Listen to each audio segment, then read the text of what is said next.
getting cold. Your knee. Hold up. This is not how you start a Friday. Hold on.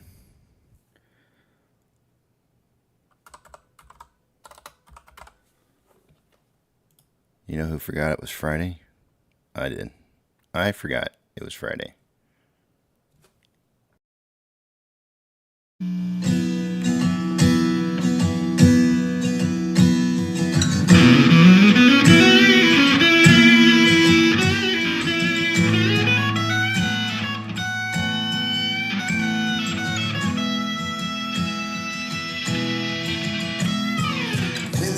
Getting cold, you're needing a shoulder. Puff out your chest and be a little bolder.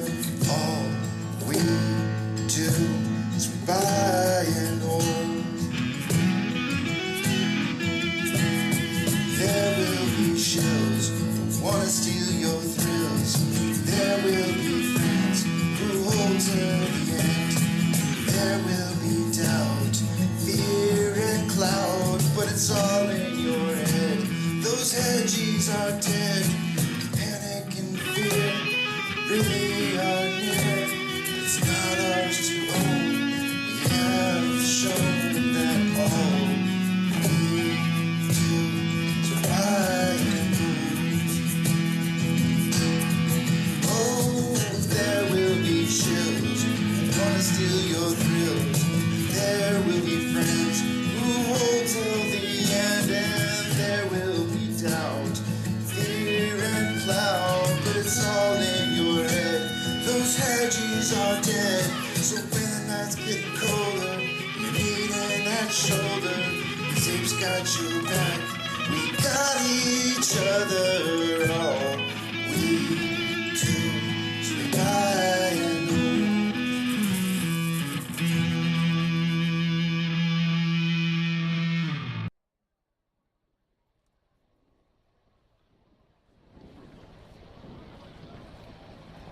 T-minus 90 seconds and counting. All systems are go. We're about 90 seconds from the launch of Space Shuttle Discovery.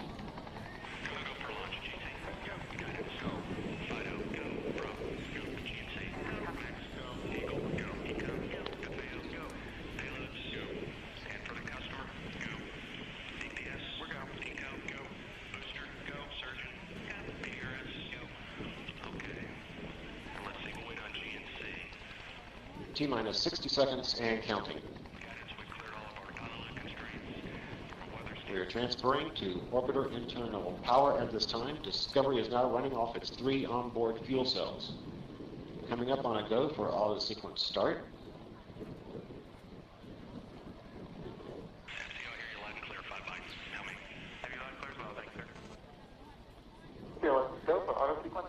And we have a go for auto sequence start. Discovery's onboard computers have primary control of all the vehicle's critical functions. T-minus 17 seconds and counting. 15, 12, 11, 10, 9, 8, 7, 6, 5, start, 2, 1, boost ignition, and liftoff of the Space Shuttle Discovery, returning to the space station, paving the way for future missions beyond.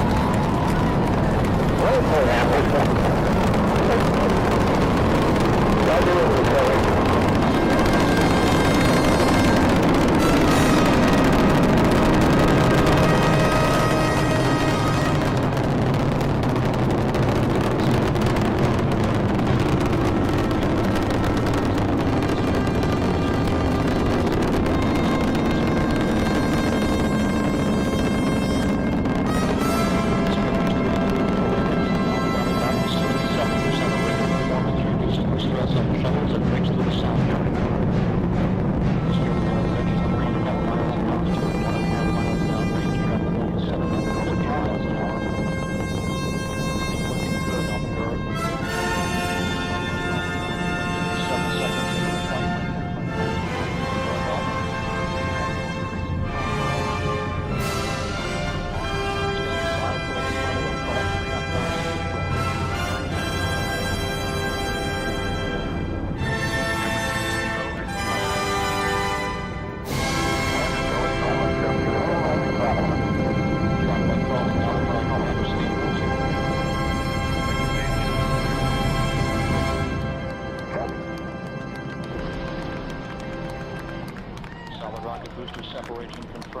engines now converging. Discovery's onboard computers commanding the main engine nozzles to swivel, aiming the shuttle for its precise target in space for main engine cutoff. You have a good forward link now in estimate. Dan, you sound good.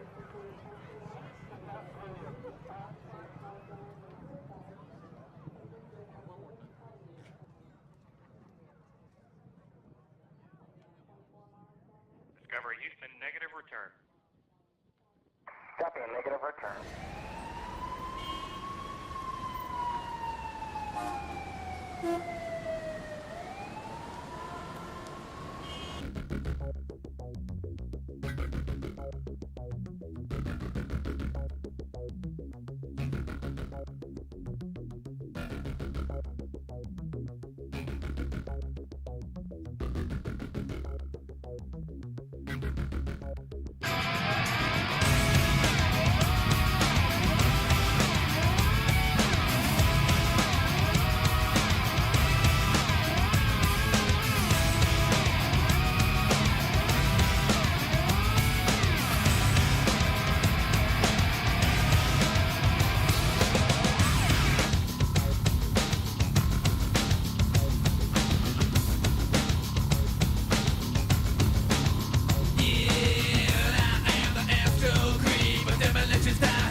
Good morning, you filthy apes. Welcome to AMC with KC, where we buy, we hold, and we screw those hedgies. Screw 'em! That's right. This is where we like to fling poo and eat crowns for breakfast. Rock strong. Good morning, guys. The title for the day today is just simply a message to Adam Aaron. Adam Aaron forced the market to buy shares. Hold on. I want to see him get forced into a position to where they got to buy shares. I got onto the back of the big tramp this morning, nice and early. Me and Censored Content were talking for a few minutes beforehand. He brought up a great point. Cinemark had their earnings yesterday. Similar kind of earnings. He mentioned to me, I hadn't actually seen them yet, but he mentioned to me that very similar earnings to what AMC pre-released.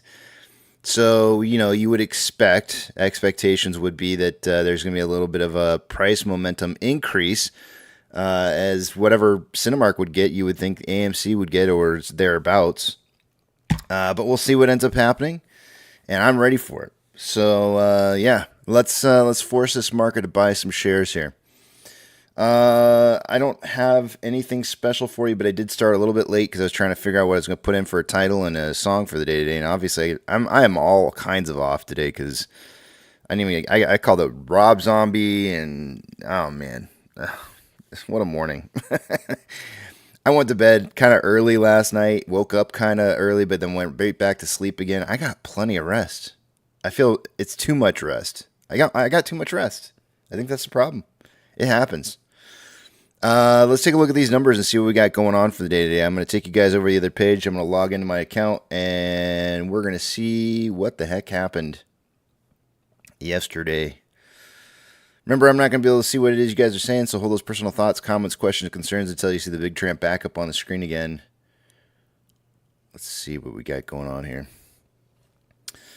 All right, starting in the top left-hand side, price prediction tally marks. Nobody hit exactly on. We only had a 10-cent spread between all four of us, which means that there was no bonus points to be awarded yesterday. The closest person was Apex, so with a 310 prediction, and we closed at 313. So close, but no cigar. So let's give a point to every single price predictor. Tech could potentially still lose. I know he's leading the way this week so far. There is a way he could still lose, and that would be as if somebody got the price prediction right smack dab on the spot. So it's his to lose for the day today. I mean, as long as he predicts well, he should win.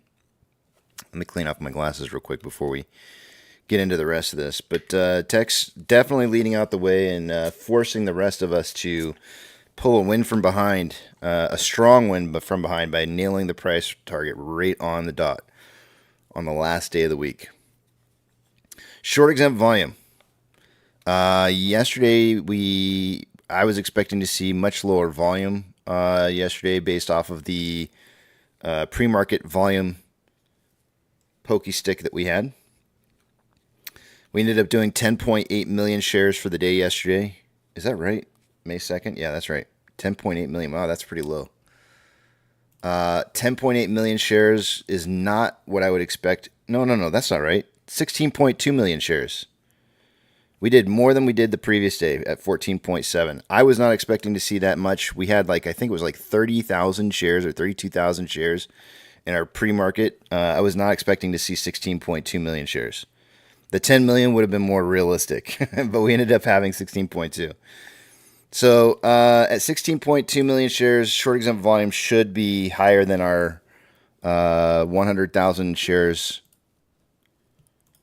value that I need to see over, that I want to see over. What do we have? We had 339.9. Oh, that's a strong number.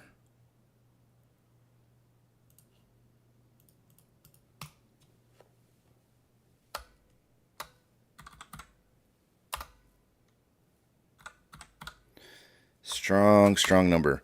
Yesterday we were up 5.39%. That is enough to put us in for a 1 of 3 days in a row of 5% or more increase in price. Utilization, I refreshed it earlier this morning, 91.6%. So it's still rising.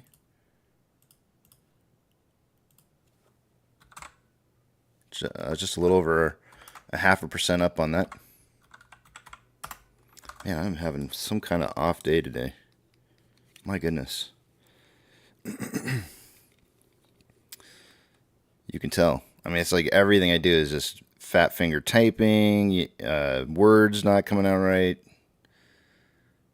This is just enjoy it. enjoy my messed up day. Max Payne. Let's see here. Max Payne. Where do we go? I don't expect that to change at all. $3 is where I would expect it to stay at.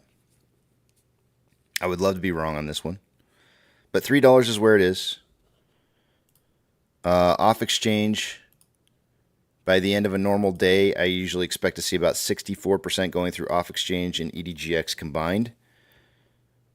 Yesterday we had about 48.77% going through off exchange, and EDGX was at 7.17. The combined total 55.94%, or about 8.06% less volume going through those exchanges than normal, or what I'm used to calling normal.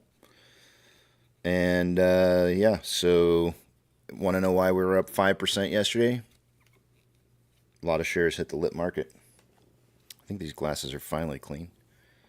Let's see. Oh yeah, that looks pretty decent. Good enough. All right, let's see here. What else we got? CHX volume on AMC yesterday, 161,000 shares. Massive number. Anything over 30,000 is a lot in my opinion. That was way more than a lot.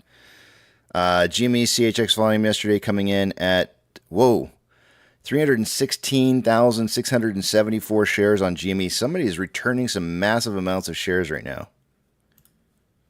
Borrow fees and shares available to borrow. By the end of the day yesterday, there was another 50,000 shares borrowed like way late at night, which I'll add to yesterday's numbers. So in total, we saw about, IBKR was reporting about 850,000 shares borrowed. There's been about, let's see, 950, about 150,000 shares returned since yesterday, and then no shares borrowed yet this morning, at least from what I'm seeing. Fees are currently at 2.34%. Institutional ownership. Yesterday was being reported at 76.39 million shares owned by institutions, and no change today. It's still the same value. Options. Highest amount of open interest yesterday was at a $4 strike. That's still the case. There was 27.1 thousand contracts yesterday. Today there's 27.2. Highest amount of put volume in open interest was at a $2.50 strike. There was 11,000 contracts yesterday. There's still 11,000 contracts, no change. Market is suggesting a closing price somewhere between $2.50 and $4 by the end of the day. The middle point on that would be about $3.25. So, and that's actually really darn close to what I'm kind of expecting to probably put in for a price prediction as well.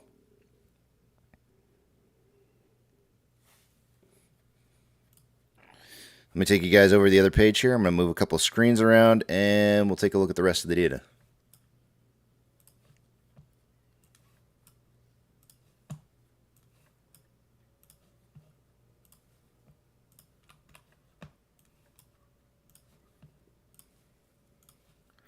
Starting with Ortex.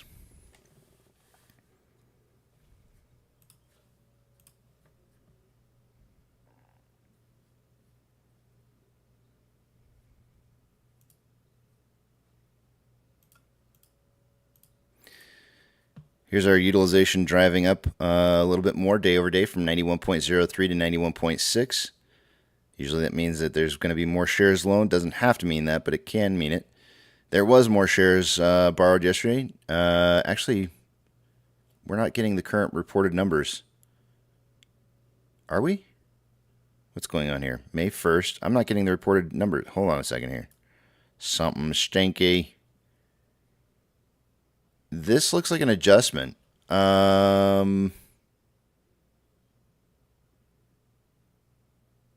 They have not reported the numbers yet for on loan amount for yesterday.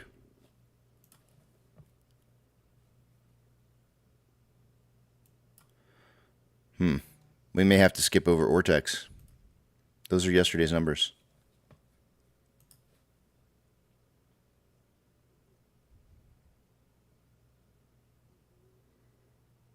All right.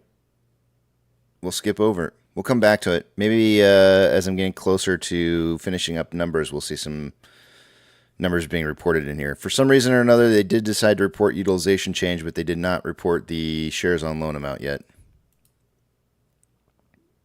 For whatever reason.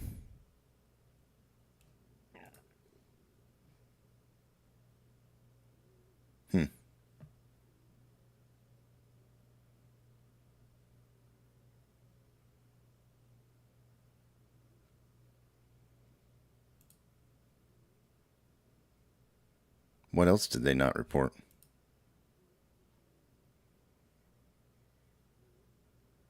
Just utilization? That's all they reported. Okay. Well, whatever. We'll skip it. SSR trigger price for the day today is $2.82. I'm not the only one having an off day. Calls, we have 74.8 thousand contracts that are out of the money. We have 14.7 thousand contracts that are in the money. We have 25.1 thousand contracts out of the money of the puts versus 7,000 contracts that are in the money. In total, it looks like we've got just about 100,000. Let me refresh this real quick here and make sure these numbers are still sticking the same. Yeah, they went up a little. I just refreshed it, even though I did it earlier this morning. I just refreshed it just now, and the numbers have gone up. So 79 out of the money on the calls, 14 out of the or in the money on the calls, 25 out of the money on the puts, and almost 7,000 contracts in the money on the puts. So we're looking at 105, 104, almost 105. It's 104.7-ish. So we'll call it 105. I'm gonna increase it because it's more closer to 105 than it is 104. So 105,000 contracts out of the money. We started out the week with 80,000, so we're 25,000 contracts more out of the money by the end of the week than we were in the money.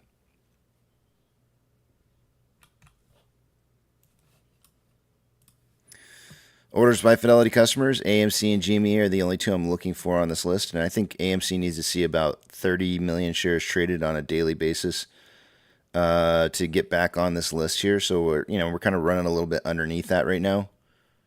It doesn't look. To me, it looks like there's a lot more selling by retail yesterday than there was buying. There were certain strong buys, but for the most part, more selling on the top 30. MMRI dipping underneath 300 at the end of the day yesterday at 299.57 is now 298.05. It's dipping some more. Finally dipping out of the extreme risk at 300 and above. The spread between the 2-year and 10-year bond rates was 0.325 yesterday at the beginning of the day, dropped down to 0.3 by the end of the day. There was a period of time where it was underneath 0.3. Let's see what it is now.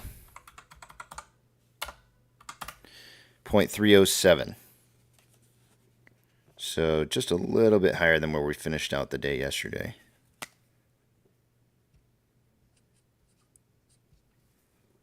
We'll see if that continues to normalize.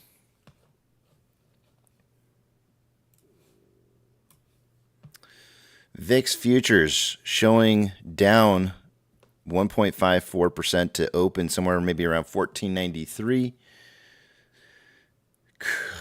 Closed yesterday at 1468, so that's actually an upwards momentum move. The markets will probably be up right now, but we may see a gap down at market open. Hang Seng, or the Nikkei is showing down 0.14, Hang Seng down 0.48, and Nifty 50 down 0.97. The futures on the current on the markets right now, depending on what you're looking at, we do have like the Russell 2000. The Russell 2000 or mid caps are down right now, but everything else appears to be up. Those are down 0.15, and then The Dow Jones is up 0.77, so we are seeing some upwards momentum overnight. With things like Apple, we'll talk about that here in a minute. With things like Apple, I don't, and this is one of the things I was talking to Censored Content about, is like, how in the world is Apple claiming that they're going to buy back 110 billion in shares off the market when they don't even have that much on cash on hand? The only way I can see, and that Censored Content brought up, was that they could possibly do that is if they plan on using income that's going to come in over the next year and do it over a longer period of time. But they certainly aren't going to be doing it all in one quarter, I can't imagine.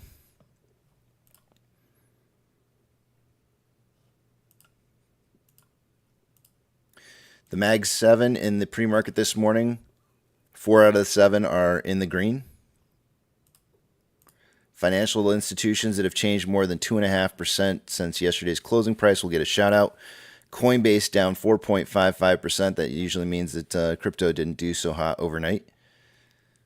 Let's see what else there is.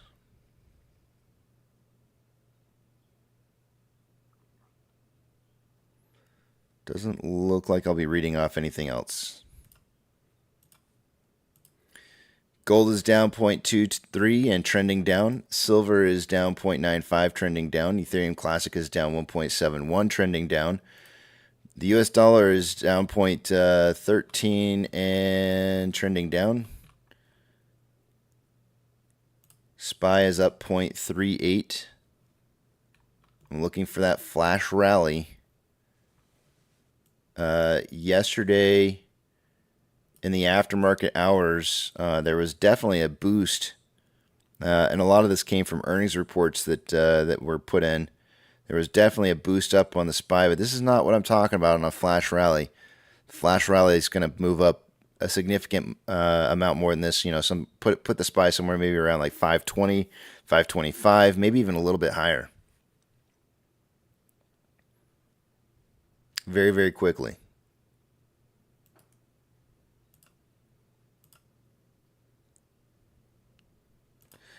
Tesla is down in the pre-market 0.24.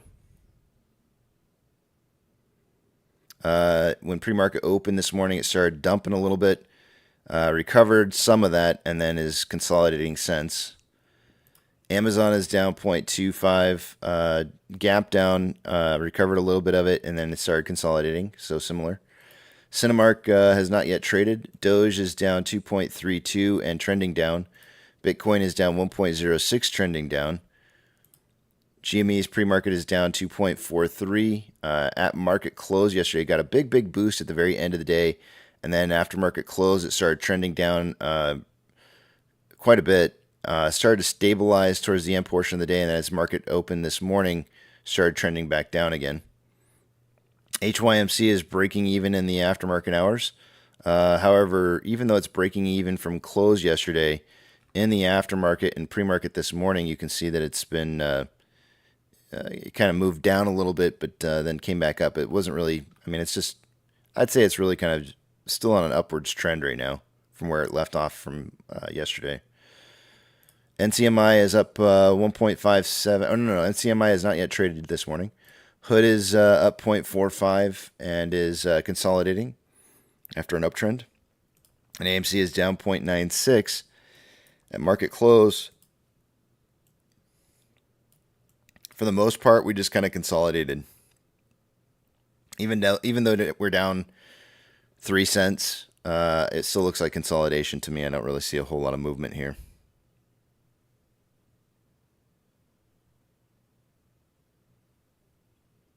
Inflow versus outflow for yesterday on AMC, there was approximately $1.2 million. I'm sorry, less than that. $0.8 million more outflow than inflow. 4,920 shares traded so far on AMC. It's kind of shaping up to be a low volume day today. We'll have to see what PokeStick gives us in 19 minutes from now. On a 4-hour chart, we have more selling pressure than buying pressure with an RSI of 51.35, which is average. On a 1-hour chart, we have more selling pressure than buying pressure with an RSI of 58.38, which is above average. On a 30-minute time interval, we have more selling pressure than buying pressure with an RSI of 54.14, which is slightly above average. And on a 5-minute interval, we have more buying pressure than selling pressure with a divergence on the vortex indicator within the last 8 hours. RSI at, sorry, I said 8 hours. It's true. It was within the last 8 hours. No, within the last 10 minutes. RSI is at 48.48, which is pretty much average. On a 1-hour time interval, I see this morning. So this is the setup that I was kind of expecting to see. I wanted to go with a 512 close yesterday, but I felt like it was way too close to the cloud, or 312, which still would have been off from the price prediction. And then I wussed out and stuck with my normal, because I felt like there might be a drive up to 312, and then pull back just a little bit to like the 306 range, and we never got that pullback. We did drive up even beyond 312 to 322 yesterday, and just kind of held. And so what I'm waiting to see have happen is getting this break above the cloud here. We did break out of a level of resistance here, which is great, and I want to see this break past this cloud here, and I think that should cause some buying pressure to kick in. The top of this cloud for the later portion of this day today is around $3.13. So anything above 315 becomes a buy signal because conversions above base and lagging lines above price line. So that's knocking the three. Yesterday it was 335 that we needed to see for buying pressure. Today it's only 315. 20-cent drop.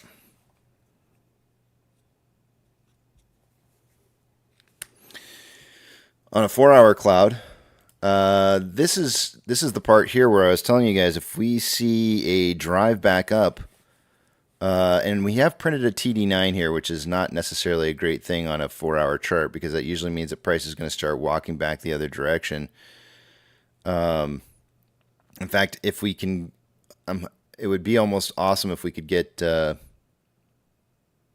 little bit of price. I don't know if that'll even change that.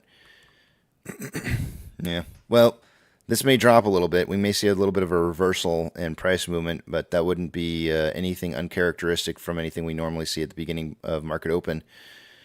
What I would love to see have happen is see price drive above this top of this green cloud here before the day's over, and that means we got to break that 323 number. Lagging line is still underneath price line back here. So we need to see price getting above that lagging line, which really means we're going to kind of struggle a little bit, because part of this will go into Monday, but some of the numbers that we got to kind of beat are some of these candles right here to get that to happen. So we need to beat something like 350. So we can't just break 323. We really need to start pushing for that 350 level. That'll help drive the conversion above the base. The lagging line will be above price line, and at 350, that should really provide like a lot of buying pressure.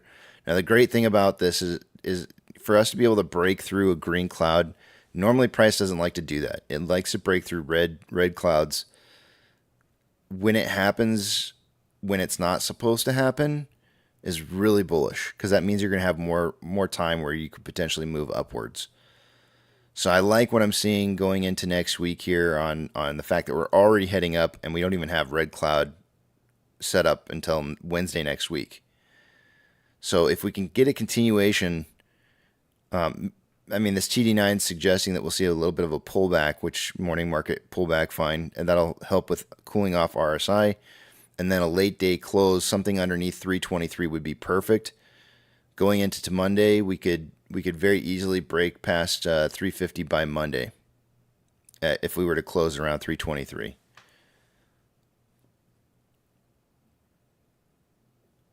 Let's take a look at TTM squeeze real quick here and just throw it up and see what that's looking like. On a 1-hour time interval on TTM squeeze, it's showing signs of weakness. It's suggesting that there may not be a continuation on buying movement or upwards momentum. The 4-hour cloud suggests the opposite, saying that, yeah, no, this is still going to keep on moving up. So maybe temporarily we'll see weakness, but on a longer term basis, we should still have a continuation upwards. And the daily is still showing signs of strength of momentum upwards. So I like where we're moving. There just might be a temporary fallback something to cool off RSI on a 1 hour chart a little bit more. And then a continuation of price movement upwards. I'm probably going to go 321 for a close.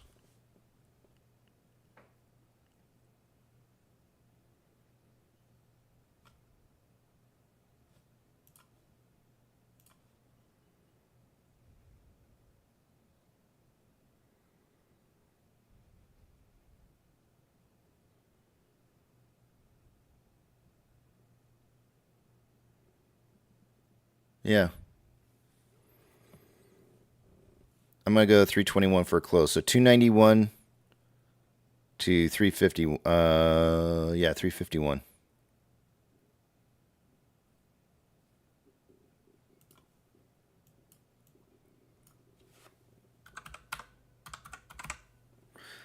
Of course, I may change my mind just before market opens, but that's what I'm going with right now.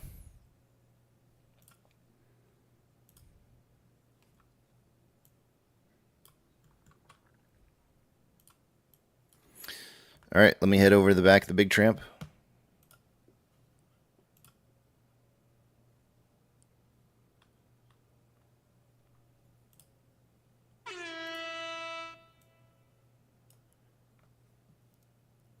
And let's see what you guys are saying here.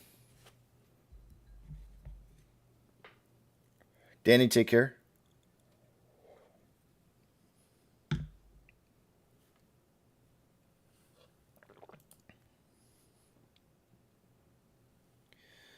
Brian saying, eat lots of crackers today, Danny. I don't know what that's for. Does Danny got something going on where he needs to eat crackers? What's going on here? What did Danny say? Who is that? Sensor Content and Rex, good morning. Good morning again.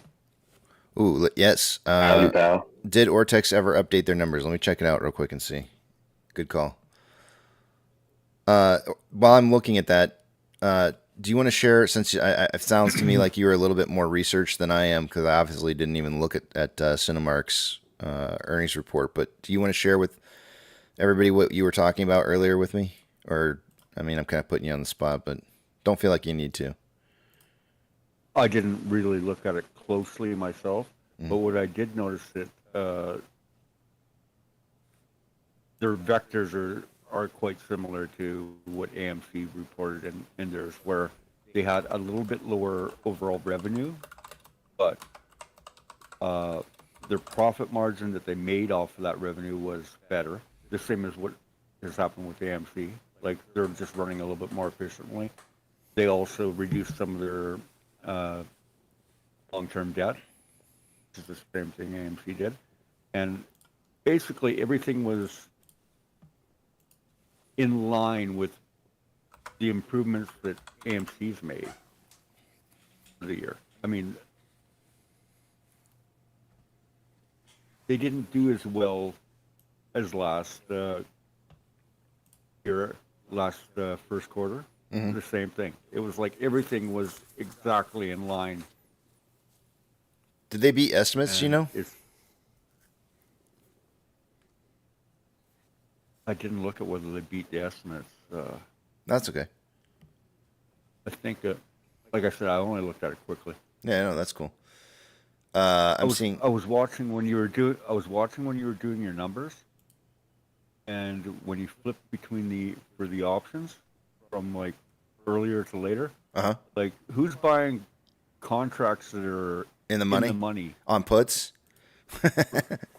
No, on calls for next week. Oh, I don't know. It went up by like 1,500 in the money calls. Really? Yeah.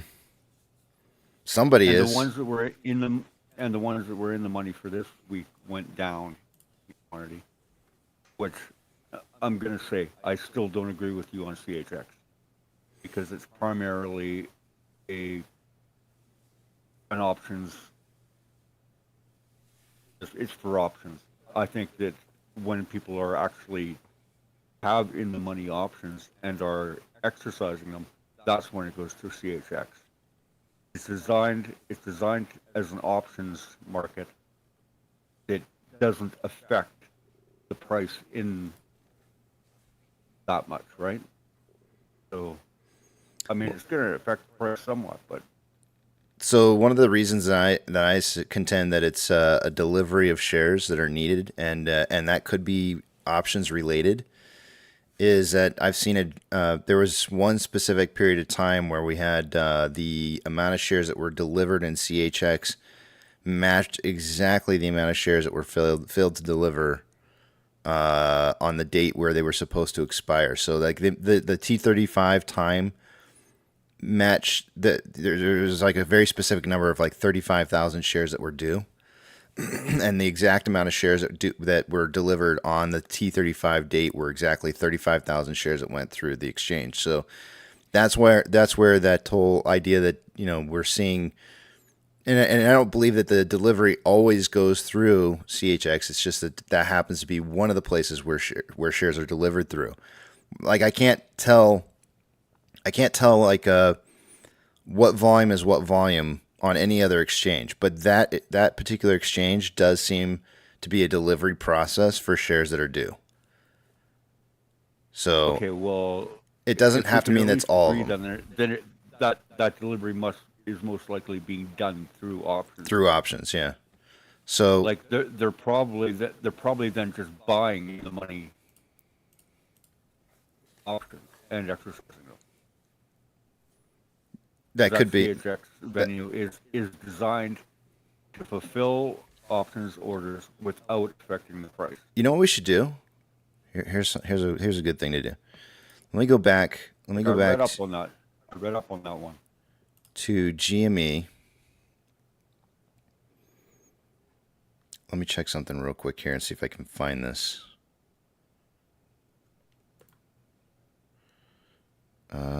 I'd like to do the way back machine. You do like a way. Well, you don't need to. You actually don't need to. They have the data back. They have it stored back really far. That's what I'm doing right now, to go back and look at GME's CHX volume prior to the January 21 run up, to see if there was massive quantities of CHX volume being delivered during that period of time, in contrast to what may have been occurring on other dates. So, because the 15-day chart is the only thing that they go back to. So at this point in time, it only goes back to 2022. So I can't, unfortunately, look that far back. Okay. That's not going to help me. So yeah, we could try way back. Let me try way back and see if it's reporting that information from earlier. Let me see here. Pull this.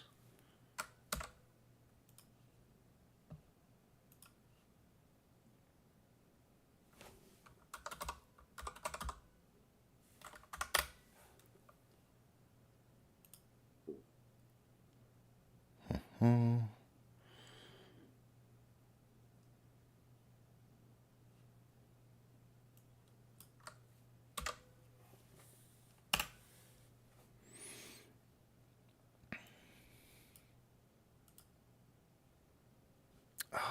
man, come on. Oh wait, that was too far. I went back to 2001. That's not how far back I want to go. I want to go back to 20. Okay, so they do not have any data from 2021. The earliest data from 2001? No. No, they didn't. Actually, the data starts. The very first date that they have is February 10th. When I went to their actual of 2022, when I went to the actual website itself to pull the data, the first date that shows up is November 3rd of 2022 on their site itself. So way back is only pulling data. I don't know, what was that 3, 4, 7, 8, 9 months earlier? So unfortunately, we can't pull anything back beyond 2020. CHX is a renamed exchange. It was under a different name before that. Well, it's not. I'm not looking specifically at CHX. I'm only looking at that particular website. So, which is Chart Exchange. So if we can go back, Okay. if we can find a reporting site for CHX volume besides this website, then we can pull it. So Chart Exchange doesn't go any further back. But if we can find out where they're pulling the data from, we could potentially go back and try and find it. I can do some research on this because this would be really interesting to look up and verify. Oh, it even says it. No, okay. Let's see here.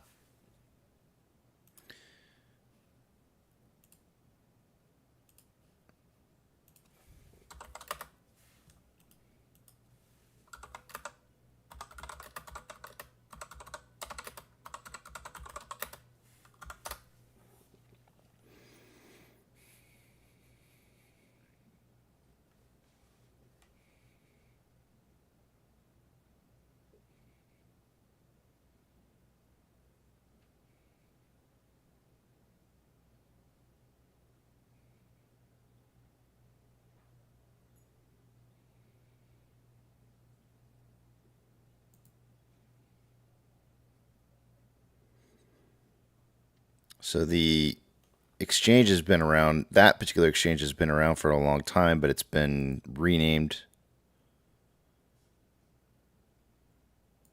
several times. I know I've already gone through and looked up all this information before, but trying to pull it from my memory banks is not going to happen. Yeah, me neither. That's the same thing. I just it was renamed. This just jogged my memory right here. It was probably about 2017 or something like that. The exchange was actually supposed to go away.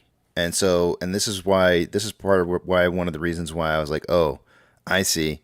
So they're using it for their like little dirty secret place of, like confirming, oh, this is where we're going to be moving the shares to. Look, SEC, we did what we were supposed to do.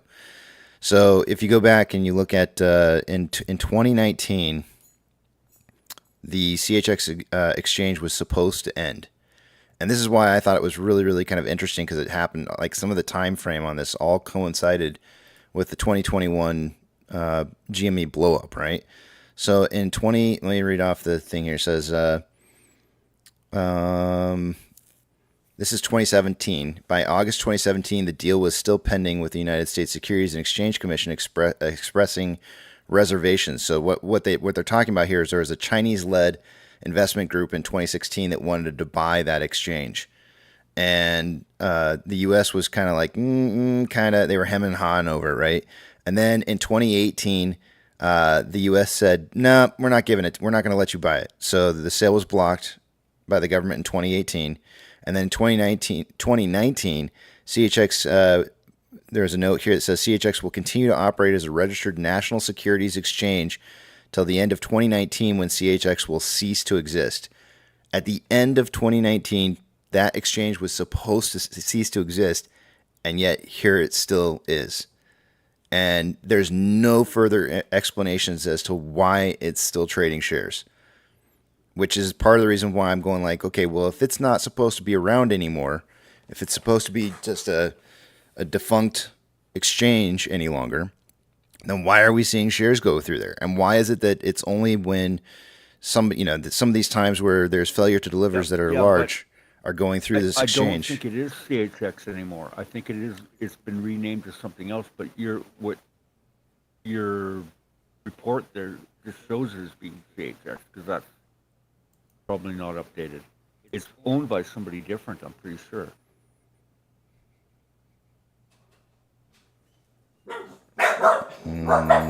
Oh my gosh.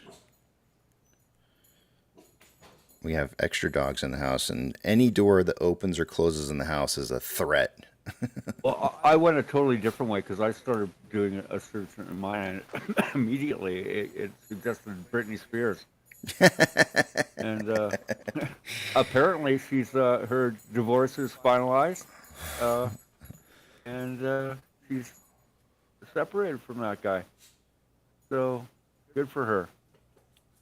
I didn't even know she was married. Me either, but I do now. Apparently she's been married for, what does it say here? I know that's your type of lady there, Censored. You gonna swing in and swoop it up? Yes, he is, because you know he loves those knife wielding psychopaths. And I don't mean that. With her waving. I don't mean that in a bad kind of way. around. I mean in like a, you know, kind of like a just abnormal. That's all. Not psychopath as in a. I think. You don't know what you're gonna totally get, but it's gonna be a wild ride. I think it's totally all right if she wants to dance around waving knives. That's cool with me. Yeah, It is. yeah. I mean, if you're into that, that's cool. Ain't nothing wrong with that at all. If you got it, you got it. It's just that I think she's had such a hard life. She deserves to be able to act crazy and get away with it. I'm not disagreeing with you. I'm just saying it's not normal. It's not normal. And she's got $60 million. Yep, you can do what you want when you got $60 million. As long as she keeps that knife away from your pecker, pal.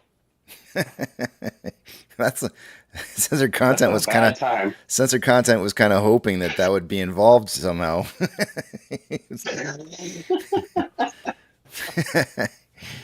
Can we get the knives? Anyway, it was random. I mean, I went to click on my search bar and it was down there in the suggestions. I'm like, whatever, Britney Spears, I'll hit that. And that's her third husband, I guess. Oh.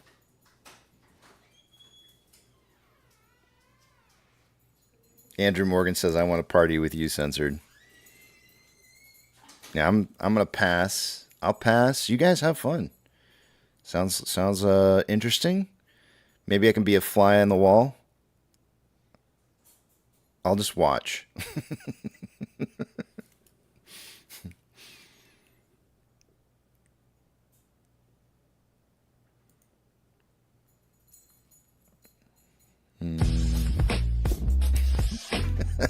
Exactly. I don't know. I think it's time for me to take a break.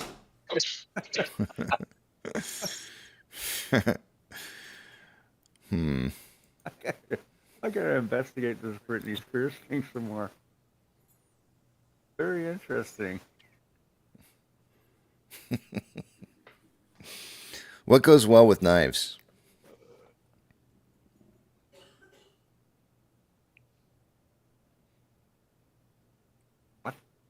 What goes well with knives? I mean, what do you if she's a knife enthusiast or she likes to fandangle in knives a little bit, what goes well with that? I mean, that's what you got to do. I'm thinking like, there you go. What you need to do is you need to become a whip master, and next thing you know, who knows? Maybe she'll be like, oh, I need a whip guy. I mean, she's had 3 husbands that can't tame that lion. Censored. I think you might just be the one. Dynamite says fire. Whip ready. I had the whip ready. Dynamite says fire. So you could maybe need to get go out and do some fire tossing lessons or something. Become that fire guy. No, guns and knives I don't think mix together. I feel like those are like, you don't bring a gun to a knife battle. You don't bring a knife to a gun battle. Or maybe you do bring a gun to a knife battle, but you know what I'm saying? Like, I feel like guns and knives don't mix. That's not the same. Like, I don't think there's going to be a match made in heaven with guns and knives. I think the fire and the whips might mix. Lightsabers. Plate spinning. There you go. Plate spinning. Yeah. That's what you need to do, censor content. I want a progress report in a month from now about how your plate spinning is going. I'm going to dress up as a mime and get locked in a box. Yeah, I want to see your lock in a box and plate spinning skills in 1 month. Let me know how that works out for Your you. knives can't make it through this wall. I'm safe behind my wall. Oh man, did you see the I don't.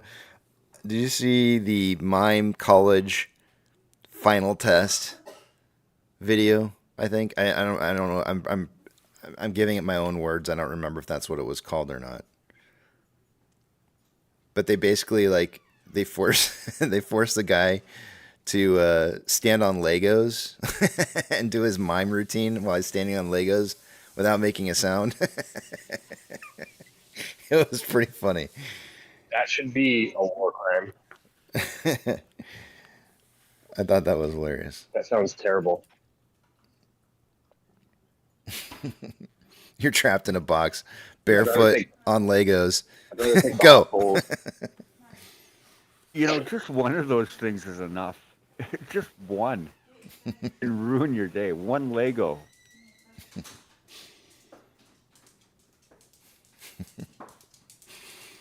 I'm having bad memories with the Lego now. I never stepped on a Lego. I don't think. Hey, you would remember. Dogs are starting to get into it. If I start yelling, you'll know. Let's see here.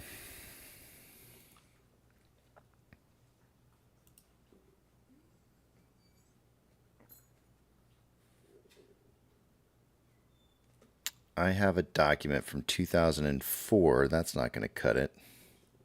I'm still looking at the CHX thing. Or at least trying to. I've already gone down this rabbit hole. The sad part is I've definitely gone down this rabbit hole before. And that's the whole reason that I came to the determination that there was definitely something funky going on there.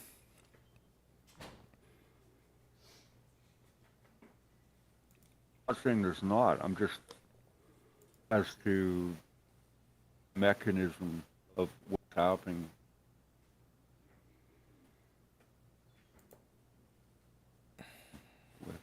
It's in Chicago.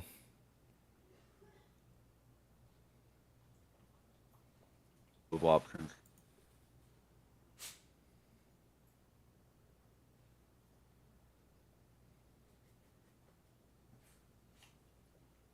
Oh, here we go. The impact, this is the title of this. This is from August of 2022. The impact of reporting changes on hidden liquidity, evidence from the Chicago Stock Exchange.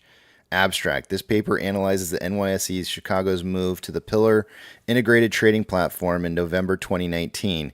Following the move to Pillar, reported trading volume increases significantly for both equities and exchange-traded funds. The increase in trading volume and volume share in the New York NYSE Chicago is largely driven by trades against hidden liquidity. This increase in hidden liquidity is economically significant and is largely determined by the reporting of qualified contingent trades, QCTs. Although these trades were reported in the NYSE's daily trades and quotes files, these trades were not reported to the SEC's Midas database until the move. This is weird how they wrote it. Database until the move. I think they put a 2 in there. They shouldn't have. Until the move to Pillar. This paper shows the cross-trade volume in CHX comprises a significant amount of hidden volume in the U.S. On November 4th, 2019, the New York Stock Exchange Chicago officially transitioned to the integrated technology trading platform Pillar. The move to Pillar allowed the NYSE Chicago to have the same trading platform as the NYSE Group affiliated markets, with a goal of having a single specification for connecting equity markets operated by the NYSE. Although the move to Pillar may appear nothing more than a way for the exchange to streamline order processing, allow for lower latency, and help create a uniform system for the NYSE Group affiliated markets, the move to Pillar also altered how executions of institutional brokers orders are reported. Specifically, the move to Pillar would now provide the SEC via the Market Information Data Analysis System, or MIDAS, an additional reporting feed for the recording of qualified contingent trades often executed by institutional brokers. See, this is why I'm saying, like, I think this is their way of basically trading shares through and saying to the SEC, look, we delivered the shares that we were supposed to deliver. You told us we had failure to deliver by this date. This is what we delivered, and then we delivered it through this exchange. Here's the proof. And that's what I mean, because the exact amount of shares that I saw in failure to delivers were delivered by the T35 date through that exchange. So I just don't. That's what it appears like this exchange is being used for. Qualified contingent trades are defined as executions of orders that are conditional on the execution of another order. For example, a stop-loss order is a contingent upon the security first being purchased. Similarly, a multiple leg trading strategy in option trading may require the purchase of a stock that is contingent upon the sale of a call option. Because these trades are often performed on matched buy and sell orders linked to the derivatives trade, these trades are typically aggregated and reported at average price trades. Qualified contingent crosses allow various institutional brokers the opportunity to cross orders electronically without having them exposed to other market participants. Assuming the orders are for at least 1,000 contracts, the order matches or improves upon the NBBO. Thus, the hidden aspect of these orders provides institutional brokers a potential opportunity to conceal trading intentions. Prior to 2015, these trades were not publicly disseminated to securities information processors. However, stating in November 16, 2015, these trades were publicly disseminated to the consolidated tape. Currently, the NYSE Chicago is the only public limit order book security market that handles QCTs. On November 4th, 2019, these trades were first reported to the SEC Market Information Data Analysis System database. Since QCTs lack pre-trade transparency, we expect the inclusion of QCTs and Midas to increase the level of hidden liquidity. Yeah, dude, there's some shenanigans going on here. This is a good read. I'm gonna go. I haven't read this. This is all new to me, but I'm gonna go through this and read through here.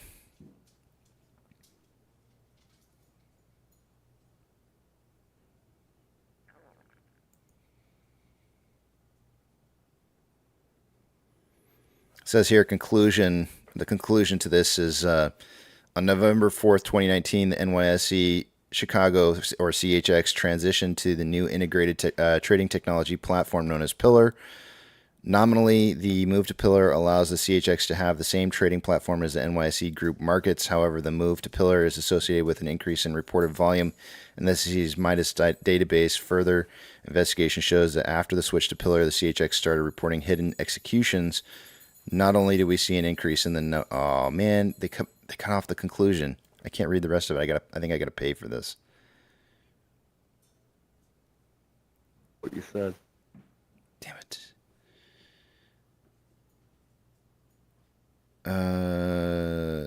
Man, there's so many links here. Oh my gosh, this is gonna be like a massive rabbit hole to dive down.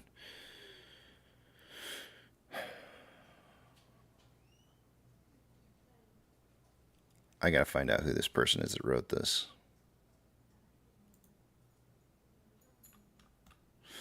All right, I'm linking you guys to this so you can read it. For anybody who wants to read it, you can.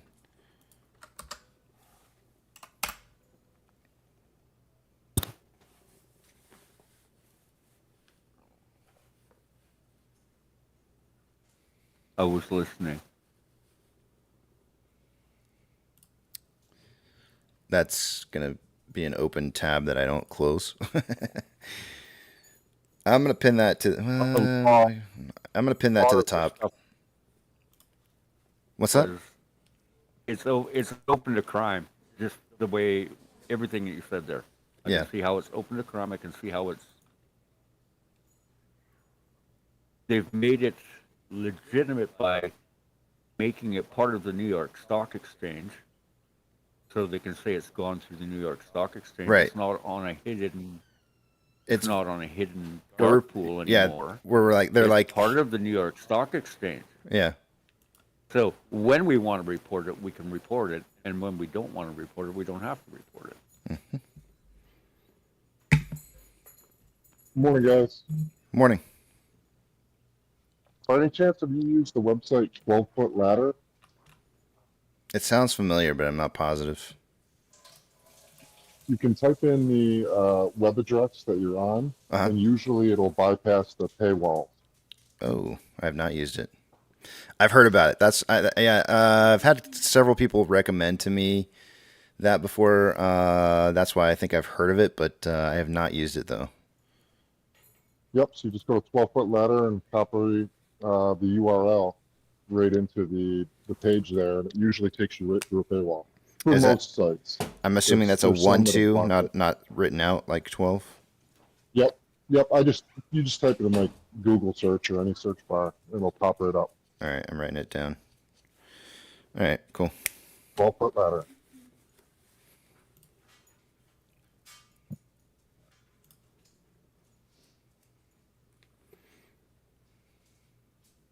Oh, I just realized that all the searching I've been doing is on one of the you guys aren't getting your information now. There we go. Sorry. Sorry about that. I had that pulled up on something that was going to block what you guys were seeing. Sorry about that. Put that back to the way it's supposed to be. Yeah, I wasn't going to bring anything up, but I knew it was the weekend coming up, and you probably had a lot of free time on your hands, so I figured, what the hell? Sometimes I do. Mention it. Kidding.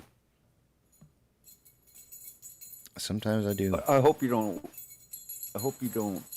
waste too much time on it. Well,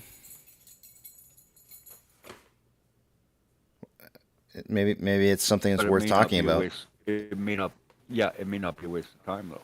Yeah, I think it's something that's worth talking about. I feel like some of the relationships that I've seen to failure delivers and the return of shares being, very similar numbers, kind of makes me feel like, okay, well, if that's the case, if I'm seeing some kind of link there, and then there's you find these abstract papers that are being written about hidden liquidity, maybe there's something worth diving into that's deeper than I've just done a surface dig into this before. So there was nothing. Once I saw that it was an exchange that was supposed to be shut down in 2019 and it's still running, I'm sitting there going like, that was enough for me. And the cross links between the idea that I'm seeing failure delivers and the delivered share. I'm sitting there going like, this is my deal. I'm gonna watch this. I'm gonna watch it. I've got somebody else who's creating.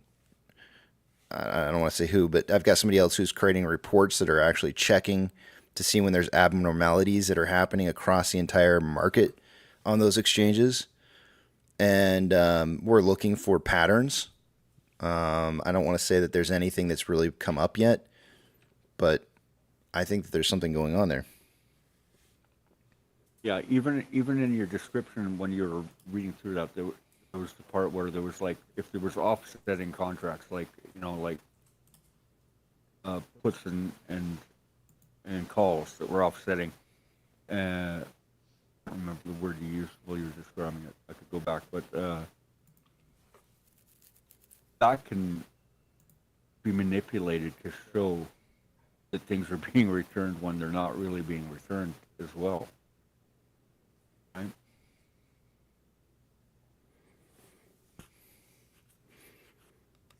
I don't think that anything that goes through that exchange is something that's whatever. It's Chicago. It's got a big history as a crime city, so whatever. Where the mob started. Yeah, it's Chicago. That's for sure. It's a good place for it. It's a good place for it. Yeah, I'm gonna dive into this. I'm gonna actually see if I can't even contact the person who wrote this up and have them come talk to us. That'd be awesome. Yeah, because if they probably have a lot better knowledge of how it works. They wrote this as a. This is a.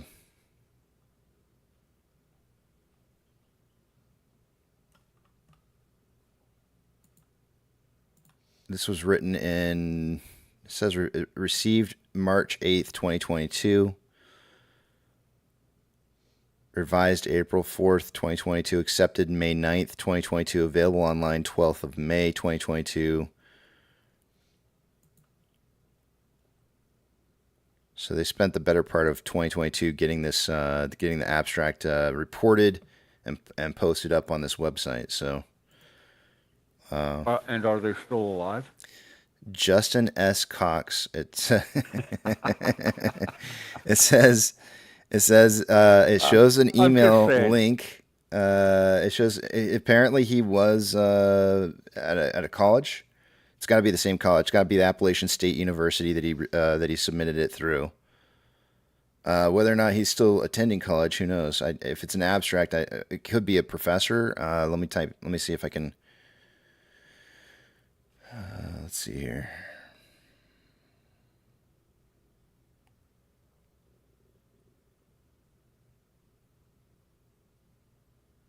People have been known to go missing. Justin S. Cox. Let me try typing this in and see what I get. You never know. Oh, you mean like so those whistleblowers for like an airline making an airplane making company? Yeah, another guy died, eh? Yeah, what are you on? 2 or 3 now? I can't remember. I'm starting to lose track of how many. I think that's the third one. But this guy was only 45. Mm-hmm. Oh well.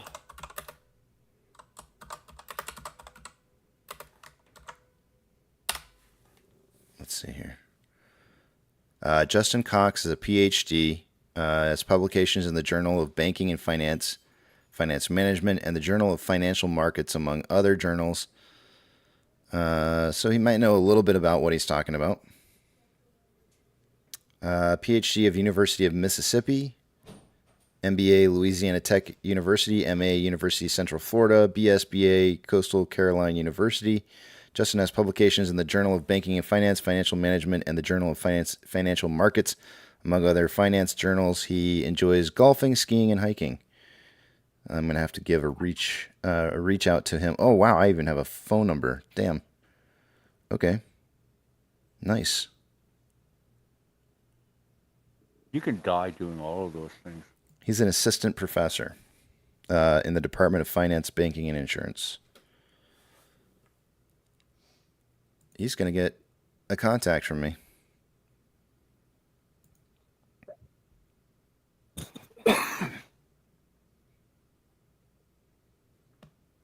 Yeah, well, professors do like to talk.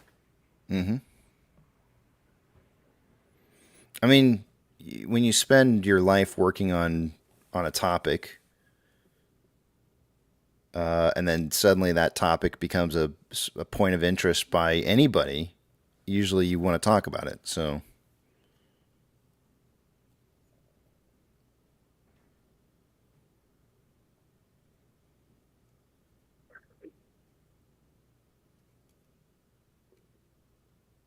Yeah, well, especially these things, they're so vague and like out there, right? Like you're talking about an exchange that nobody even thinks about in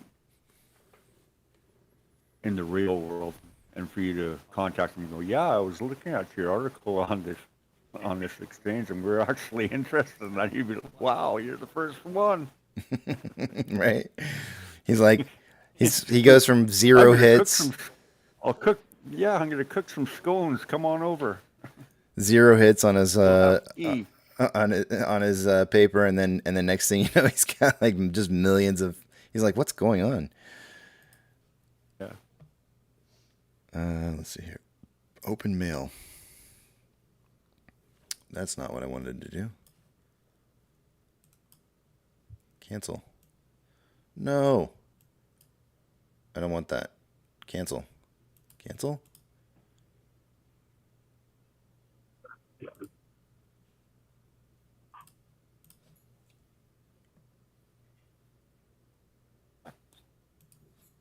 going back and reading some of the comments.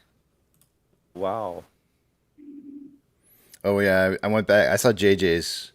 Hey, sweetheart, would you like some new sex knives or a Louis V purse? Oh, let's get the knives after you bleed out. I'll pay the purse. Dang, Hayden. Gee whiz. That's a Louis Vuitton. Oh, sorry. Yeah. Well, Good morning, you know preacher. like? Good morning, JJ. Morning, Hey, sir. Yeah, you know what it's like though. It's just like that movie Transformers when he says in 50 years, don't you want to be able to say you got in the car? And that's the thing. I would just like, sometimes you gotta just get in the car. Maybe on an off day when everything's kind of slow, we could even have one of those flat Earth specialists come in and tell us what the Earth really looks like.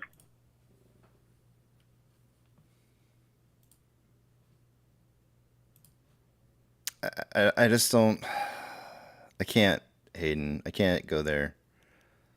It's I just can't do it. Too early? No, no. It's not that it's too early. It's just I just don't feel like I can. I don't know if I could. I don't know if I could keep myself together long enough to I'm sure they to have what a phone number on some of the papers they've written. Yeah. Yeah, but Wouldn't it be ironic that they don't write papers on paper? They write it on globes. how can it be flat if it's hollow? I did it. I'm sorry. That's a great point. Maybe it's a honeycomb.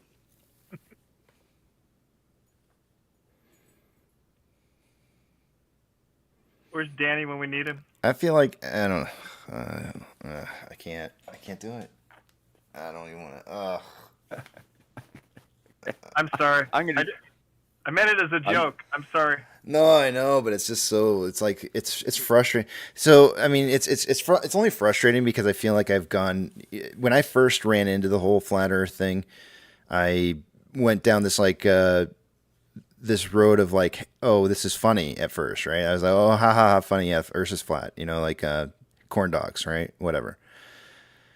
And so I was sitting there thinking to myself like this this is not real, of course, right? And then I started seeing that it was like more and more people. It was like really starting to catch on, and it was getting some fire. And I was going like, dang, this is crazy. This is really taking off. I'm like, okay, well, let's just do like a little mental thought process here. How can I prove to myself without going into space, without with everything that I see around me, with my own two eyes and senses that I have, what can I use to determine whether or not the Earth is flat or round?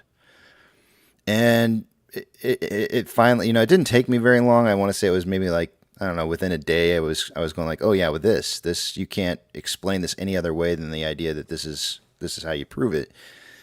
And of course, it's the image of the shadow of Earth on the moon, and what gives us the moon a phase, because if you were to have two shiny balls floating around the top of a flat Earth, you would never be able to have a shadow that has a curvature on it, and you would never get a moon phase showing up unless there was something else projecting that shadow. And that's where you have to and then when you lend the idea to the theory that the Earth is round and that it is in a solar system around a sun, and all that makes sense and would cause phases of a moon to show up, that's with your own two eyes how you can prove that the Earth is round. And it's that simple. You look at the moon and you say, this is how you know. That's it. You don't need anything else. But these people are harmless. I know. You know what? When I look outside, for the most part, it's all flat out there, right? So it doesn't really matter. I can walk for 20 miles and it doesn't matter. It's like pretty much flat. Who cares? But and for most people in the world, if they believed their Earth was flat, it wouldn't affect their life. So I don't care. Yeah. Let them believe it. Spencer, if it was flat and all the fish swam to the east and fell off, what would we do for food? Why would all the fish swim one direction? What? They got to go somewhere. They're fish. They swim.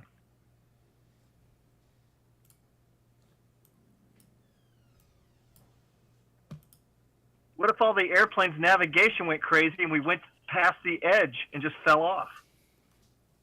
I got to think of these kind of things.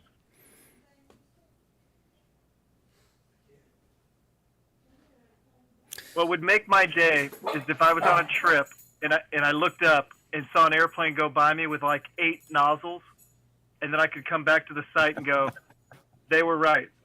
I'm so sorry. They were right. But that would actually make my day. I guess what kills me, though, is that there's literally, people who just want to latch onto this, and it's and the part that is frustrating for me is like, is this are they joking? Is it just is it a contrarian way of saying like, I want to buck the system, I don't want to believe in science? I mean, because I feel like there's a big strong trend of like, let's buck science right now. Really, really big strong push for that, and I get it. I mean, you should test the boundaries of science, but when you test the boundaries of science and your testing fails, you should probably reconsider and not continue to push for what it is you're trying to push for. Well, isn't it kind of ironic that that's what the hedgies are trying to put out in CNBC about us and what they're actually doing, and we're the kooks that are saying, but you're naked doing this. No, we're not. No, we're good. Yeah. That's almost what they're saying about us. That's not happening. And yet the topic keeps coming back up again over and over and over. Yeah. And we're testing the idea that something's happening that we're being told is not happening. We're proving that it's happening. And then everybody's sitting there saying, nope, it's not happening. Doesn't exist. Okay. Those apes are flat earthers. But that's exactly what they're trying to do. I would just like to say that it doesn't happen though. Yeah, because it ran up to 70. The 13 million trades that were naked short, they did neither confirmed nor denied them. They just accepted the fine. So you can't prove that they did it because they never admitted it.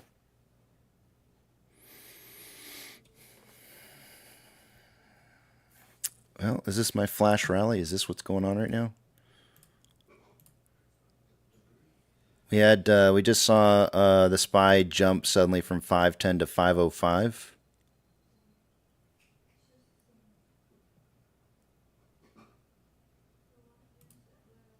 Let's see what all jumped. Crypto jumped with it. Silver jumped with it. Gold jumped with it. What happened to the US dollar? US dollar jumped with it. Everything jumped. Mortgage-backed securities haven't really, they have traded, but they're not really doing anything yet. We got to wait for market to open on those. Let's take a look at some of our. I mean, we could just go to Coinbase and see Coinbase jumped with it, which means every crypto probably moved as well. Let's see what else we got here. Let's check out NYCB. NYCB had some activity. Didn't really. It jumped a little. Yep. Everything. This is an everything jump. Flash rally.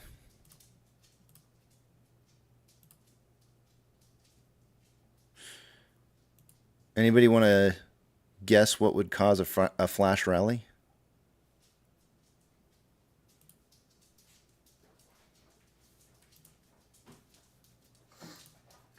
Well, Britney Spears is single again.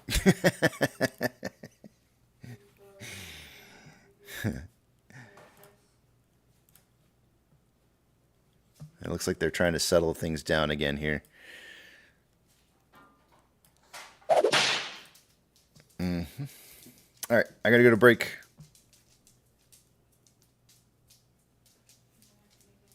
All right, I'll see you a little bit later. Yep. Maybe I'd open maybe a little bit later. Sounds perfect. We'll see you a bit. Okay, bye-bye. Let me put the message up on the screen here.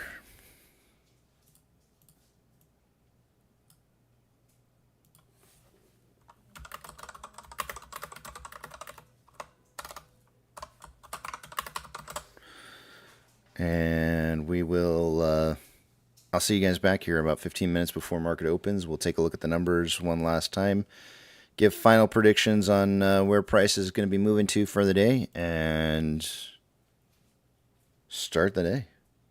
See you guys in a bit.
Hi folks, Johnny Boyle here.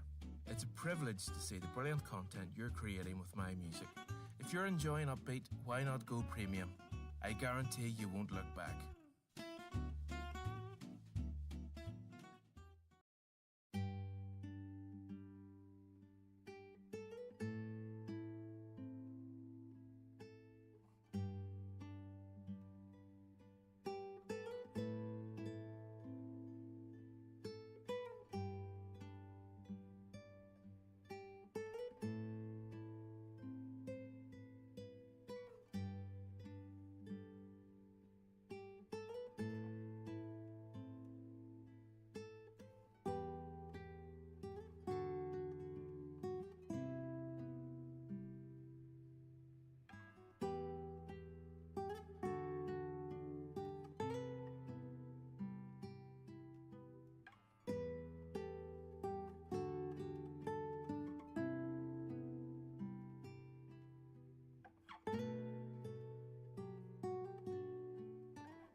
Living life on the open road, ain't got no home, just a van for mine. Long beard hanging down, taking AMC, it's all about the line. No ties, no suit and tie, just dark circles round these tired eyes. Sipping coffee, crunching numbers, technically analyzing. The windows roll down, the wind in my head, I embrace the grit and grind.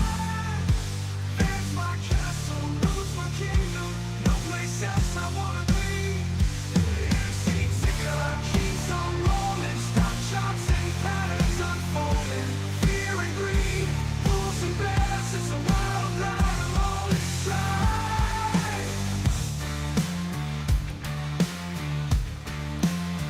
Oh, ticker in my sights, AMC's my fight. Bed in bed, living, crunching numbers all night, yeah.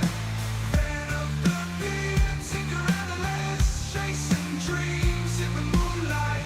No fancy office, just the open road. This is my life, alright.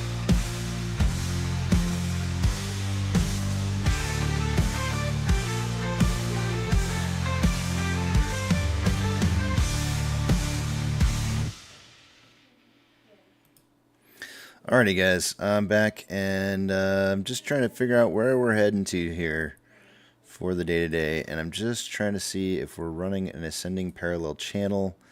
It looks like there's a potential possibility that we are running an ascending parallel channel, and normally in an ascending parallel channel, usually the price breaks down to the bottom side of that channel. We do have a level resistance at $3.23.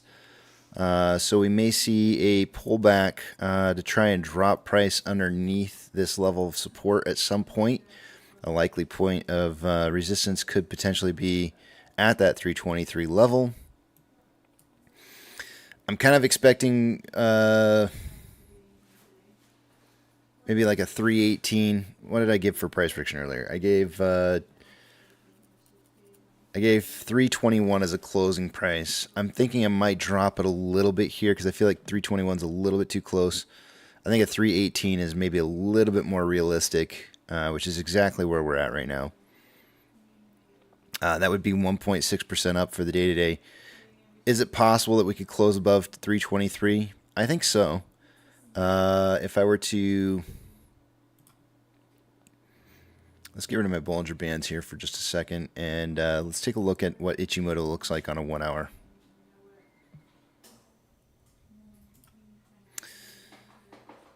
So this is showing really strong signs of a potential breakout of a 1 hour time interval Ichimoto, right? So if that's the case, I would expect to see price breaking through that level of resistance at 323, potentially maybe even climbing up to... Maybe even test the top of this. You can see that we've tested the top of this level of resistance here on this parallel channel once every single day. So we may see a test of that top maybe around 330. And then maybe by the end of the day, let me see if this works out here. Hold on a second.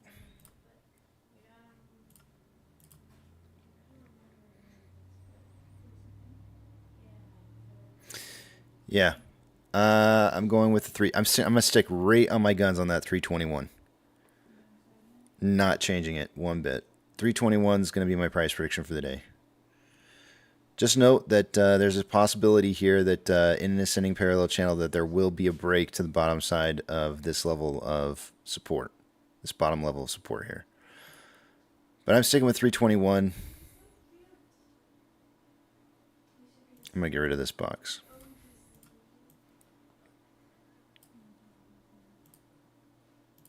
No change in my price prediction. Let me see what the other guys are putting in here for price prediction for the day-to-day. Let me see. Heading over to the other page. Apex is going with a 327 for the day-to-day. He's going 297 to 357. Thank you, Apex. Let's see here. 297 to 357. And then I've got Twisty saying 320, 290 to 350.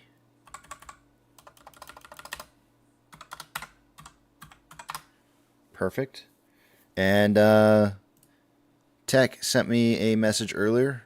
Tech's going with... I'll make sure he's still good with his numbers.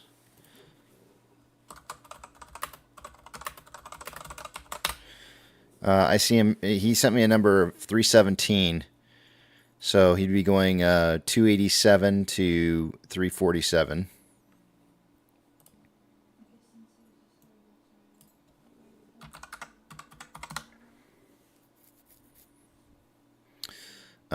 I just want to make sure I'm sending a quick message to say if he's still good with that. Bottom of the support, Maze and Bluetooth is asking. Remember that I drew this out on a 30-minute time interval.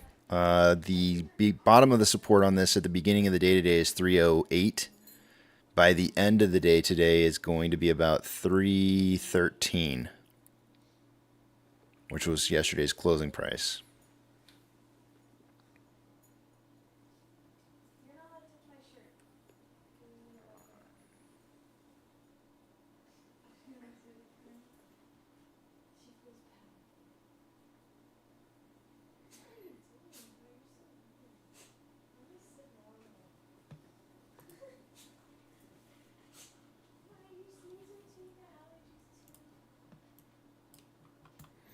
And those support and resistance lines will be up on the page here throughout the day. They're tight enough to where they'll be up on the page throughout the entire day.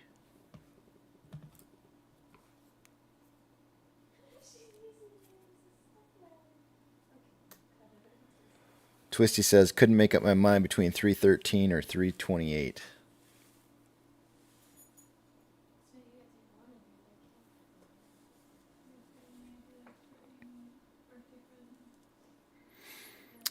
We got just a couple more minutes here before I start the intro for the morning.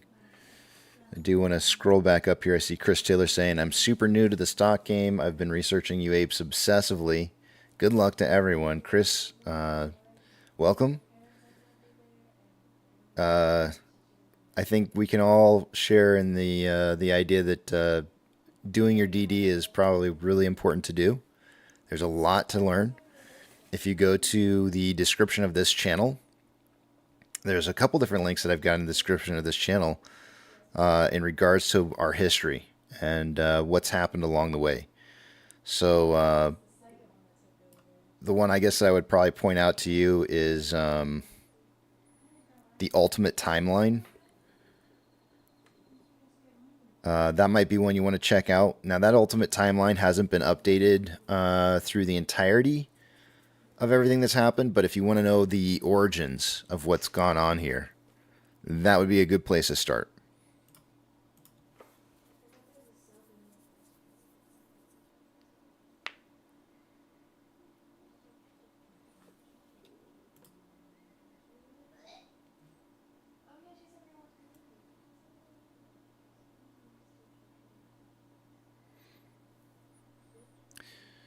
So I'm looking at SPY this morning, and Flash Rally. We talked about it yesterday. The breakout box that I had right here for the potential possibility of a Flash Rally coming. This is it. We're seeing it, and I wouldn't really consider like just moving up to 510 as a Flash Rally. The Flash Rally really starts at around like 520. A break past 520 would definitely be a Flash Rally. Seeing the SPY move up into the 525 range or higher, for sure, at that point you know exactly what it is. So it's a Flash Rally at that point. The question really becomes, does a Flash Rally turn into a flash crash, or does it fly and continue to fly? I personally think it'll turn into a flash crash. I think the test for market... I'm going to say it, censor content. I think the test for market dynamics was in on 5-1. And I think that was a setup or a test to see how the market would react to certain price movements. So we'll see.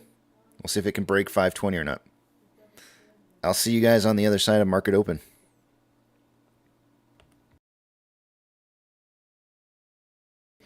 Happy Fuzz Friday, by the way.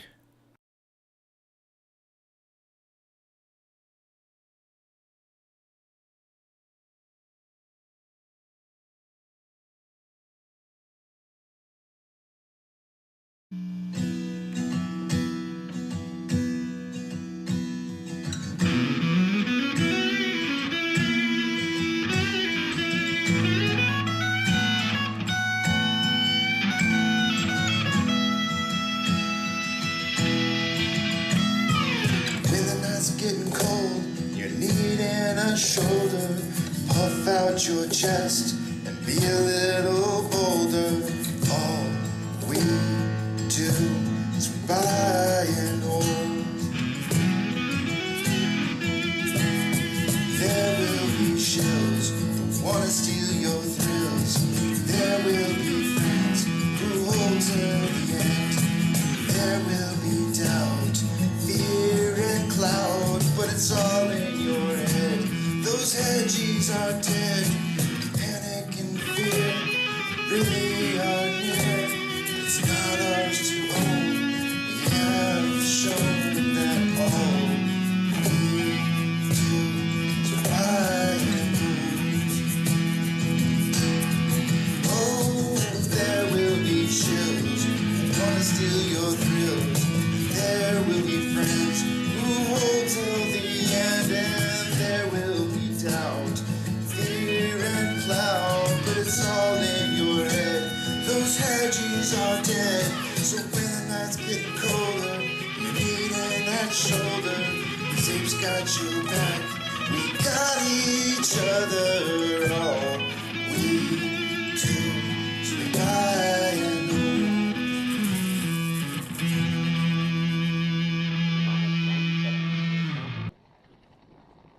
All systems are go. We're about 90 seconds from the launch of Space Shuttle Discovery.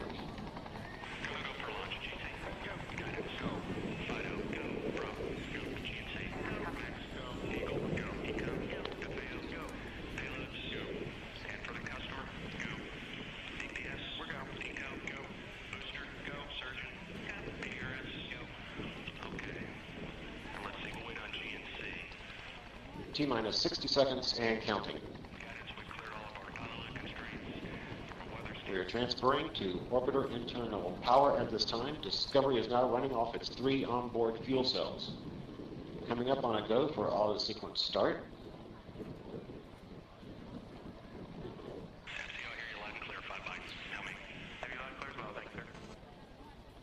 Go for auto sequence start. And we have a go for auto sequence start. Discovery's onboard computers have primary control of all the vehicle's critical functions. T-minus 17 seconds and counting. 15,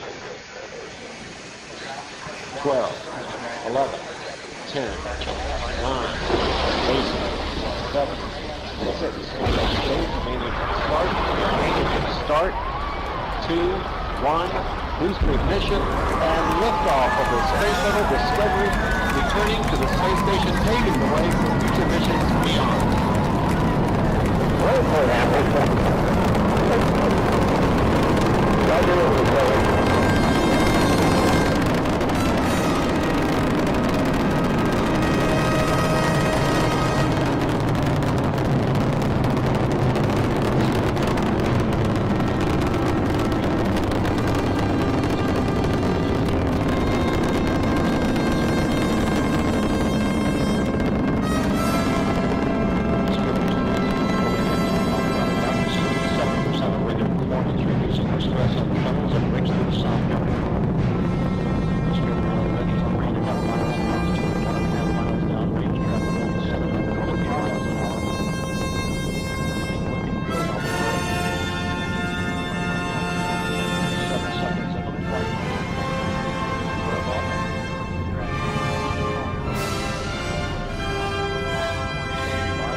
confirmed. Guidance now converging. Discovery's onboard computers commanding the main engine nozzles to swivel, aiming the shuttle for its precise target in space for main engine cutoff. Should have a good forward link now in SM. Okay, you sound good.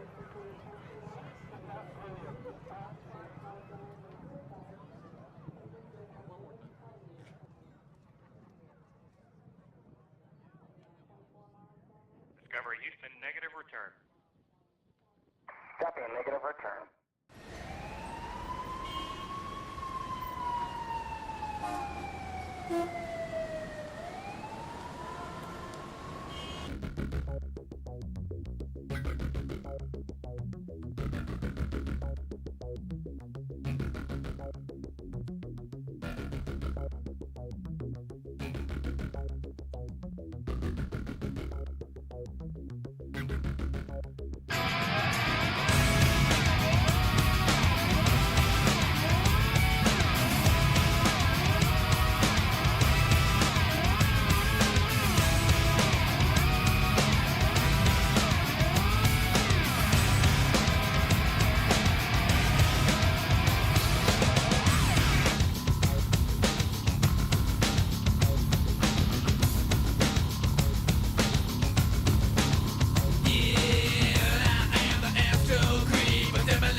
Good morning, you filthy apes. Welcome to AMC with KC, where we buy, we hold, and we screw those hedgies. Screw them!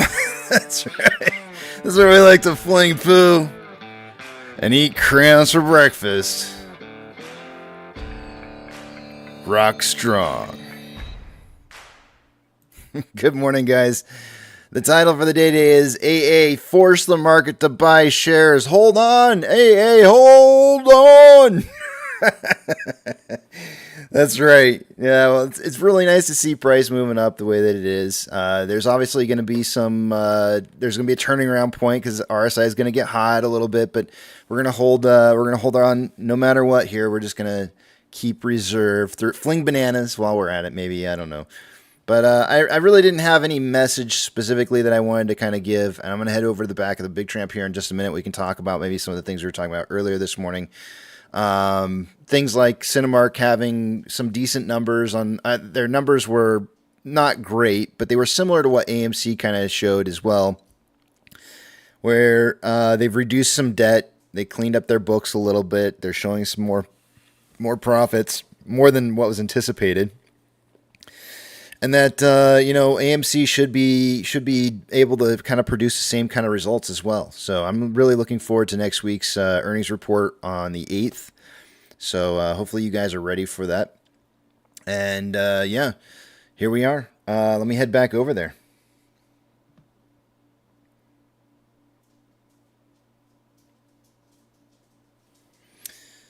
Tyler says, how is Adam Aaron forcing the market to buy shares? So it's not that he's forcing the market to buy shares. The market needs shares. By not selling the shares until he gets the price that he wants for the shares, that's how he forces. Real forcing. Real force. That's right. May the force be with us today, my friend. Yeah. Yeah, boom, boom, candles. Come on. May the 4th is tomorrow. Are you guys going to go see the Star Wars in the movie theaters? Yeah. Nice, very nice. Are you getting the R2-D2 popcorn bucket? I might. Bucket? I'm taking my full Anakin outfit. So you have an outfit? That's so cool. That's awesome, man. Do you have like the legit lightsaber that you buy from myself. Okay. Well, I mean, that's cool. That's cool. There's nothing wrong with that. I mean, isn't that that's what a real Jedi would do? Exactly. You get this. You get me. Yeah, I get you. Mm-hmm.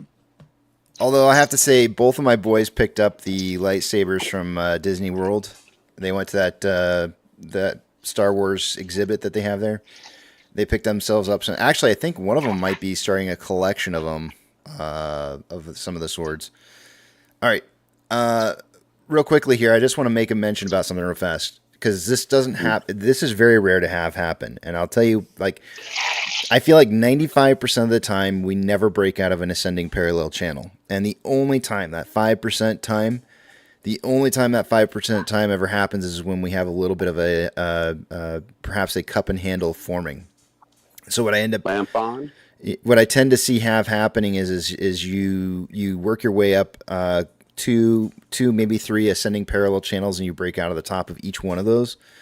So what I'm going to do is I'm going to zoom out to a larger scale and I'm going to look for a potential cup and handle formation pattern, perhaps that may be trending here. So let me get rid of all my lines on my page here and just take a look out because it's not very typical to have price break out of an ascending parallel channel unless that's the case. There you go. Typical. There you go. So if that's what this is, what we're probably going to do is see a couple different ascending parallel channels get broken out on the top side, and this is going to be the jump up on the back side of the cup and handle. And so we'd be looking for a price that was going to match the other side of the cup and handle here, which would be somewhere in like the 340 or maybe even potentially the 347 range. That's a possibility here if that's going to be the case. It's not very, like I say, it's very, very rare to see price movement breaking out of an ascending parallel channel. Now, when I put this to a 1 hour, it's not showing us breaking out yet, but that's only because we haven't had 1 hour's worth of data that's above the candle here. So can you put me down, KC? Or 369 today, please. 369. Nice. Where do you Thank get that you. number from? 69. Oh, you know, Just no reason whatsoever. hey, you gotta use it or lose it, sister. You know what I mean? Yep. And Glenn's saying there's also a reverse head and an inverse head and shoulders as well, which is something I mentioned to you guys several days ago, and I thought we would have been actually seeing that inverse head and shoulders a little bit longer. So let me just check this real quick here. The question is going to become is this an inverse head and shoulders or is it a cup and handle? And it's starting to shape up to be more of a cup and handle than it is an inverse head and shoulders, I believe. But let me just check it real quick here. So the best way, I feel like the best way to kind of define whether or not it's a head and shoulders is to find the head first, right? Get the head. Come on now. Get the head and then figure everything out backwards from the head. So I would say that the head's probably about this portion right here, which is about, I'm on a 1 hour time interval, so this is about 51 bars worth of information here. So I'm going to draw now that 51 bars right there. I'm going to draw out another 51 bar period of time here. There's another 51 right there. And I'm going to see if it's possible.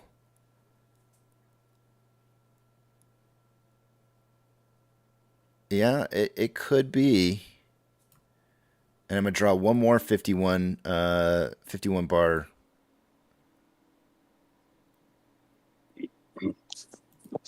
We'll put that over here.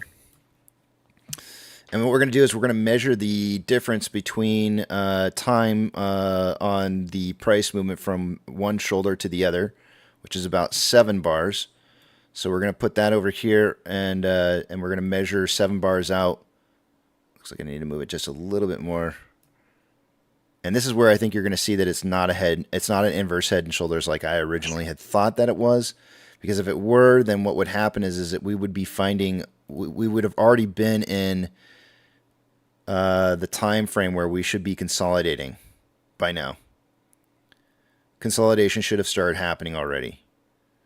So, and I feel like that's not necessarily the case right now. So I'm kind of leaning towards this is perhaps maybe a little bit more of a cup and handle type situation than it is inverse head and shoulders. But it looks a lot like an inverse head and shoulders, though. It's very, very close, right? Like, I get it. I see it, too. But the fact that we're traveling up an ascending parallel channel over a 2-day period of time, and we're on the day 3 and we're breaking above this ascending parallel channel, I only ever see that when it's a cup and handle. So what does that mean for the future in price? Again, we should be trying to probably retest something like 348, just something right around 350. Then there'll be a sharp pullback for about half the difference between that 350 and the bottom that we hit at 283. So we can figure it out from here, and we can say, okay, well, where are we going to be moving to? So if we took 350 minus the 283, we get 67 cents divided by 2. That's half the distance, right? So we can subtract 33.5 cents. We'll just round it up to 34 cents off of 350. So 3.5 minus 34. Oops. Oh boy. 3.5 minus 0.34. 316 is what we would pull back to. But then you also add the 34 cents to the 350 to find where the top would be. So 316 for a pullback. So we may be seeing a quick rise up in price that'll push us up to something near 350. It could also be somewhere around I also see some levels of resistance around what price is this? 397 or 340. So it might be a little bit less than the 350. It doesn't have to be 350. We'll find out when it gets there, and we'll recalculate everything out. But based off of the numbers that I'm seeing right now, it could potentially be 350. We'll go with 316 as the pullback number, and then you would just add 34 cents to the 350 to find out what the top's going to be, which is going to be 384. So there would be a 384 top, which is just a little bit underneath a level of resistance at 393. 384 would be like 10 cents less than that. So we'll watch it. We got to watch and make sure that we're going to break out of this ascending parallel channel, because it doesn't look like we've really quite broken past it just yet. I mean, it's kind of trying to.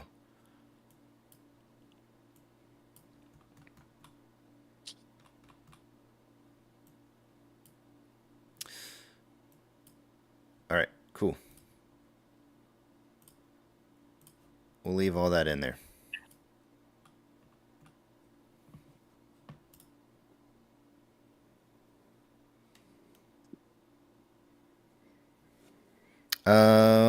Good morning to Rugged. Morning, Rugged. Good morning, Quack Quack. Morning. Rex already hit you up.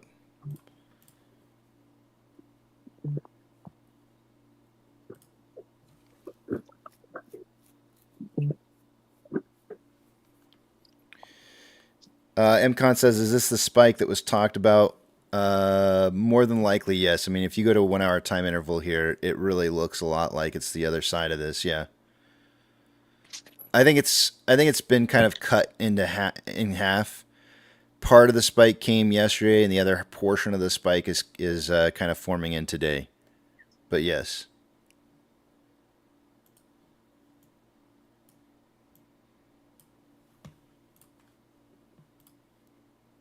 Did Max Payne change for next week? After let me check and see here. I had not checked earlier this morning. Next week's Max Payne is $3. The week after is $3.50. The week ending 5/24 is $3. The week ending 5/31 is $3. And the week ending 6/7 is $3, and the week ending 6/14 is $3, and the week ending 6/21 is $4. But if price moves up significantly today, I can almost guarantee you that there's going to be enough call options coming in for next week to change that Max Payne to 350. So you watch and wait and see here. We'll look at the numbers together here in about 12 minutes and see what we're seeing for volume for next week's call options, what's rolling in.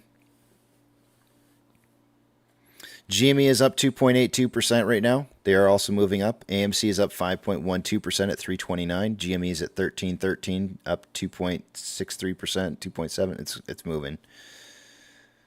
Everything is up right now. Everything's green except for VIX, obviously. This is that rally that I'm talking about, that flash rally. Now, I don't want to really call it a flash rally. Like, I don't think it's going to confirm a flash rally until we see a break above 520 on the SPY. But if this is truly indeed a flash rally, then I think that we'll be able to kind of identify that once 520 is broken.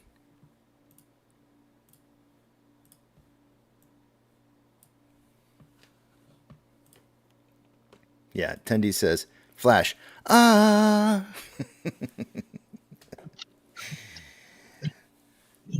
So here's my thought process. Oh, I know who that is. Stockwiz, good morning. Good morning. Here's my thought process on why a flash rally followed by a flash crash. One, I already talked about it yesterday, and we talked about how there was testing in crypto to kind of prove that crypto was trying to front run or test what the market would do in a situation where price were to run up and then run down really fast. So we know testing's already been done. Number one, that would be my first case point as to why that would be the case. Second case point is if you have a flash rally, it's going to rip faces off in the hedge fund world. They're just going to get their faces ripped off.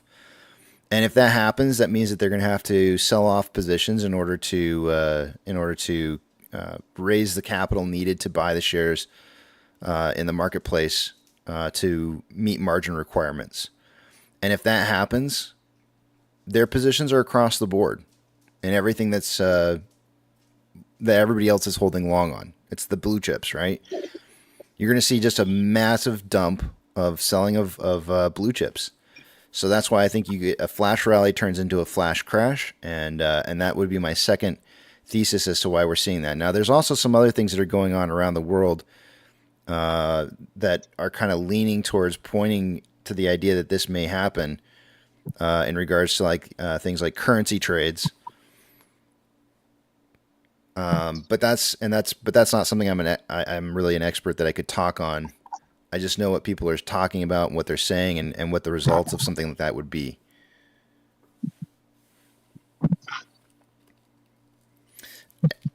So Jay said setting us up for a bull trap. Not us specifically, but the market. I'm very hesitant to call it a bull trap because it's not really meant to be a bull trap. But that's what it ends up looking like. Yes. Everybody will probably call it a bull trap, but that's not what really happened.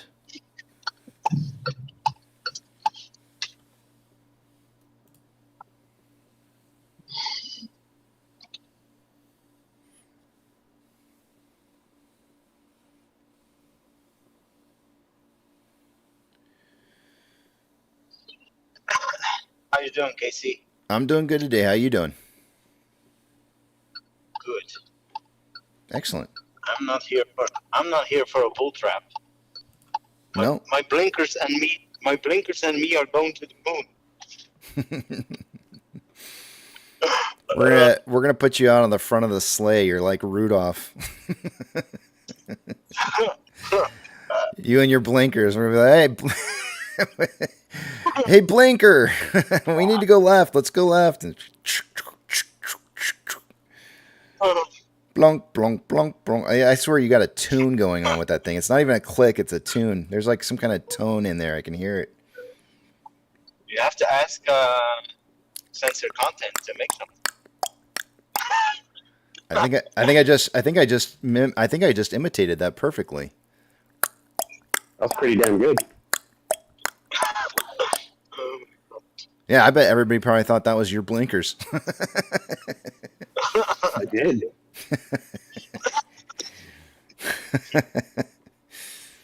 Funny.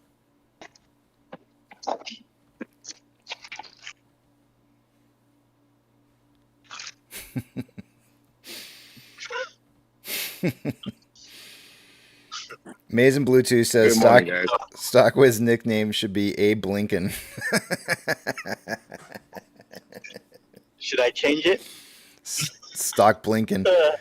No, leave your name. That's fine. Good morning, Quack. But I then think it's Quack.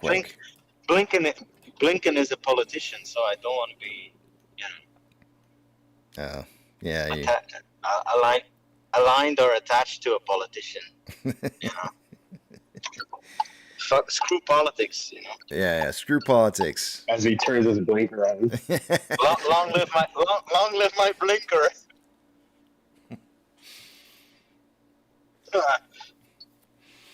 I have to. I'm driving. I have to. When I'm trying to get on the highway, I have to blink.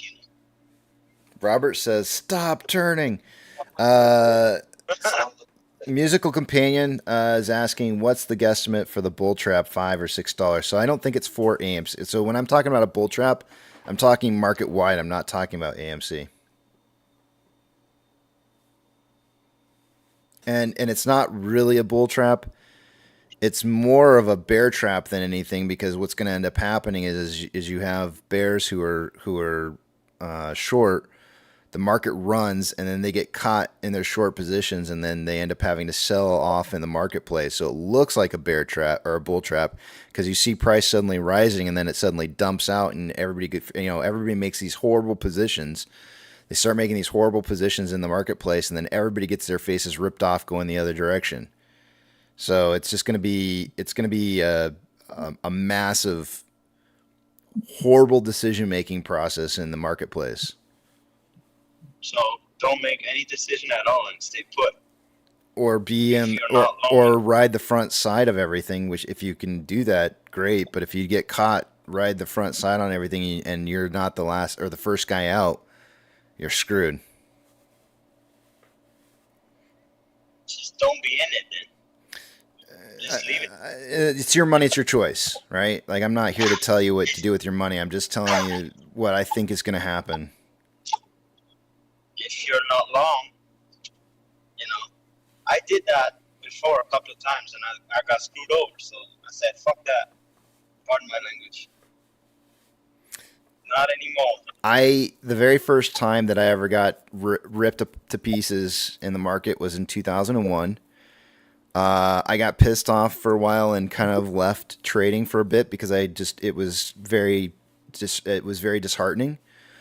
The second time that I encountered it, when I saw it coming, I just put my money to the side. I did, and I let everything ride. Some of the things that that I felt comfortable with keeping, I just let it ride, and then other things I just pulled money out of and put it safer places, and I just let everything ride for a while. And again, I walked away from the market. I didn't want to have anything to do with it. I was like, you know what, I know it's coming. I see it happening. I don't want anything to do with it. I'm walking away, and so I walked away for a few years, and then I came back. So this is my third time around, and I think this time I feel like it's going to be a better improvement than last time, and this time I'm ready for it. And yes, I've been calling this before, 3 years before.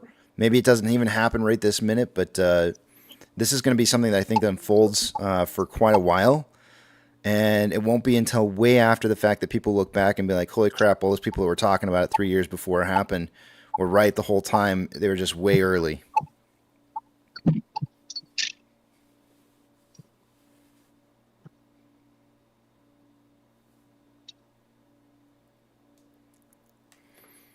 Yep. It could be an exploding kitten. If it is, we'll know because the price will start rising up after the kitten ears and then start to form a head and shoulders.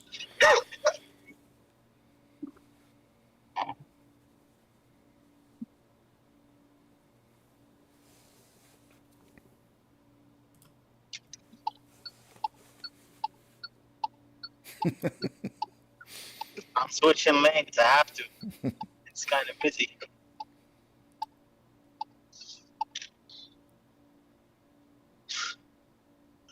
Sorry. No, that's okay. It's Day of Reckoning says slow climb or limited rocket bursts, and I think it'll be more. I think it'll be quick bursts upwards, which is why I was calling it like a flash rally, because it'll be quick bursts upwards. It can't be too much at a time, but I think that it'll move pretty quickly. I think this morning was a great example of what I'm talking about. I mean, what happened this morning is a perfect example. I mean, we just like one little piece of news comes out about job reports, which wasn't even good, by the way. I think job report numbers came out this morning at 8:30, right? The job report numbers were bad. Unemployment's rising. Less jobs were available. Right? Those numbers all came through and the market goes boom. And it's like, they'll use it doesn't matter what kind of news it is. They'll use the news and they'll just be like, well, there it goes. And like I said, it'll just be a series of people making really bad decisions as the market is doing exactly the opposite of what everybody thinks it's going to do. And it'll have these bursts upwards and people are going to be like, oh, I got to get FOMO in, making calls, put in a bunch of calls, buying a bunch of shares. The market's just, I'll bet you we roll through Fidelity today. Let's see if retail's smart or not. We'll go through Fidelity today. We'll look at Fidelity and we'll look at the numbers and we'll see is retail buying this or is retail saying, ooh, this is the time where I want to get my money good. We'll see. Because I'll bet you there's a lot of people out there who are probably FOMOing in right now with their money and going like, now's the time to start buying. Oh yeah, buy this. It's ripping. Get calls. Get calls. Not everybody is listening to good news feeds. It's funny if you're it's not funny. It's nice when you're on the winning side, but when you're in it and you get nosedived, it hurts. Been on both sides. Been on both sides.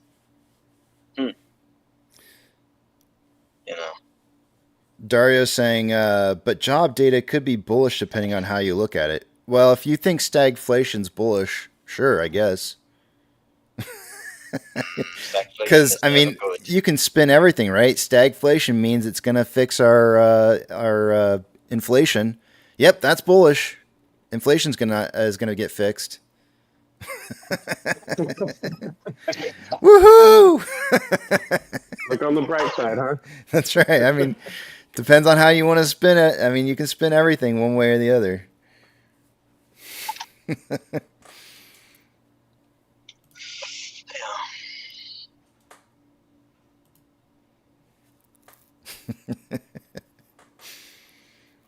All right, it's 9:00. Let's do these numbers.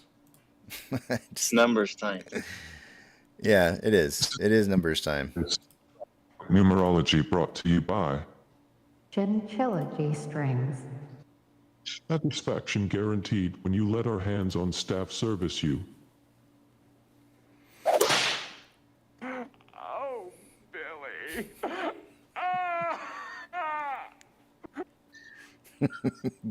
Good morning, censored content. How you doing this morning?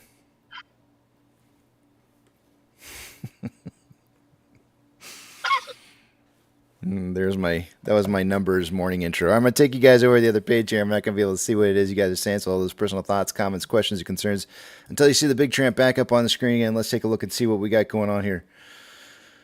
Starting in the top left-hand corner, we've got Tech leading the way into the Friday for the week here. He's got an extra bonus point for the week that's potentially going to lead to actually, it wasn't an extra bonus point.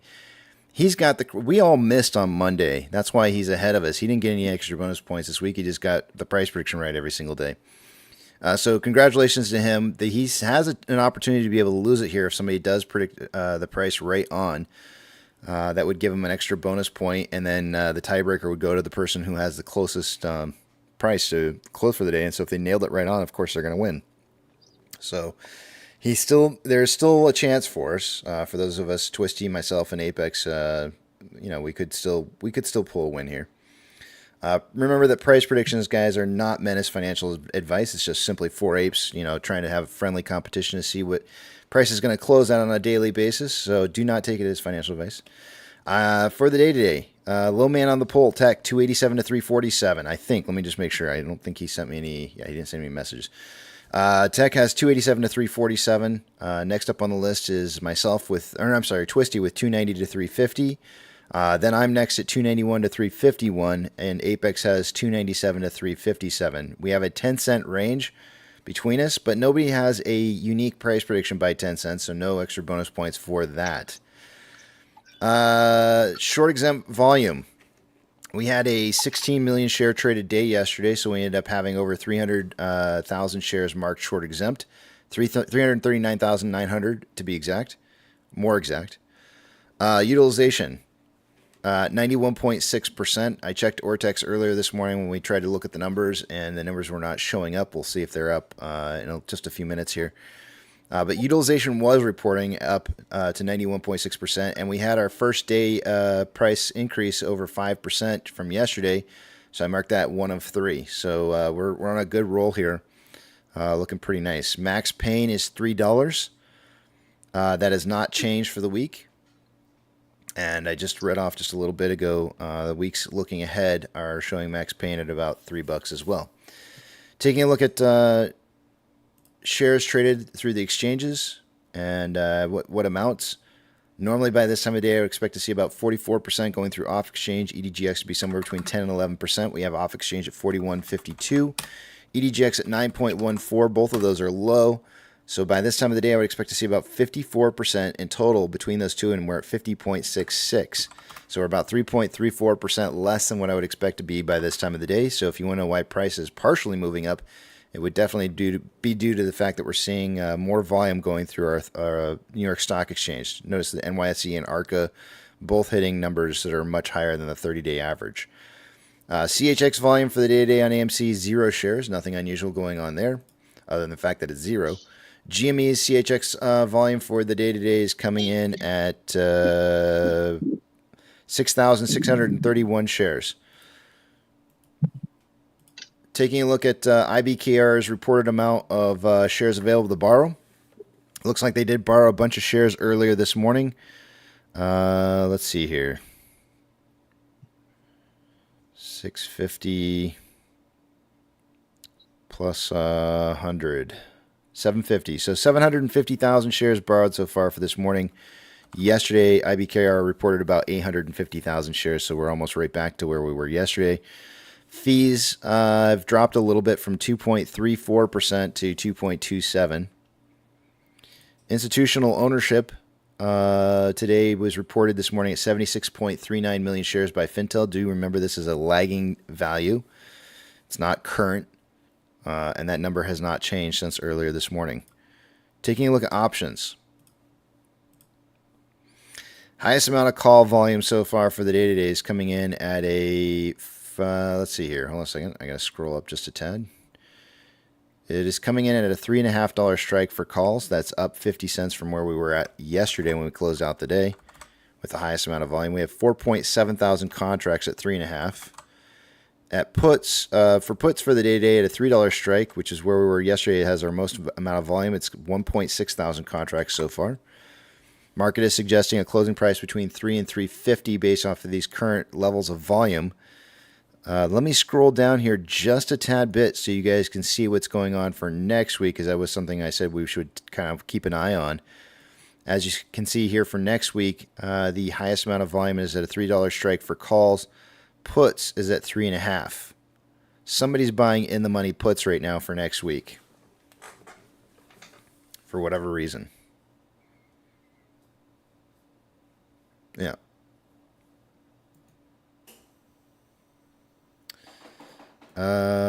Moving on. Taking you guys over to the other screen here. Give me just a second while I move some screens around, and we'll take a look at the rest of the data in a minute. This is going to be a fun one to talk about right here. This one, and Ortex. Starting with Ortex. Let's see if we finally got updated numbers. So far on Ortex, for the day-to-day, about 7,000 shares returned. It's not really anything, and I don't even usually write that down, but I will right now. That's not going to change the estimated short-term interest of the free float, which is at 19.49%. The cost to borrow min is rising. It's at 2.73. Average is 4.08, and max is 4.33. Let's see if we finally got reported numbers here on some of our other metrics. We've got, here's our utilization that got reported this morning, rising from 91.03 to 91.6. The on-loan amount, here it is. We got the reported amount. It went from 93.89 million shares to 96.07. So we're looking at 2.18 million shares. 2,180,000 shares more on loan today than yesterday.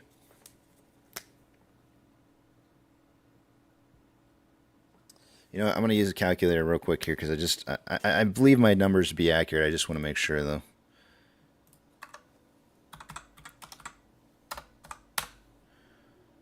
Uh, 93.89.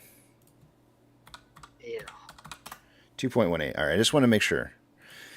Let's see here. We've got, that's an increase. So part of the reason why the utilization went up was due to the fact that there was more shares on loan. That's going to obviously raise the estimated short share interest of the free float. It raised it from 19.21 to 19.49. 0.28.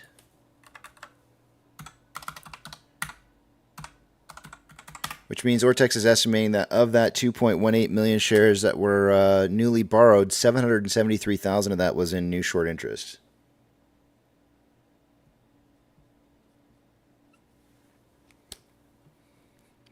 This should cause the on-loan average age per day to drop, because it was dropping yesterday on about 2.7 million. It might be even. It might not be a really severe drop. It might be just a little tiny drop, or it might even go straight across. Nope, it was up. Wow. Okay, well, that means that the average age per day, so they can borrow 2 million shares now a day, and that's not even enough to lower down their on-loan average age per day. And it rose from 46.41 to 46.69. The last one here is security lending volume. That did drop a little bit day over day from 6.63 million shares to 4.65.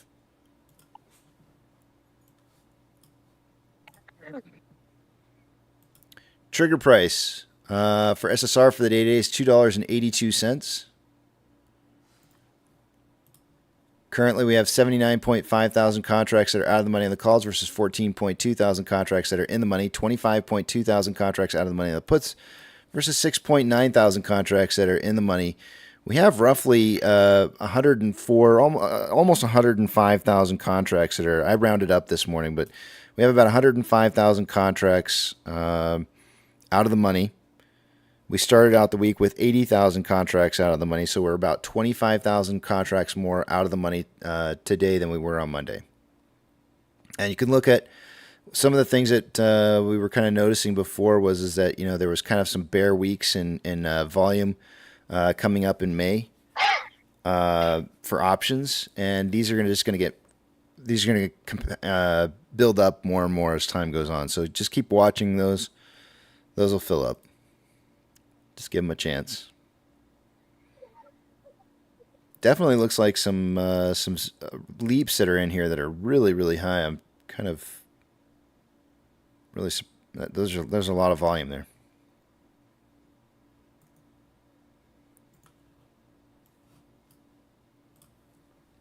Orders by Fidelity customers, AMC and GME are the only two I'm looking for on this list.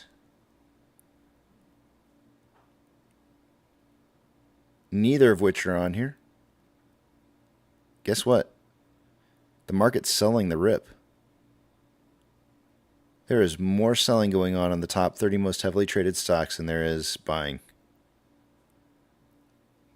Retail's smart, man. Retail's going like, you know what? I don't know about this. I don't know about this. Let's take a look and see what we got going on here. What is happening here? Risk was way super high, and now risk is starting to fall like a rock, which means our rates are dropping for the bonds. We're watching MMRI drop from the beginning of the day this morning at 298.06 down to 295.33.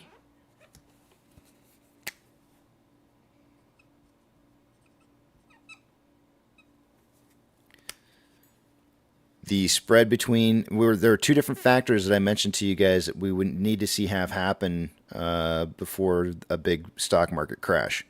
We need to see rates dropping, or it's more of an and than it is an or, and also saying the normalization of the 2-year, 10-year bond rates, where the 10-year would be above the 2-year instead of below. But I think that'll actually happen second. The dropping of the rates first, usually, followed by a normalization. So the 2 years will drop faster than the 10 years. They'll cross over, and that's how you know you're really in a market crash.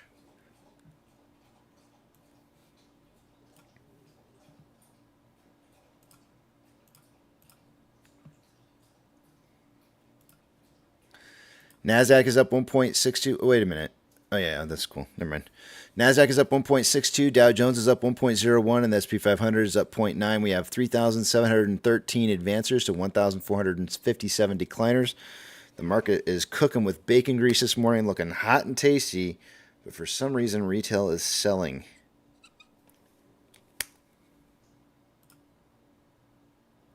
Sectors. The worst performing sectors for the day today happen to be energy and consumer staples. The best performing sectors, technology, followed by consumer discretionary. Of the Mag 7, 6 out of the 7 are in the green.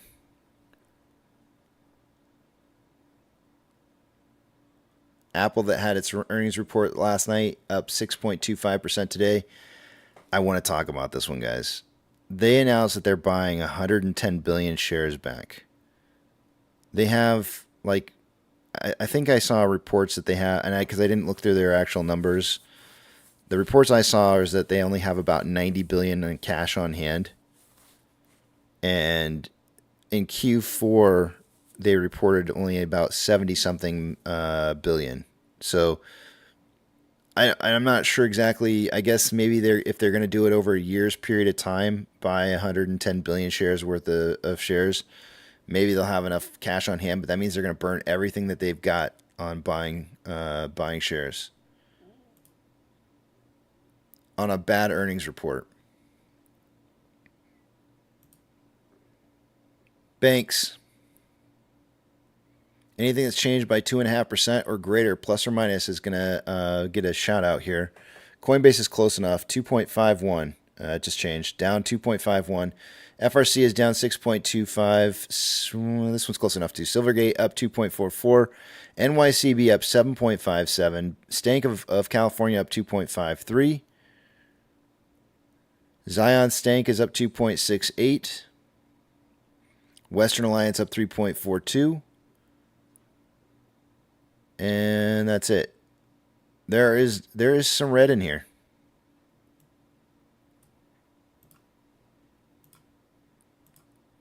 Gold is down 0.66 and trending down. Silver is down 1.59, trending down. Ethereum Classic is up 1.56 and trending up.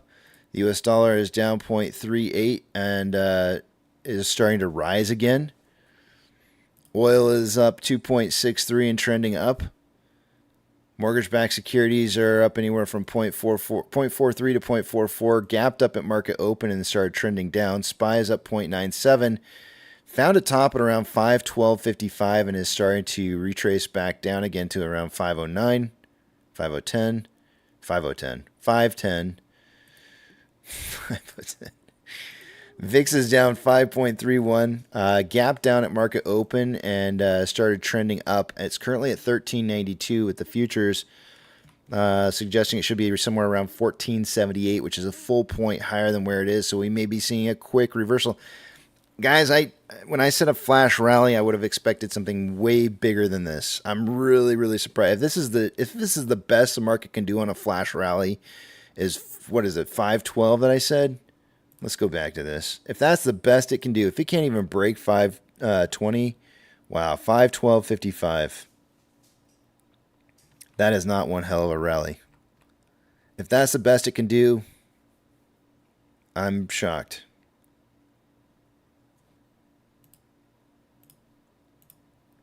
VTI is currently up 0.96 and is consolidating after an early market morning run up.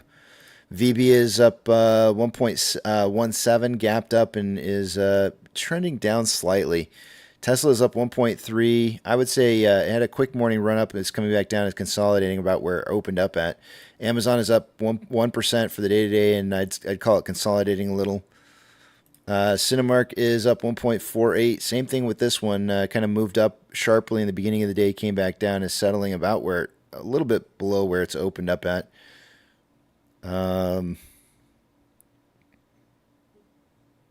Doge is currently up 1.83, trending up. Bitcoin up 2.94, 2.93, trending up. GME is up 6.03, trending up. HYMC is down 0.31, trending up. NCMI is up 1.87, gapping up and trending up.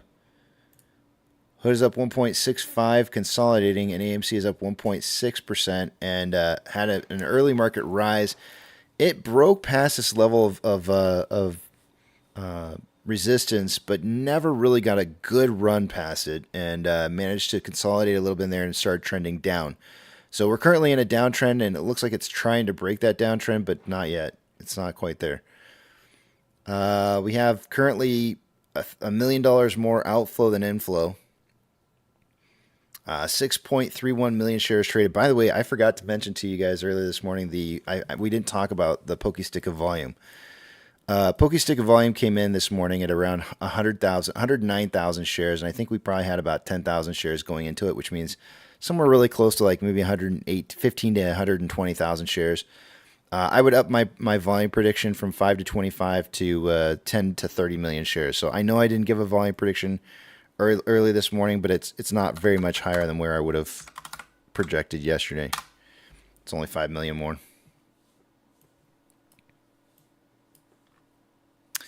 On a 4-hour chart, what are we pacing right now? Hold on a second here.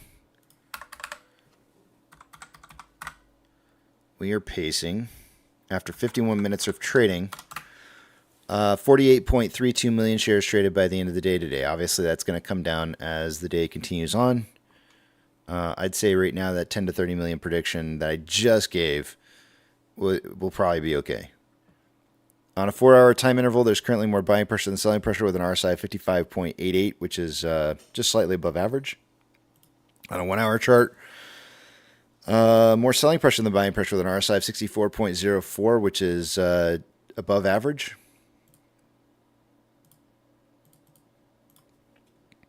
On a 30-minute time interval, more selling pressure than buying pressure with an RSI of 57.61, which is slightly above average. On a 5-minute interval, equal amounts of buying and selling pressure with an RSI of 47.86, and we have a divergence in the vortex indicator within the last 20 minutes. On a 1-hour time interval for Ichimoto, lagging line is above price line. Conversion's above base. We got to break through this cloud in order for this to really turn into a big buy signal for us. The price that we need to hit is 315, which is exactly where we're at right now. 315 or better should yield us some good buying pressure by around 12:30 Eastern Standard Time. But so long as we're in this cloud, it's going to be a point of uncertainty.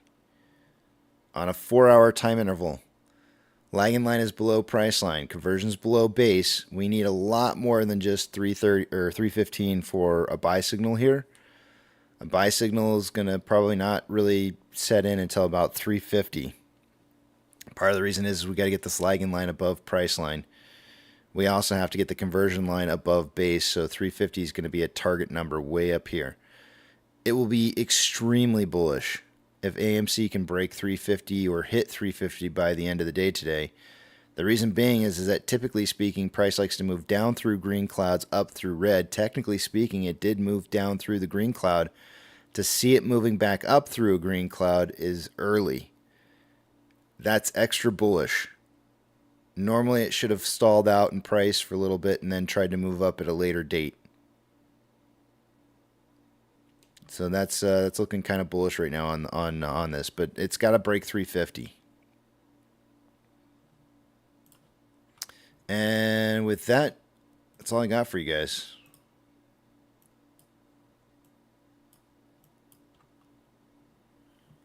I yield the rest of my time to the back of the big tramp.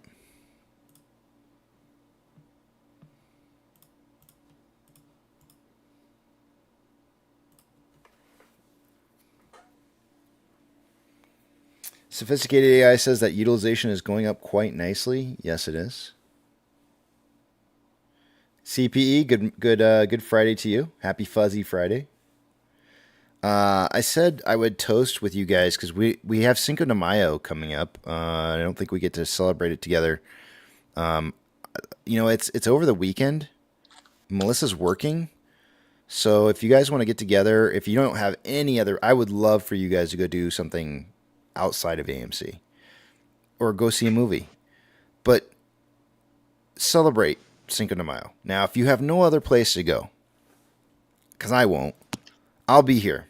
I'll come to the back of the big tramp Sunday night and we will get schnockered. Why not? I gotta get rid of some of this alcohol. Hi, good morning. Morning. Good morning, everybody. It's a good idea since we have our Greek Easter Sunday. Did you say Greek Easter? Greek. It's Greek. It's the Orthodox Easter. Ah, I didn't know. That's cool. I didn't realize Easter was celebrated at different times. Usually, it's very close to the Catholic, the regular. Mm-hmm. But this year they're very apart. 2-3 weeks difference. So I'll keep you posted with some food projects and stuff like that because we're gonna have the lamb. We're gonna have a lot of things. That's awesome.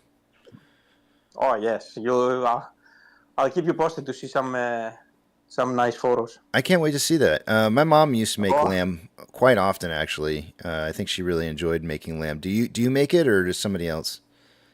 No, we're gonna make it. We're gonna start 8-9 o'clock in the morning. We're gonna put it in the rod, charcoal, and it's gonna be turning.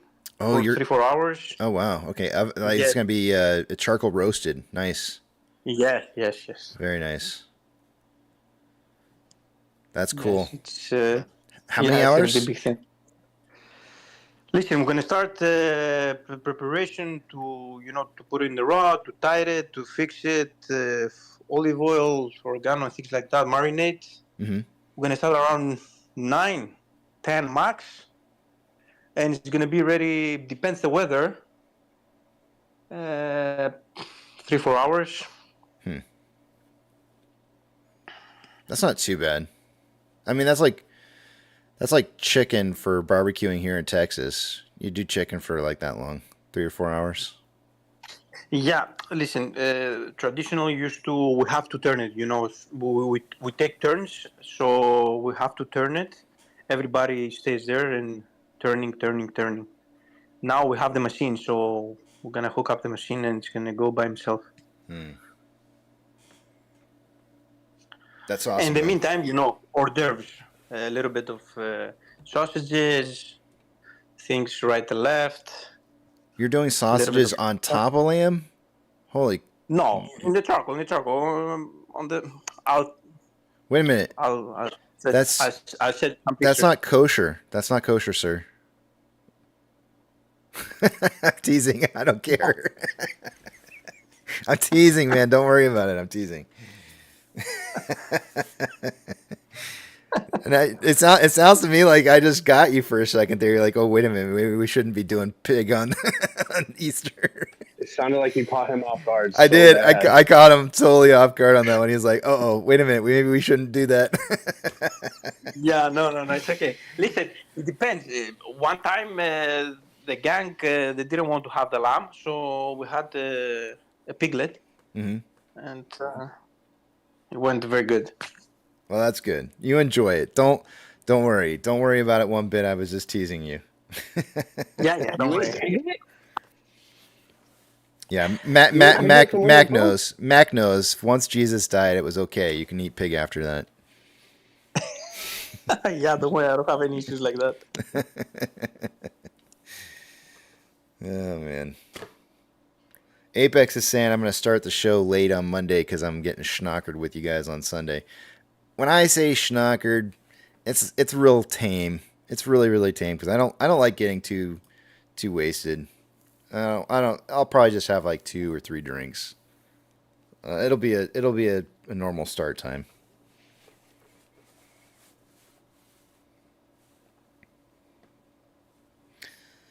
Let's see here.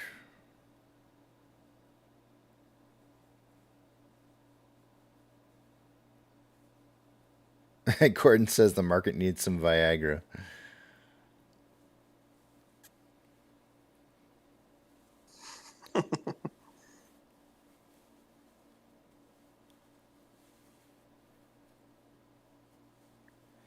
MCon says, what are the chances of hitting 350 today? I think pretty slim. I never would have expected to hit 350 today.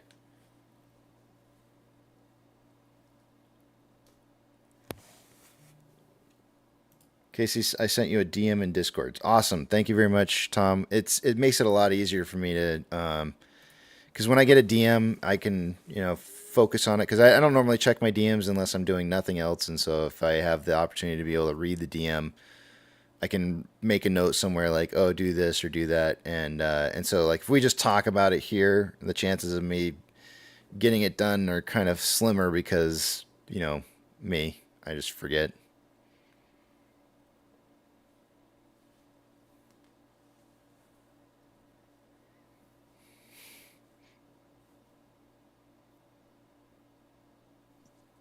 Melissa told me she's coming back with coffee later, and I was like, coffee. Can't wait.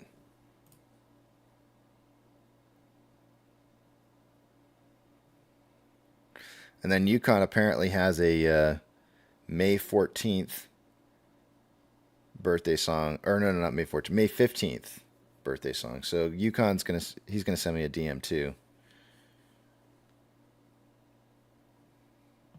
Look at that, Yukon and Tom D. You guys are almost sharing birthdays there. Did you guys ever hear about that? Like, if you put 100 random people in a room, the chances are like really super high that 2 people share the same birthday out of that 100 random people. I think that's really kind of an interesting. I mean, there's 365 days in a year. You would think that everybody would have some kind of different birthday. What's up? My wife and I have the same birthday. That's awesome, man. You'll never forget her birthday. Yeah. That's right. Yeah. Good morning, John. Gets worse. Oh, Gets what? Worse, though. Your kids have the same birthdays too? No. Oh. Same year. Oh, you were born the same year? Same hospital. Same hospital? Well, that's just creepy. 3 hours older. That's creepy. Yep. And she's not my sister. Uh-huh. So you think. No, but I am 3 hours older. We haven't seen your kids yet. That's true. Do they look just like both of you? They actually came out with a banjo, so I'm not sure. Oh, they came out with a yeah. Then you're probably not brother and sister then for sure. That's probably not a possibility. They're just really good at music. Yeah. So I challenge anybody to come up with something stranger than that. What's that? You can or you can't? The birthday. Well, I don't think many people can say that. No. Aside from being married to a family member or twin, pretty rare.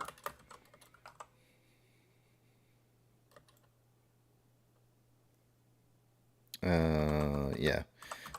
We've been together at a long time.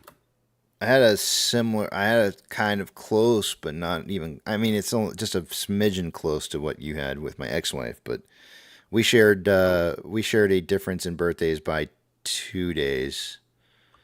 Okay. And but we were almost exactly a year apart. Yeah. Well, so this is really weird, right? We celebrated. Melissa likes hearing this part. What's that? Melissa likes hearing about this. Well, she's not here right now, but I'm sure she probably wouldn't want to hear about this. But yeah. Let's see. Hold on a second here. Gordon, send me a DM on X or Discord under AMKC. Hold on, I'm trying to send Gordon a message here. I can't type it out and talk to you at the same time. Yeah. All right, so this is the freaky part for us, right? So we were 1 year apart, and our birthdays were 1 day apart, and so we decided to get married on the day in between our birthdays. Oh, okay. Because it was the only day of the year where we were the same age. Okay. Yeah. Okay. Then Bradley was born on, maybe I probably shouldn't say this, but he'll have to forgive me later. He was born on June 6th. And Hunter was born on June 8th. So they're 2 days apart. Not planned. We did not try to plan to have our kids 2 days apart. Oh. Yeah. Wait a minute. Different years? Yeah. Of course. Okay. Of course. Okay. Yeah, no, Like, there's, that'd be yeah, pretty Bradley was 2002 and Hunter was 2005. Yeah, 2005. Okay. Yeah. So that was kind of weird how that all worked out. Yeah.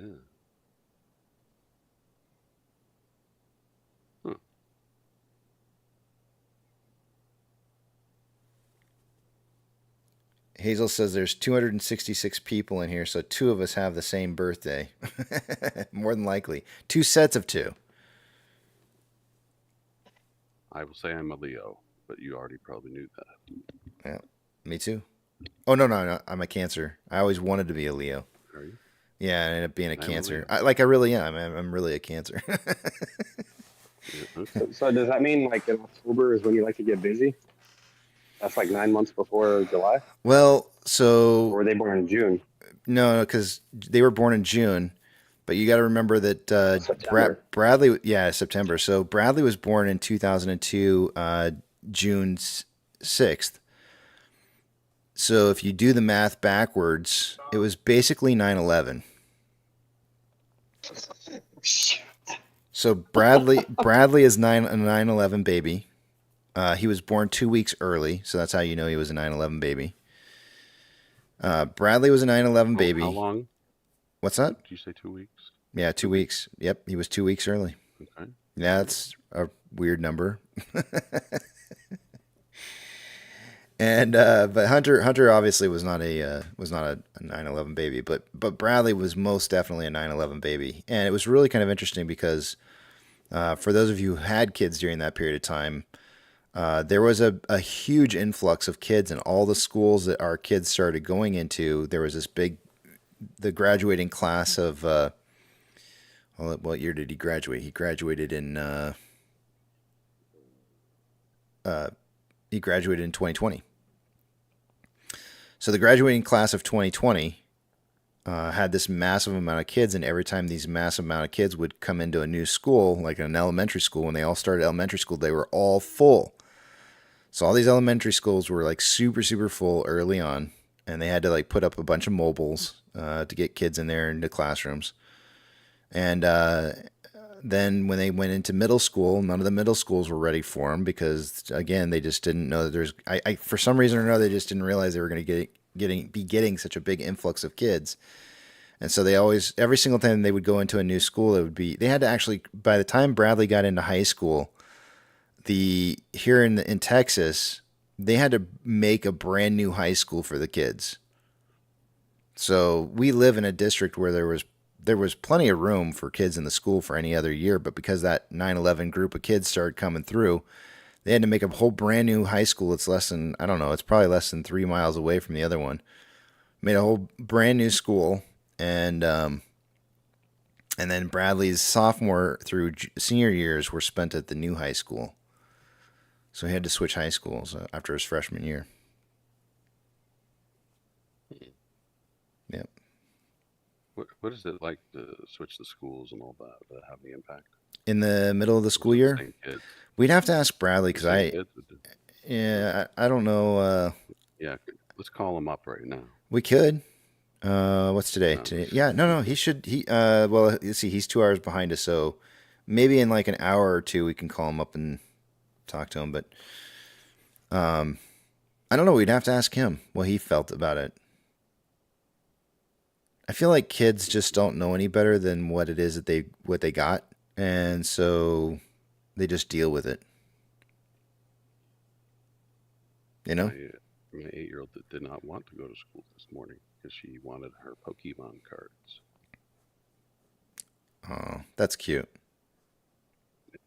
That's cute, but for you, I understand where you're coming from. Around type. Yeah, that's not cute. She starts stomping around, being like, "I'm not going to school."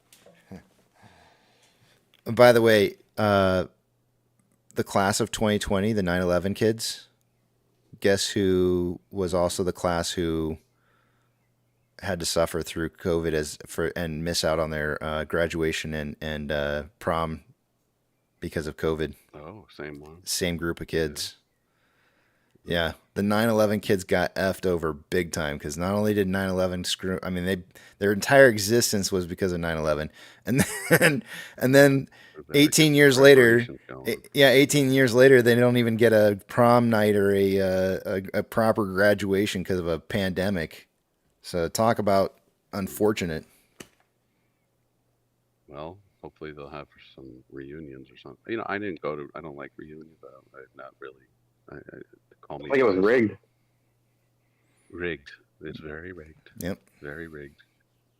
Rigged proms. Rigged schools. Mm-hmm. Very rigged. Good morning. Morning. Morning. Actually, I'm just. Good morning. It's a good conversation. It's pretty funny. That's messed up. Well, no, like the whole baby talk and everything. Oh yeah. Yeah, I understand. You know, kids wanting to take stuff to school and throwing temper tantrums. So that sucks. It's funny for everybody else, but as a parent, you have to deal with it, and it sucks. She doesn't even understand how to play it. Like apparently there's a way to play with those cards and stuff. Yeah, I used to play with my kids all the time. she doesn't know how to play it. She just wants to have them, and I'm just like, You know what I would do? Here's what I'm not trying to tell you how to parent, but just consider this. Her school probably has a rule that says she can't take them, right? well, she wanted them for after school because she's going over to someone's house after school, Mm-hmm. and so they're gonna, you know, get all their cards out and stuff. Tell her to pick I don't. her least favorite card and let her take that one card to school. Because if it gets stolen or she loses it or gets damaged, she won't have to worry about it. I doubt, and if it gets taken away by the teacher, no big deal. But she can at least take that one card to be able to show her friends, because she probably just wants to show her friends. That's probably all it is just one. I want to show my friends my card or cards, and just let her take one. Well, we got to find them again because my wife confiscated them from her and figure out where she put them. And just explain to her, like, if this gets stolen, or if the teacher takes it away, or if one of your friends rips it, which card would you want it to be? And then you can take that one card.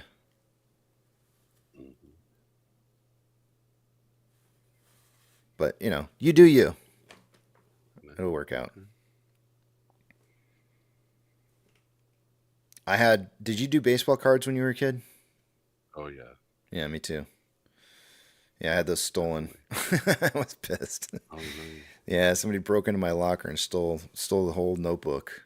Oh, it was terrible. Yeah, it was terrible. I gave up after that. You know, once you get a really good collection going. Yeah. Luckily, my prized possessions were in a separate notebook at home that I didn't take to school. So I still have those, but the other baseball cards that were not necessarily the best of the best were in that notebook. They were my trading cards. So my trading cards were, well, not decoys, but, you know, like the ones that you wanted to trade. Yeah. Yeah, the ones you were willing to unload. Right. So it was still a loss, but, you know. I used to have to like hide buying cards. I mean, I was so into it that, you know, like my mom was like, "You gotta just not buy so much." So I'd be like, buy some and then have to like hide the packages and everything. Kind of weird, but I liked it. Did you? You knew all the stats. You knew all the stats of the players. Oh yeah. Yeah. You knew the names of pretty much like most of the team members from some of the major teams that were your favorites. I was more like late 80s to early 90s was really my prime collecting. Same here. That was me. Yep. Yeah. Yeah. I think it was 88, 89, 90. That was kind of the time frame for me. Yeah. Yeah. Yeah, the Bo Jackson rookie. Oh, man. Was that 87 or was that 88? I can't remember. Yeah. I don't know, but I know that there was that. There was the you had, I mean, who else was it that played two sports? Deion Sanders. You know, he played for the Falcons and the Braves. I think it was Mark McGuire's rookie year in, what, 87? 87 to the tops of the brown, kind of wood grain look on them. Yep, I had that. Yep. Had it. Had. Yeah. I was so pissed. Yeah. Jose Canseco. Oh man, those were the days. The Athletics. Yeah, actually, my cousin was working for Continental Airlines during that time frame, and the team once chartered a flight that she was on, and so she got all the team's autographs. Oh. Probably wanted to give her more than that. But...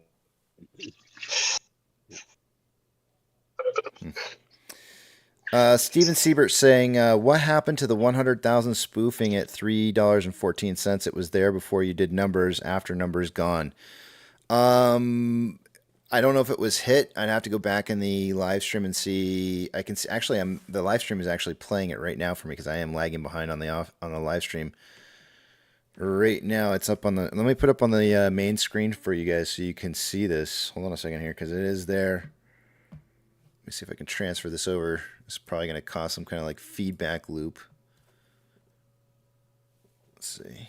How do I do this? Here it is right here. Where am I at in the live stream here? Let's see. Let's go forward here and see what happened. Oh, we got a big old calculator in the way there. There it is right there. It's still there.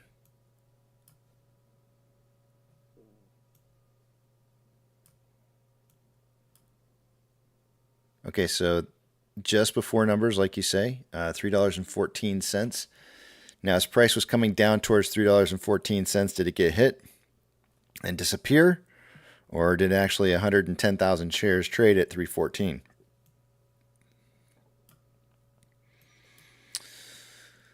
Let's get back to it. 314 it does not appear to be there any longer. I see 314 on the page. I do not see. Let's go back just a tad bit. Yeah, unfortunately.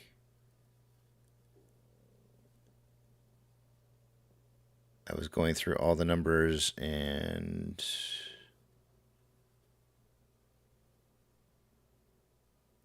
I do not see it. It looks like, let me go back just a second here again.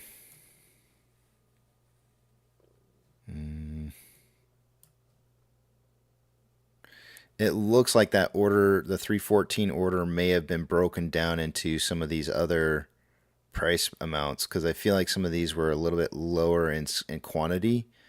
So like it might have been split up between some different prices. It's hard to say without actually having, because I don't have the data for it, unfortunately. But you can see here, if I go back earlier in the morning, you can see that there's only 800 shares showing up here, 1,100 here at just underneath 525 at what appears to be 309. Some of those numbers, as we go later into the stream at 309, you can see there's like now 10,000 shares there. So it may have been split up or divvied out between some other price points.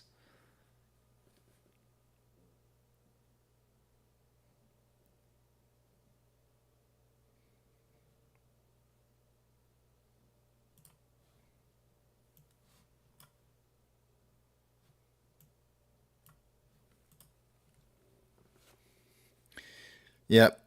Stella's like, so I'm watching a stream of a stream. Is that Ghostbuster crossing the streams thing? Yes, it's very, yeah. Don't do it. Any two will do says, when I was growing up, I was about 12 years old. I had a card shop in my town. I used to go there every day and buy packs. I pulled a Rookie of the Year basketball card out of a pack that was worth $4,500. The guy that owns the shop offered me $4,000 for it on the spot, and I turned it down at 12 years old. It was Grand Hill and Jason Kid Rookie of the Year. Jason Kidd, yeah, that sounds pretty good. I don't know, what's it worth now? Yeah, I don't know, but he says he ended up losing it. Have no idea what happened to it. Laugh out, what an idiot I was at 12. Well, yeah, well, it happens, man. You know. Yeah, you're also in AMC too, so. You know that's not going anywhere. Yeah. You make better choices as time moves on. Yeah. Let's see here. Yeah, in regards to that Pokemon stuff with your daughter, what you should do is you should build a deck for yourself and build her a deck and play it. Because I played with my two boys growing up, and it was. How old is she? If you don't mind me asking, you don't have to say. 8. She's turning 9 this month. Perfect. This is going to help her with her math skills. I promise you. Okay. Go learn how to play the game. There's plenty of videos out there that you can watch on YouTube. If you need I'll be there for you if you want to send me a I'll be- message like, how do you do okay, this? yeah. I'll tell you, I know how to play the game. I hate to admit it, but I do. My mom actually got us involved in it. She was in China and bought a bunch of cards in China and sent 'em, and brought them and gave know them how to to the play kids too? for Christmas. No, I don't think she does. No. Well, maybe she does. I Do take you that think back. we could have her and we could have her on and you I and think, well, she wouldn't remember, I'm pretty sure, but I think she actually did play with the boys a couple times. So, yeah. Cool. Well, Yeah. I appreciate that, Casey. I'll probably take you up on that. Anything for making it fun. She's good at reading and stuff like that. She's got to work on her math a little bit. This will help with the basic math. I mean, she's already past that really, but I feel like sometimes when you can work on the fundamentals of math skills and it to where it's like just clicks real fast for you, that's when it just makes other things kind of flow a little bit better. So, I think the math great. Yeah, she might like it. She might like it a lot, especially if she likes the characters on the cards. She can build a deck around that. And go. Hey, Casey, Yes, sir. Go ahead. real quick. For Christmas, I got my son a board game that's Pokemon. Yep. It's called Pokemon Battle Academy. Mm-hmm. It sets you up with 2 starter decks and teaches you how to play it. Perfect. No. Yeah. So I'd recommend that. I think it's like $20, $25. Pokemon Battle Academy board game. Battle Academy. Yep. Pokemon Yep. Battle Academy. Yeah, it's great. It's fun. I had a lot of fun playing with my boys. I built my own. After a while, once we really got into it, we built our own decks that weren't like bot decks, and started battling each other with our quote unquote made decks. And yeah, man, it's a lot of fun. It's a lot of fun. Careful though, you might turn her into like one of those gamers, those weird gamer girls. You never know what it's gonna do. I mean, there could be worse habits out there, I guess, but whatever. I'll tell you what, though, she's actually really good at drawing the anime characters. Oh, really? That's cool. Yeah, like I'm surprised. It's like, whoa, because she started going to like these drawing workshops and stuff after school, and I guess that they teach them how to. One of the classes was an anime one. Nice. Bradley's really into anime. Hunter's kind of sort of into it. I don't actually, I'm not really sure how much Hunter's into it. I think more Bradley than Hunter. But I think a lot of that stemmed from the Pokemon to begin with. Now I can't say it too loud, but my here, get my microphone a little closer. My wife's brother is really into the anime, but furry stuff and all that weird stuff. You know what I'm saying? No. That's just a whole different realm, man. That's just strange. I don't know what you're talking about. Yeah. He's a ridiculously talented Careful. art. Be careful. If your wife is going to listen to you, he's going to punch you. Be careful. Well, let me tell you, I'm actually at an office right now, so I'm not going to talk about furries too loud. Perfect. But say Pokemon as loud as you can and see how many people come over and find out if you're okay. I did. Someone kind of did just look over. I bet they did. Oh yeah, that's bad. That's bad. Yeah. Quick, get back to work. You know, don't ask, don't tell. Yeah, go back to work.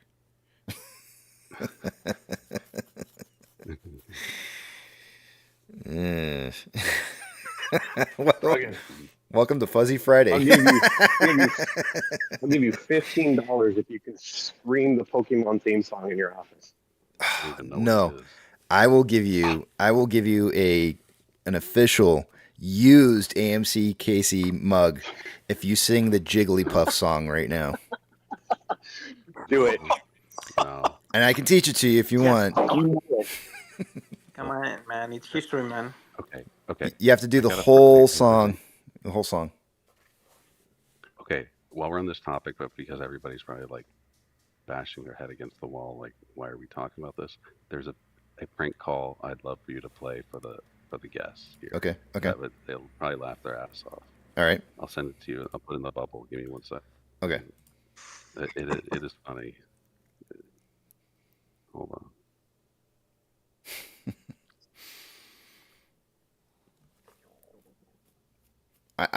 I'm warning you right now, though, Rugged. When you go down this road of Pokemon cards, it's addicting. Yeah. It's a very addicting thing. And so, like, the whole idea that you start out with a $25 set to learn how to play is not where it ends. Like, you are going to go down an expensive road of buying cards. So just understand that up front. If you don't want to go any further than you have, be careful. Red pill? Yes. Yes. You are at a crucial point right now to where it's either just a love for little creatures that she sees on the cards versus a full-blown addict. It is very very fine line. Very fine line. I mean, look, when you have your motto of the whole thing is gotta catch 'em all, like literally that's what is ingrained into these kids' heads is gotta catch 'em all, gotta catch 'em all, gotta catch 'em all. Well, it's like a drug. Apparently so there is that I pasted a link to it's a 2-minute prank phone call. Mm-hmm. I put it in the bubble, but apparently that Pokemon Go app, like you have to like go drive around, you have to like go into weird places, like sometimes like people's yards or like parks and buildings and stuff, like to collect things. Very strange. So that's the theme of this call. Like one of the guys on the Stern Show calls and tries to tell this guy like he needs to collect something from his house, and he just keeps bothering the heck out of him. The guy gets really angry. So I would I think our audience would enjoy this immensely. Well, it just so happens I have 2 minutes left here, so we should listen to it real quickly. Before I do, though, I'm just going to say good morning, Preacher, because I see him walking in here, my hero from this last weekend. So good morning, Preacher. All right. Hey, morning. I don't know if my audio works this time. Yeah, it's a little weird, but I can tell it's because you're using something different than usual. Yeah. Out and about. Yeah, I love the birds chirping. It's awesome. Yeah, yeah, me too. Mm-hmm. All right, here we go. Let's listen to this clip here real fast. I'm going to mute myself in the back of the big train because otherwise everybody else won't be able to hear this.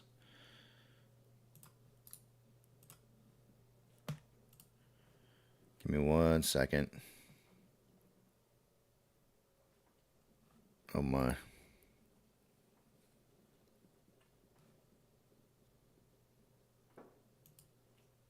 Close. Right click. Copy link. Oh my gosh. This is frustrating.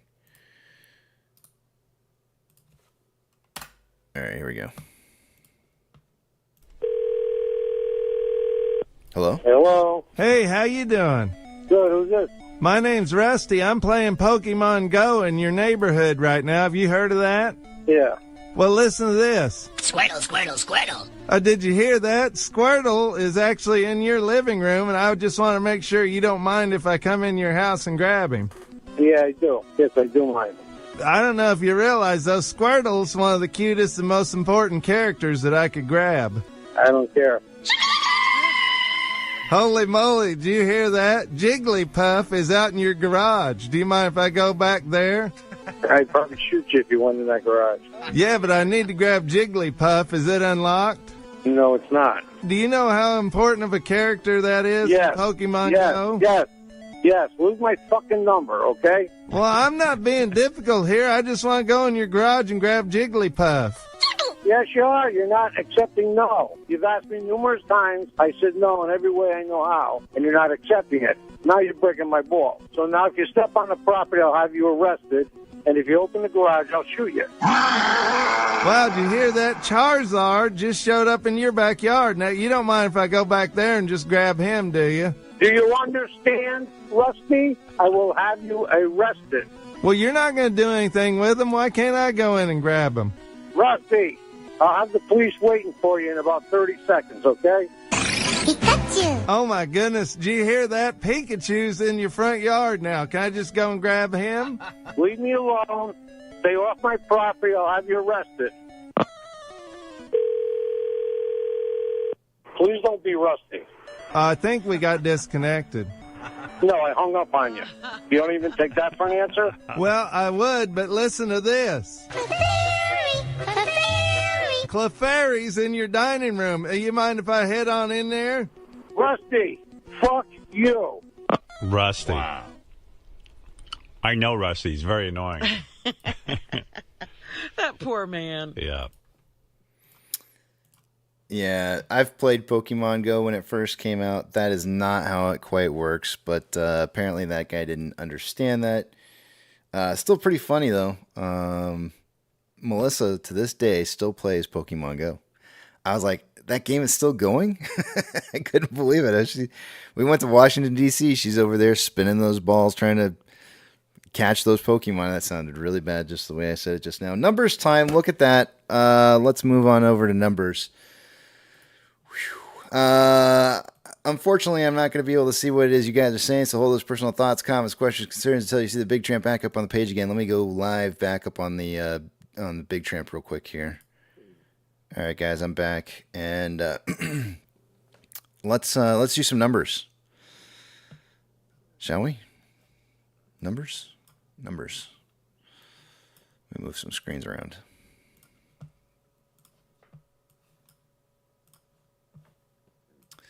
All right, starting with off exchange. Normally by this time of the day, I would expect to see about 60% going through off exchange and EDGX combined. We got about 44.6 going through off exchange, EDGX sitting at 8%. For a grand total of 52.6%, that's about 7.4% less volume through those exchanges than I would expect to see, and yet price is really close to pretty much closing price from yesterday. I would suggest that we'll probably see a later portion of the day run up based on the fact that I'm seeing these numbers so low. Either that or we're going to start seeing off exchange volume and EDGX volume rising all of a sudden at the end portion of the day. But CHX volume is already over 30,000 shares, 36,940 shares going through CHX right now. GME CHX volume for the day-to-day is coming in at 16,733 shares. That's definitely elevated for GME. IBKR showing only returned shares in the last hour, about 350,000 of those. Fees are at 2.28, which is a little bit of an increase from the 2.27 a little bit ago. According to Ortex, an hour ago, there was about 7,000 shares returned. It's now 31,000 shares returned for the day. That's really not that much of a change. It's going to keep that estimated short share interest of the free float at 19.48. Cost per bar men's at 2.73. Average is 4.08 and max is 4.33. One of the things that I think is interesting right now is that IBKR is reporting a fee of 2.28, but according to Ortex, nobody's borrowed shares for anything less than 2.73. But I see shares I guess the shares that were borrowed earlier this morning were borrowed before the market opened, so that could be part of the reason why. We may not see any more shares borrowed from, actually maybe we'll see more shares borrowed from IBKR because they may have the lowest fees right now. But anyways, shares on loan for the day is at 96.07 million shares. That's the highest amount of shares ever since the reverse split and conversion. We did increase day over day by 2.18 million shares having been borrowed. And Ortex is estimated about 773,000 of that was in new short interest. Taking a look at call volume so far for the day-to-day, the highest amount of volume was at a $3.50 strike with 4.7 thousand contracts. It's now 6,000 contracts. Highest amount of puts coming in at a $3 strike. There was 1.6 thousand contracts an hour ago, now 2.9 thousand contracts. The market is suggesting a closing price between $3 and $3.50 before the day is over. MMRI. Wait a minute. Hold on a second. Not MMRI. Let's move to orders by Fidelity customers. AMC and GME are the only two I'm looking for on this list.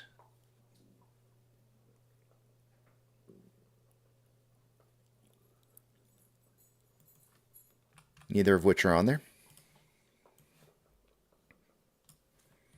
MMRI an hour ago was at 295.33 and is now at 294.92.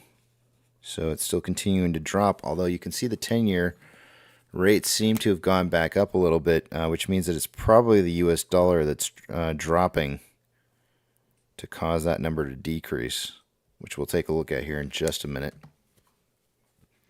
The spread between the 2-year and 10-year bond rates was 0.307 as of an hour ago and is now currently at 0.29.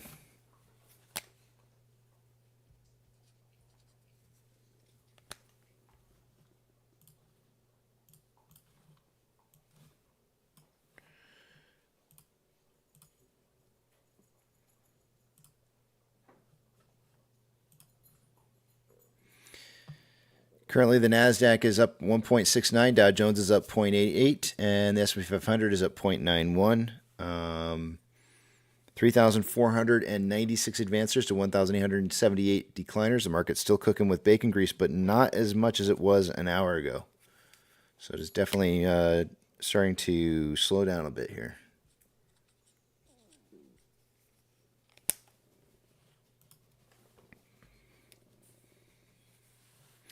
The worst performing sector for the day-to-day is energy, followed by consumer staples. The best performing sector for the day-to-day is technology, followed by real estate. Of the Mag 7, 5 out of the 7 are in the green. Financial institutions that have changed more than 2.5% will get a shout out. Coinbase is now down 2.87. FRC is down 6.25. So I'm going to read out this one anyway. Silvergate's up 2.44. NYCB is up 3.76.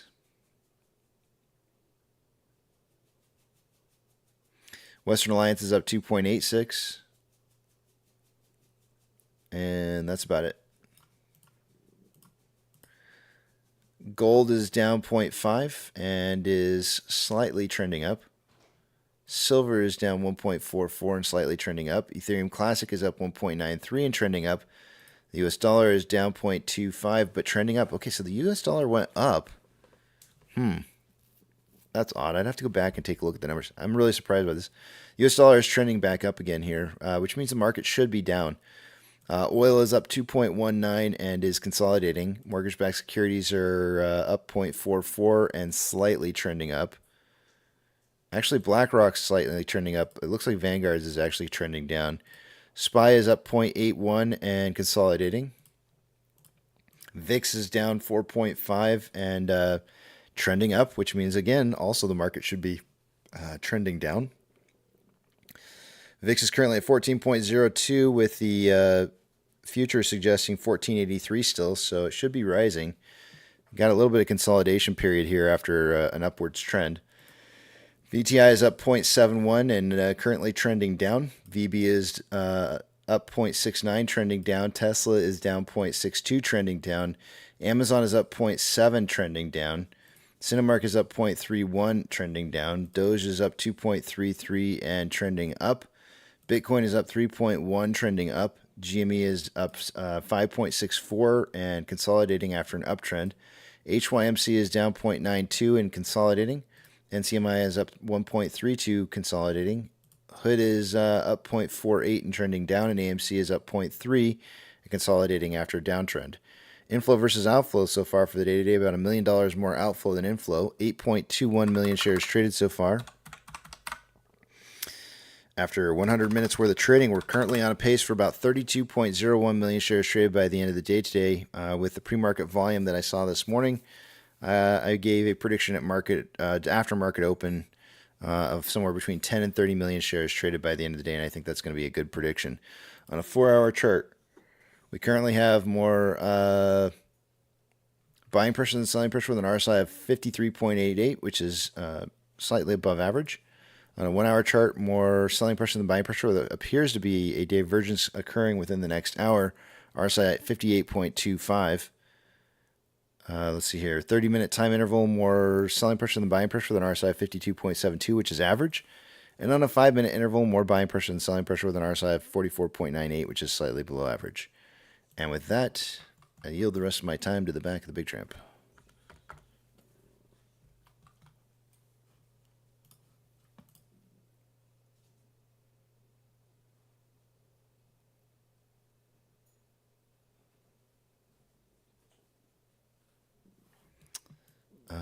Let's see here.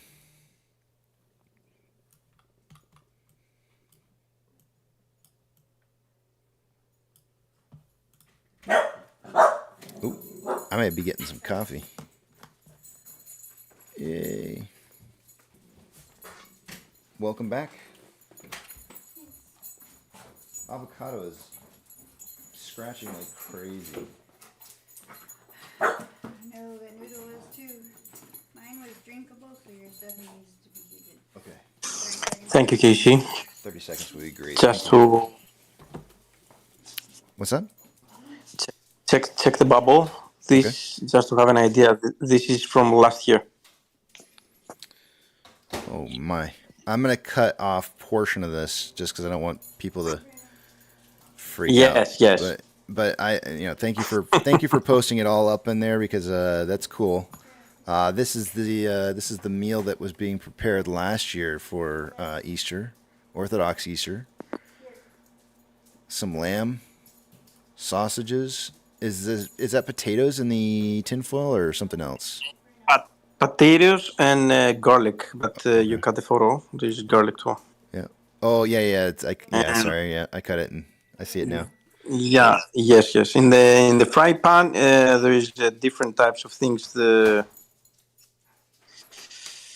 a little bit more carnivore. Yeah, it looks like some parts I don't normally eat. Is that a dinosaur? That is not a dinosaur. Melissa just walked in, looked at the picture, and said, "Is that a dinosaur?" No, that is lamb. Oh, they have a big head. She said they have a big Have head. you ever tried the fry pan? Have you ever tried the things? I have not. No, I have not tried that before. You're gonna no. change. You're gonna change your mind after. It's okay.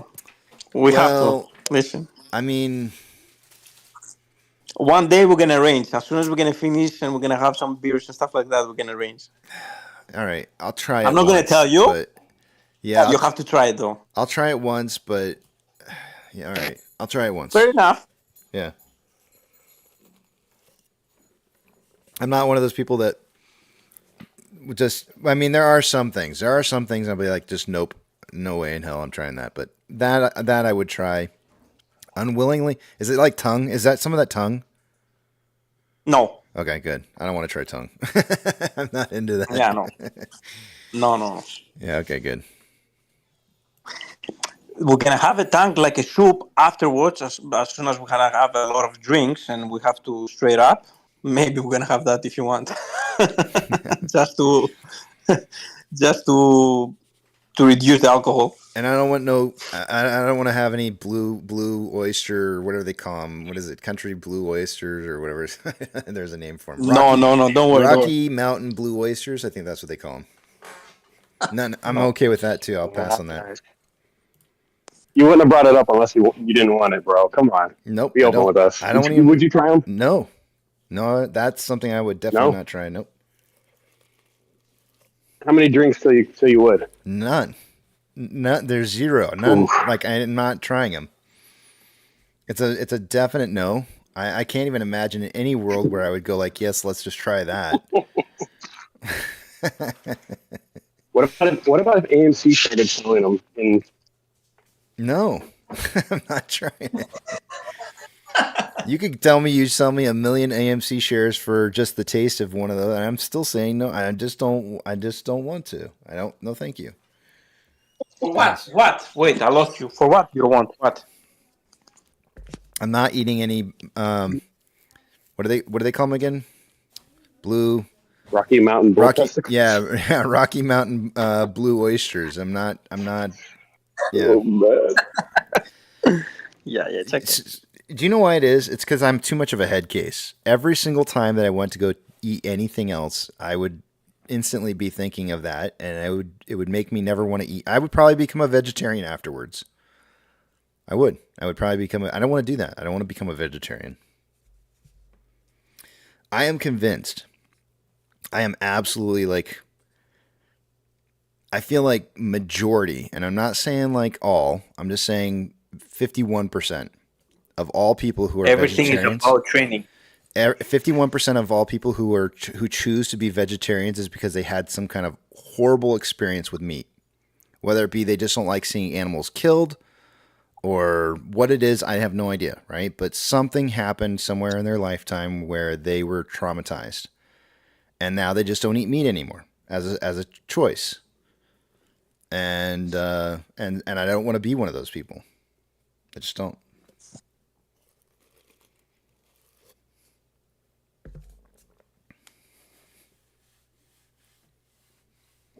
I've slaughtered animals and I'm still eating meat, so I don't know what you're talking about.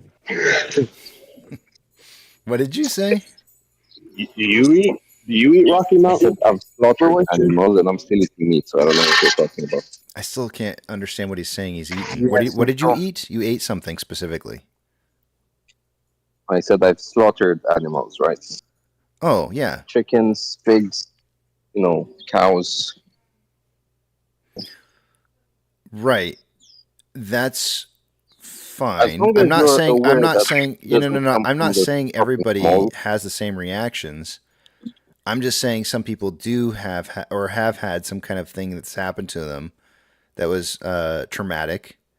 For you, it wasn't traumatic, right? I get it. You're saying I've done things that should be traumatic, but for you, for whatever reason, you felt like you were in a safe place and you did things that ended up being a normal thing for you. For other people, no, it is the first time you do it. It is a shock. There's no way it's not. Yeah, it's different. For taking a life of something that you was maybe like a pet before. But you had somebody guiding you, right? That's how you. There's a trick. Yeah, you need to be around this. You had somebody guiding you through this, and it wasn't something that you were just forced to do, and unwillingly. No. Yeah. Nobody guiding me. Nobody guiding you if I want to or not. Really? Nope. Okay. Well. Like my first time was a chicken. It's like, here's an axe, here's a chicken. We need it for supper. That was it. No question. No. Would you? No. Do you mind if? That was it. So you were thrust into it, and basically told, if you want to eat, this is what we're doing. Yeah. Otherwise, you don't need it. Well, I wasn't told if you want to eat. I wasn't given an option. No, it's just. Yeah. That's how you survive. I guess what I'm saying is it was a survival thing for you, right?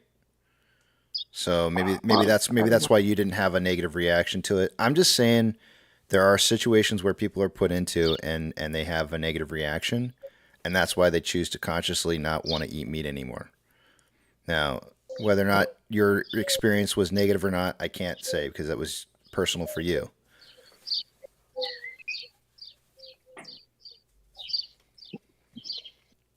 But look, everybody who eats meat, sorry, that's a big statement. Not everybody. I want to believe a large majority of people who eat meat understand that meat doesn't come from a shopping mall, and it's not made in the shopping mall, right? Yeah. Everybody knows where meat comes from. A lot of people, not everybody. So as long as you understand that there's a death to the animal, and that's a process for you to get that meat in your belly. Mm-hmm. Just the fact that you don't see it doesn't negate the fact that there's still death happening somewhere. Right. Right. Yep. But the same is with vegetables, right? You're growing plants. You can maybe give them names, whatever, call them pets, and then you rip them out of the ground. You chop them up, right? Mm-hmm. What's the difference? Everything gets destroyed to feed us, right? Everything gets fueled. There's difference.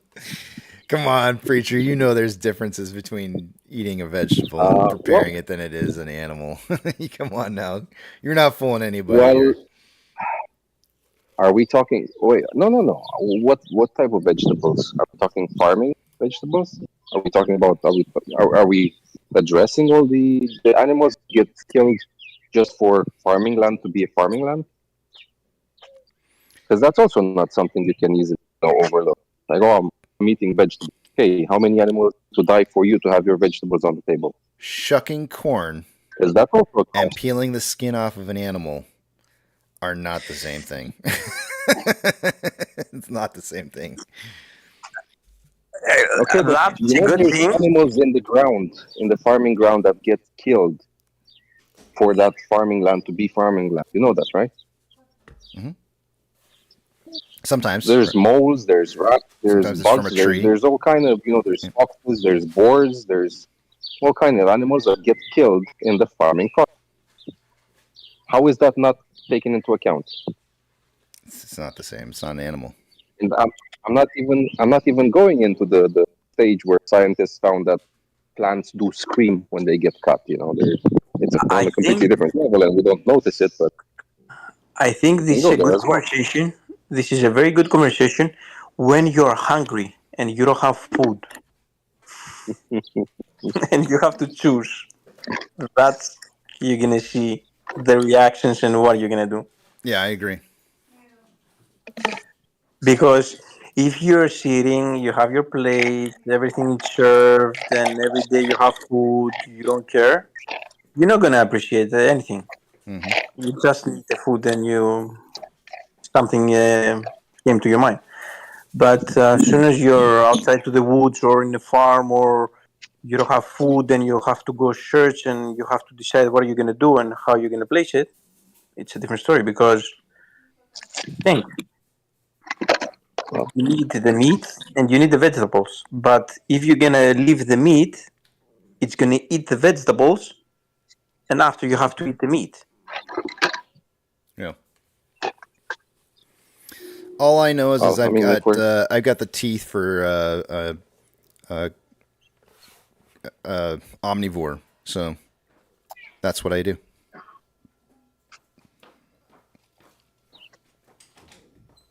Okay, if we're talking about this type of comparisons, well, I know fuel prices now higher for decades, and the fuel price in US was peanuts, was nothing, right, compared to the rest of the world. That always came at a cost.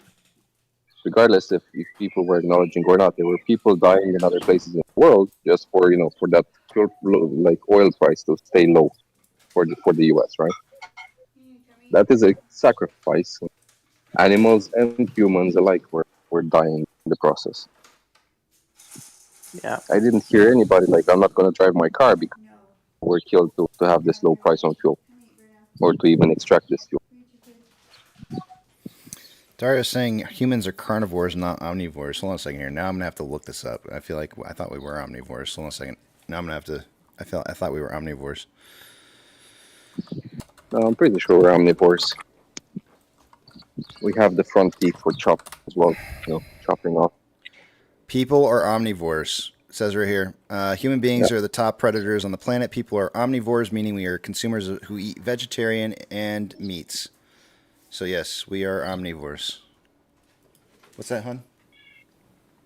I'm gonna go probably to Kohl's and Target. I'll get 2 new batteries, but I'm gonna look for Amy's birthday gift and the Mother's Day gift. I'll be back to take Seth to his appointment. Okay.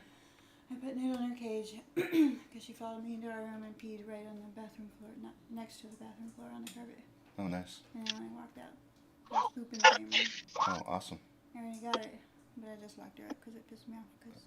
Okay. Yep, understood. She doesn't go when we let her out anyway. Yep.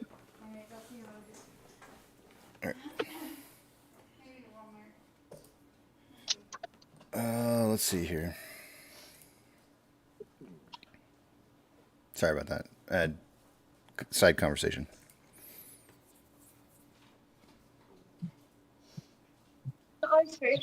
Understandable.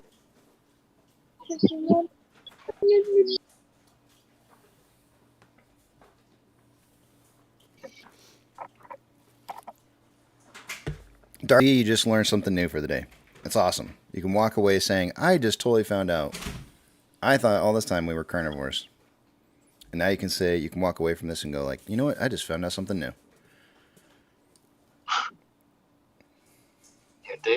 Your day has passed.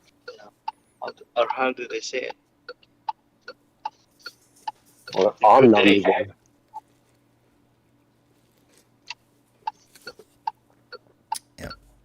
Your teeth structure tell you what it is that you should be eating. If you have incisors, but you also have the teeth that are able to grind up grains and whatnot, then that tells you what you should be doing. You should be probably eating a little bit of both. My grandma's got no teeth left. That means she shouldn't be eating. That means she should have applesauce and prunes and no, I'm just kidding. Oh man, that's a good one. I needed that. But there is some other meat. No, I'm just kidding. There is meat you can gum. Just kidding. That's gross. Let's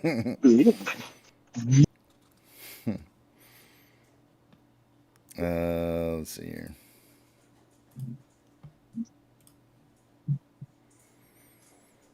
Meatballs.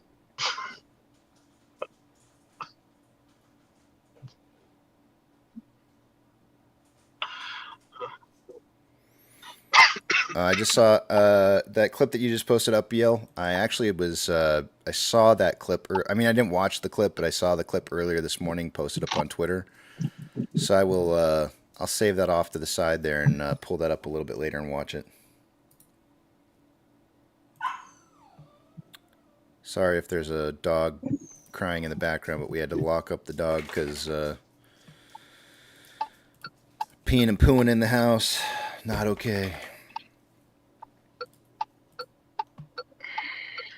Is it Bruno or another dog? No, another dog. We're watching some other dogs right now, so. They're peeing and pooing all your house under. Yeah. Yeah. Not okay. You didn't tell us you were watching Food Dog this weekend. Well, it's not Food Dog, first off. So yeah.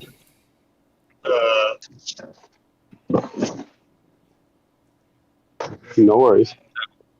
You'll be cleaning shit all day long.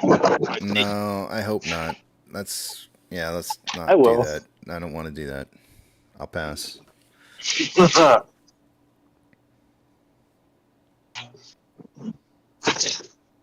All right, the countdown starts now, fellas. 4, 10, 9. I got 8. 7. I got 8 weeks. For what? The baby will be here in 8 weeks. Ooh, what? Oh. Is this an announcement that we haven't heard before? I feel like this is a new announcement. No, this is an old one. Okay. I told you like 4 times. Oh, that's right. I remember now. It's been a long. Yeah, it's been a long time since we talked about it. 7 months. Yeah. Okay, I thought babies took 9 months to come. How? So, what do you have everything ready to go? Like, what's the deal here? Are you all prepped? Do you have your luggage all ready to go? Because you said how much longer now? 8 weeks. 8 weeks. 8 weeks. 2 months. Yeah, 8 weeks. Yeah, what about 2 weeks? That's too soon to be you have to start packing. To the other one. No, we got it packed, man. We got it packed. We got the bug out bag ready just in case she's early. Okay. Like we got everything set up, crib set up. Well, that's good then. You have the backup luggage. Okay. Backup luggage. No, no backup luggage. No chargers. Mm-hmm. For phones or iPads or laptops or whatever. All sets. Okay, good. Power battery. Do you have got that ready? What are you going to be filming or taking pictures with? Glad you asked. Actually, I'm getting a new phone in about 2 weeks from now. That's 2 weeks. All right. Okay, Rex. I don't know if you mind to ask. It's the first kid. Yes, sir. So, screw the rest, man, and enjoy it. Nobody has to. So yeah, man. Nobody has to take this thing. It's the first kid. Yeah, enjoy it. You're gonna find you want to enjoy the moment more than anything, for sure. Yeah, you're gonna be in a panic. You don't realize what's happening, and yeah, it's all gonna happen so fast. It's gonna be like a whirlwind of just insanity for you. You want to hear like the worst part? Take deep breaths. And remember to take deep breaths. Don't talk back to the wife, please.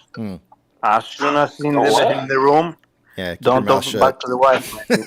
Keep your mouth shut. Listen. Destroying, I Hold don't know, the hands. monitors. Be prepared. Throwing stuff. Yes. We have 8 Swearing. weeks.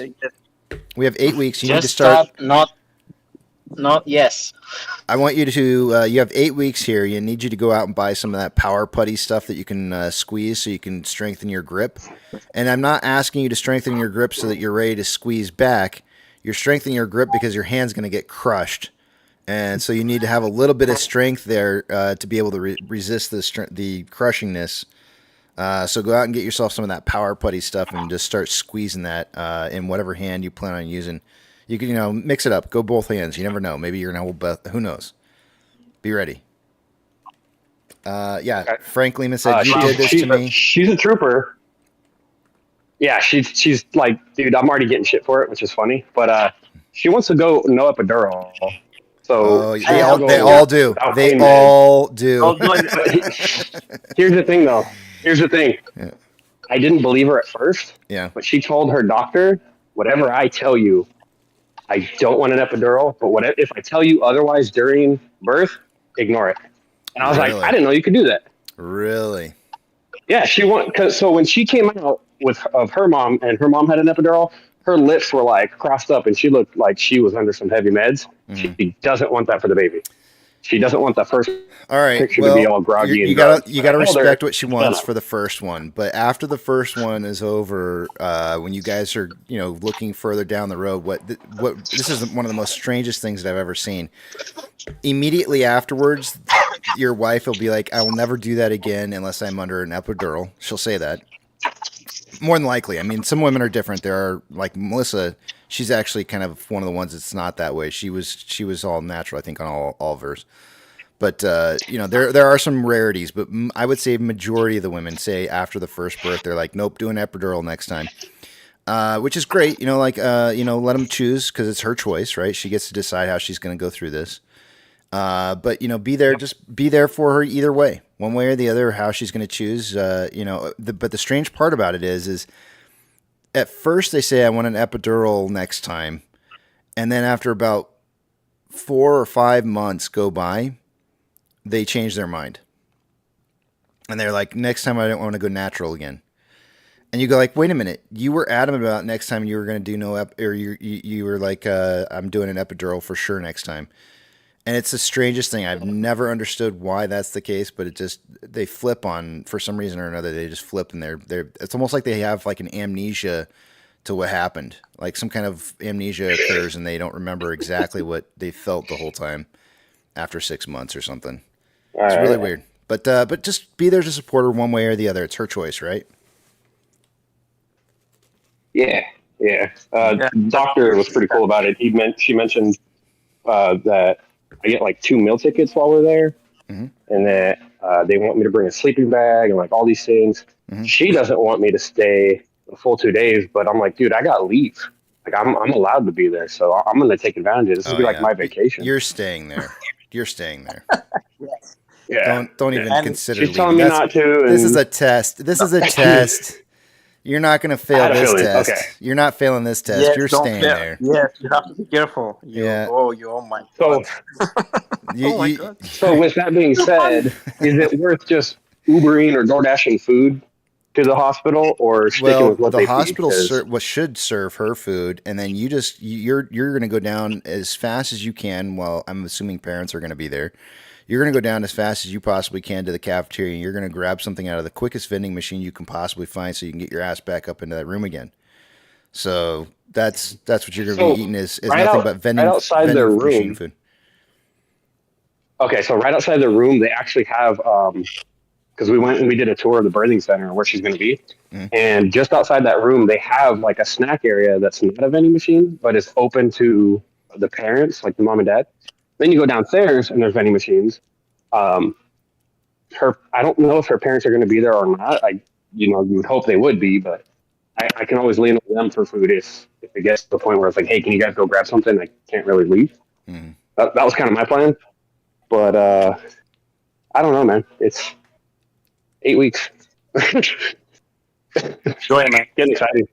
Stay back and enjoy. You have to be a pussycat. I've just told you. Anything she's gonna say yes. No, Yes. no talk back. No arguing. No arguing. No argue. No arguing. No stress. No, don't even think about it. Should I ask her? No. Have you If the done dog Lamaze flies, classes? the dog flies. Have you done Lamaze Yeah, classes yet? we're scheduled for those. No, we're scheduled for them. Oh, you're going down the road I went down. You're scheduled for Lamaze classes. When are those happening? It's supposed to be 3 weeks. 3 weeks from now. So Oh. you're going to get those in the last 5 weeks.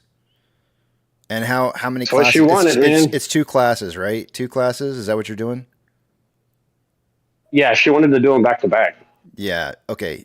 I'm going to tell you right now. You're going down the same road I went down my very first time. That is not what you're looking for. That is not you're signed up for the wrong class. Okay. You're signed up for the wrong class. You need to find something better. Because what's going to end up happening is you're going to get into that. She's going to get into labor, not you.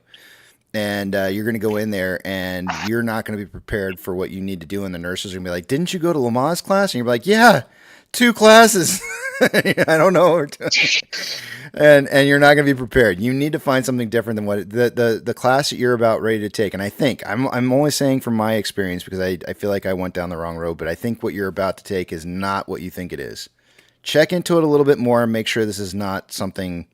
They very briefly show you how to do Lamaze, and it is not a class designed to show you how to actually train for it. It just talks about it.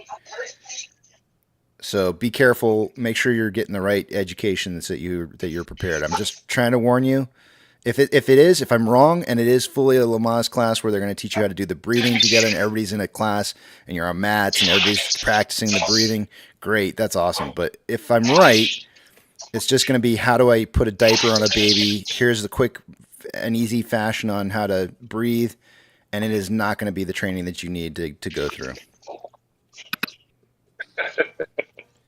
It's a fair warning, man. If any and all advice, I'll take. Yeah. I've never felt so helpless in my whole life than when that's kind of the expectation I had, to be honest. Yeah, like I just felt like a worthless pile of nothing. Where all I could do is just be like, holding her hand, and I think they gave us a cold cloth to, I think we put it in like ice water. And I would give her ice cubes to suck on, and I would also use like a cold, damp cloth to kind of like wipe down her face, kind of keep her face cool. Right. Is Melissa still there, or she leave? She took off, but Melissa and I haven't had a child together, so we didn't work through that at all together. But. Well, right, but I mean, like she's actually gone through it, and I was gonna say if after she did, she could give the wife advice. I'm sure she would take it happily. I think she went all natural with all of them. Yeah, I think she did, but the first one was a natural delivery, kind of like the classic natural delivery, and then I think she did water birth for the second 2. If I'm not mistaken, I'm not sure if it was for the second 2, if she did water birth, or if it was just the last one. But I know that she did do a water birth at least on one of them.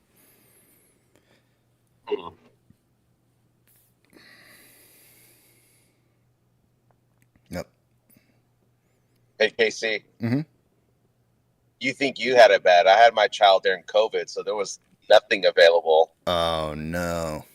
I was stuck in there, mask. Couldn't do anything, just sitting in the room. Basically, again, dumbfounded, just kind of looking around like, what do I do? Oh my gosh. Yeah, me too. I had the first one in March, as soon as the COVID started. I was so. We're closing, we're not closing, nobody moving, no outside of the room. So. Yeah. No mother-in-law, no nothing. It was just me and my wife. That's it. Everybody's different on that whole mother-in-law or mother in the room kind of stuff, and that's something you're just going to have to talk about with your wife because everybody's different on that. I personally didn't want to have my mother or my mother-in-law in the room because I wanted it to be a personal moment between me and my wife, And no offense to my mom or my mother-in-law. It was just more, this is about me and her and creating something, and you weren't there to create it. So so I wanted to be our experience. I wanted to be our experience together. And so that's where Everybody out. yeah, everybody out. Everybody out. But your wife Yes. might feel differently about that, you know. If she does, then have that conversation and talk about it. Because if she feels like she would want her mom there, that's something you have to Yeah, consider. that moment doesn't understand. No, she has to focus to the baby. You know, everybody out. Thank you. Next. She doesn't understand what she wants and what she would like, or what the dream, or how she grew up. Focus to the baby and to your belly, to your breathe. Everybody out. I need the doctor and the nurse. I like this guy. That's it. This is for It's not a prostate. game, man. This is not a game. It's a kid. You bring a kid to the life. Everybody out. Stay focused. Welcome, Yucca. Pastor, I had to come in here after hearing all these classes. How did the world give birth? Unbelievable. They just want your money. You don't need classes. All that goes out the window. Yucca, sometimes those are When free, that man. time comes, Those are free sometimes. Usually you can get those through the hospital. You don't even need to pay. yeah. Yeah, right. So, Like, are you it's big telling me thing. I got to show up in a full catcher's gear? You don't need to watch. All that's gonna. Yeah, I mean, it's just. I don't know, man. Rex, listen. I Don't didn't have any complicate your classes. life. I didn't have nothing, man. Straight. Hardcore. Don't complicate your life. Just, Stay back and enjoy it, man. You know, which hand do I use? J Apes. You're not. The doctor's gonna tell you to probably just step aside. Let him do his thing. J Apes is bringing up a great point. Make sure you discuss some of these things beforehand with your wife. Like, does she want to have it videotaped? You know, like find out if that's something that she wants to have done, or if it's something that she would just rather keep private to just, and then for whatever reason, who knows? So everybody's a little different. So, just talk about what she wants and try and get a feel for what she wants to do. Yep. And then just remember, the vagina will never be the same again. No. Why you say that? No. I don't agree. I said to the doctor, as soon as she's starting, closing the thing, put one stitch for me, please.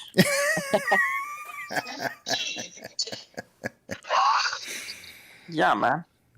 Why not? It's already damaged.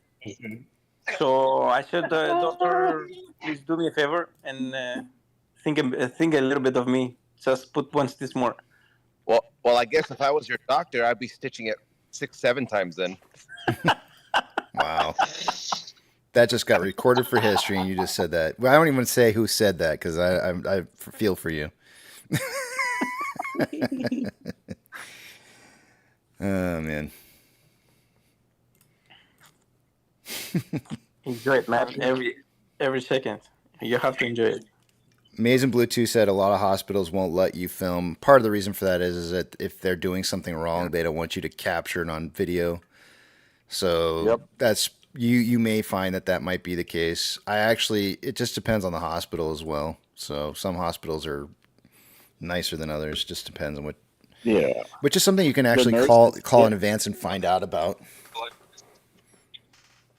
Privacy, yeah. The nurses, they didn't let us film. Like, the baby was already out. It was in the incubator, and they're like, no, you can't film. I mean, they let us film for like a minute, 2-3 minutes, and then after that, like, you can't film, which is all right. So then, I think it's because I was filming the nurses instead of the baby. So, you know what? Since you have the camera and the thing, you're filming it, but you have to pay attention to the camera what you're filming, so you're losing the moment, I think.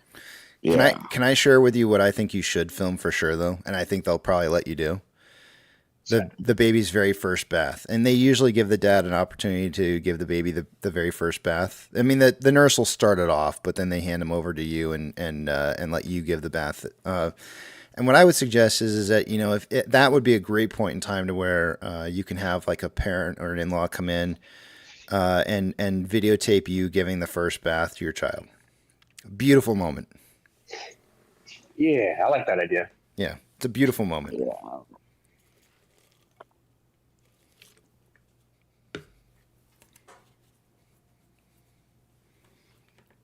Wow, nobody disagreed. That's cool. Sweet. Nobody disagreed with me on that one. That's cool.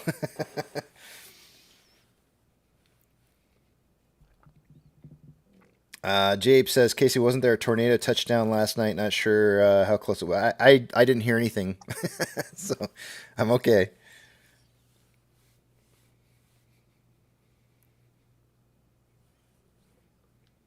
What is this? What is this, Casey?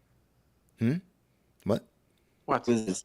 What is this? AA, comma, force the market to buy shares, comma, hold on. Yeah. Adam Aaron, force the market to buy shares. Hold on. Is that like a remix of World? Hold on. Sure, if you want it to be. I don't know. I'm just basically saying, like, Adam Aaron, force these guys to buy these shares at a good price. That's what I'm saying. I feel like they're stuck right now. I feel like they're stuck, and I think he's going to get way better negotiations on restructuring of debt and also much better prices the longer he holds on to those shares for. Robert was there. Yep. You know it. When it was time for breastfeeding, I did ask the nurses, are you lactating? Can you show us how? I'm sure you did too. Yeah. How do you do it? Like, That's actually a really good one. I don't want to pry into this, so I'm just going to assume one way or the other. If your wife chooses to do natural breastfeeding, she may have complications, right? And if she does, keep encouraging her to keep going forward with it. It's really, especially if she wants to try. If she doesn't want to try whatsoever, that's fine. That's her choice, and I understand. It's better for the baby if you do, but that's her choice. But if she's going to go through with it and she does have complications at first, just be there and encourage her. And they should have a lactation consultant that can come in and try and help you to make sure that baby latches on and whatnot. And I highly encourage you to be very supportive of your wife going through that, because sometimes it can be frustrating, very, very frustrating. Just be super, super supportive of it.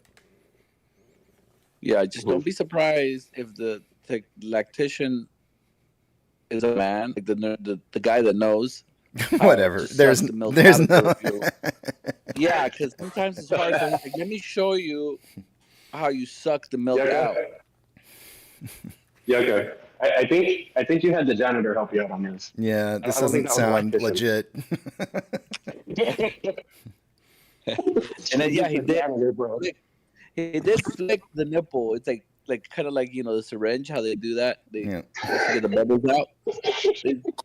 They did that. He went like that. And I'm like, oh, like that. Okay, cool. And the milk started coming out like a waterfall. Oh, I love you guys. Robert says my wife wasn't happy if I asked her, want me to show the baby how to do it? That's so gross. That's so gross. Who said that? Robert did. Robert, I'm gonna DM you, bro. I gotta get inside your mind a little bit. I need to understand what your thought process was here. He's got videos to show you. Yeah, leave me out of this. Hey, what happens in the back of the big trunk stays in the back of the big trunk. Yeah, right. But we're alive, man. That's right. Oh yeah. Oh yeah, forgot about that part. Ariel says the cord is tougher than you think, or maybe those scissors were too dull. They didn't give me an opportunity to cut the umbilical cord on my first child. And if they do give you that opportunity to do it, I highly recommend doing it. If you're going to try to film yourself doing it, it's like next to impossible. Make sure you have two hands free, because it is really tough to cut that cord. It's not nearly as easy as you would think. So they let you? Did they let you stuff it back in? No. Rex, how about the breastfeeding? Is that too? No, you don't have to answer that. Yeah, no, that's fine. You don't have to answer that, Rex. If you want to, you can, but that's up to you. No, just to be supported to that because it's gonna be very hard, man. Yeah. No, I get you. Just from that perspective, no dirty mind and stuff like that. Yeah. And Yaka, don't talk, please, Yaka. I was gonna say something, but No, man, please, man. We try to encourage the guy to stay focused, man. yeah, but just make sure you. All right. Don't forget the butt plug. That's all I'm saying. Come on, like. And the first baby poo, you're going to go through a lot of wipes. It's kind of like that. It's kind of like that Park and Rec scene where he's like, I wipe. It's like a marker, and I keep wiping and still more. We call that the shit of 1,000 wipes. It doesn't. It's like a nasty tarry. When I say tarry, not like an Atari like a game, but like tar.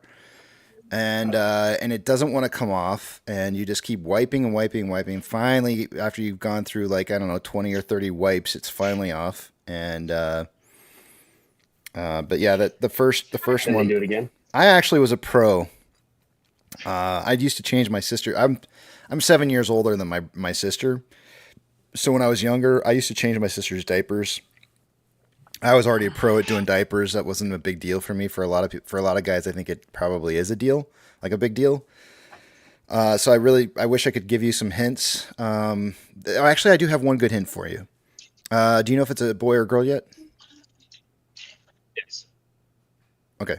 I won't force you to say which. I think it works both ways, but I've never really had a girl before. But I remember it working for my sister.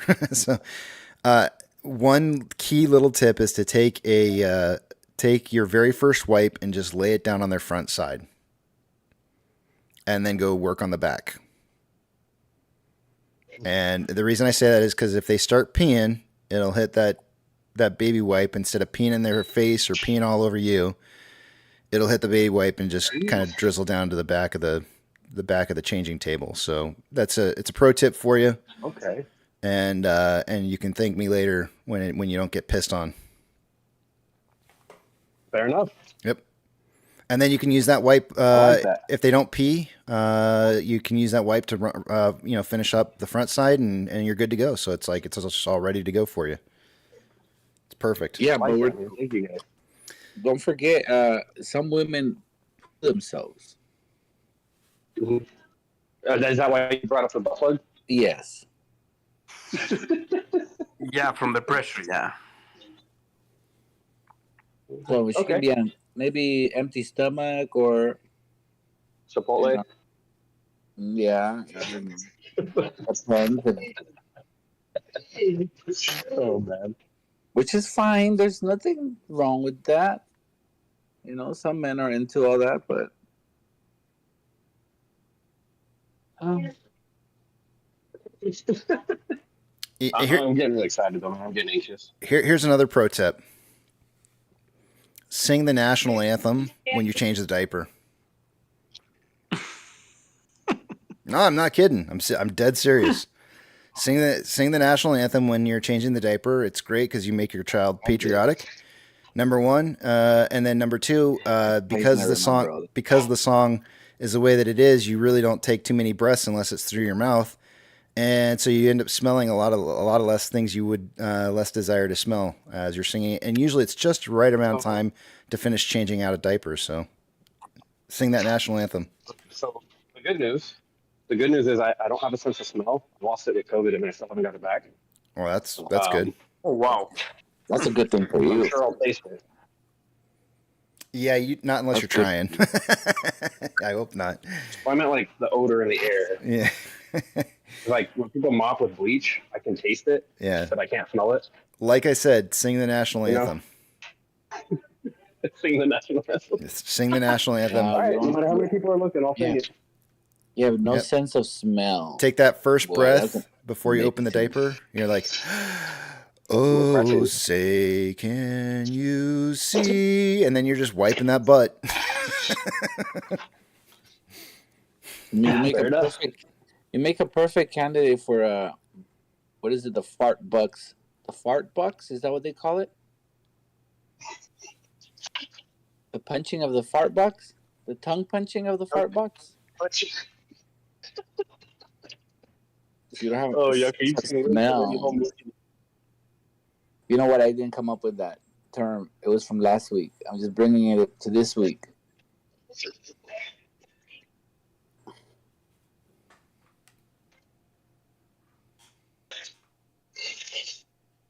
So, one of the questions I had about this whole process is the whole birth certificate.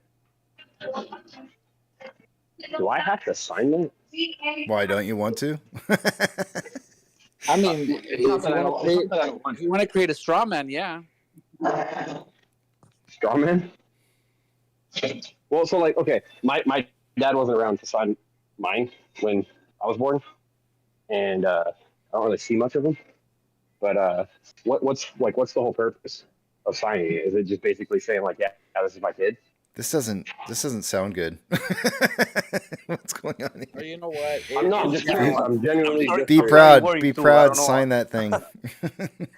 Let me send you some videos of Jordan Maxwell. Oh no. I don't even know who that is, but I'm sure I have an idea. If you know, we're in the whole system, we're in the matrix, so just sign it, man. Just make your life easy. Make everybody. Your wife's gonna be upset if you don't sign it. There's delays. They can't discharge the baby because there's no parent. Just sign it. Okay, I see. Okay. Yeah, you know. I know. These seems to be a reputable source for you. He says don't sign it. He advises that it's just a gimmick, but you know, it's like a registration, right? When you register something, you give ownership to whoever's holding your registration. That's what it is. The state owns the baby, man.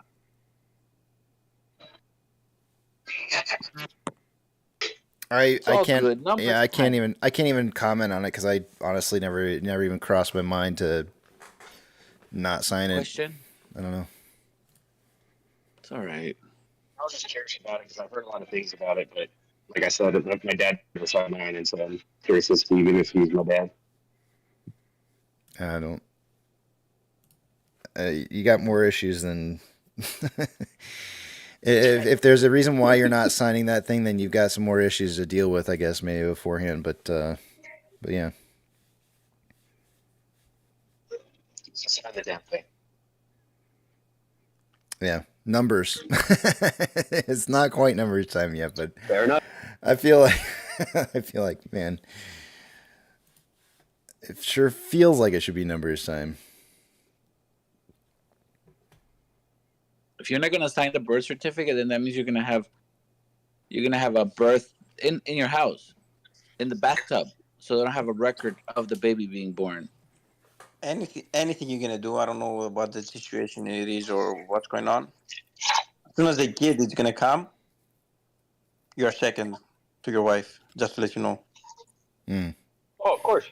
And you're second to me as well. So, God forbid that anything terrible should happen and that your wife has to have a C-section for some strange reason, or whatever reason would cause her to have to stay in the hospital longer than normal. Try to get out of the hospital as soon as you possibly can. So the reason I say that is you and your wife's sanity is going to go down every single day that you're in there, and the sooner you can get out and get it back into your home and get back to some kind of sense of what used to be called normalcy, the better. So just throwing that out there, whatever happens one way or the other, however long you have to be in that, try to get out as fast as you can. I know it seems like, hey, it would be really nice if we could, somebody else's foot in the bill. We could, and they're telling us we can stay for another 24 hours if we want to. Don't do it. You're talking about them leaving together, not just him alone, right? No, yeah, them together. Your whole family checking out, yeah. Yeah. Yeah. Usually they try to keep you as much to milk the insurance. Right. Get out. I'm not saying get out because of the insurance, but I'm saying get out because of your sanity. have you ever seen that bill? Did you see the birth bill? Like how much they charge the insurance? Have you ever seen it? Yeah, I used to joke about like how cheap it was because of the insurance, how much it cost No. me. Well, yeah, how much they cost us, but how Yeah. much they bill the insurance? They bill the insurance $300,000, a little bit over that. What? I don't Yeah. remember that, but yeah, it was high. I do remember being high. Yeah, I I don't remember kept that that. It much. was, yeah, it's expensive for the insurance, obviously. Yeah, but try to get out for your own sanity. Try to get out sooner than later. Yeah. Because what ends up Numbers? happening is you. Yeah, I'll get into numbers. What ends up happening is that you're trying to sleep and the nurses will come in and take vitals like every hour or maybe even sooner than every hour, and like you never get good rest. You're constantly being woken up. The wife is gonna be super tired. Yep. And you just slowly start to lose your sanity the longer you stay. Run, Forrest, run. Go to the safe house. All right. This is all tangible, good advice. Yeah. All right. I'm going to take you guys, or I actually already did. Thank you, guys. Yeah, no problem, man. Anytime. I took you guys over to the other page. I'm not going to be able to see what it is you guys are ranked, so hold those personal thoughts, comments, questions, and concerns until you see the big tramp back up on the screen again. Let's take a look at what we got going on here. By this time of the day, I would expect to see off exchange and EDGX to be right around 62% combined. We got 45.12% going through off exchange. EDGX is at 7.86. Combined total 52.98%. That is approximately 9.02% less than what I would expect to see by this time of the day. CHX volume is 90,666 shares. That is 3 times the amount that gets me excited than what would get me excited. GME CHX volume for the day-to-day coming in at 17,407. That is elevated, but not over 30,000. According to IBKR, there's been approximately no changes in the last hour on shares available to borrow or the fees. 800,000 shares available to borrow, 2.28 is the fee percentage. According to Ortex, there's been 210,000 shares borrowed in total for the day. Or, I'm sorry, returned. Not borrowed. It was 31,000 shares returned an hour ago. So it's slightly increasing. That's going to drop the estimated short-term interest. Actually, it didn't drop it. It should have dropped the estimated short-term interest of the free float a little bit. It's at 19.46.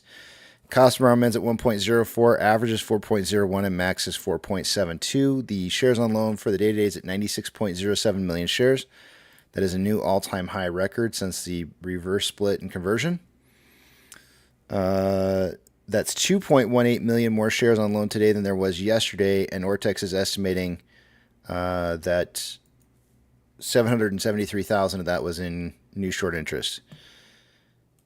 Highest amount of call volume an hour ago was at a $3.50 strike with 6,000 contracts. It's now 6.7 thousand contracts. Highest amount of puts coming in at $3 strike. There was 2.9 thousand contracts. It's now 3.3. The market is currently suggesting we will see a closing price between $3 and $3.50. Taking a look at orders by Fidelity customers, AMC and GME are the only two I'm looking for on this page. Neither of which are on here.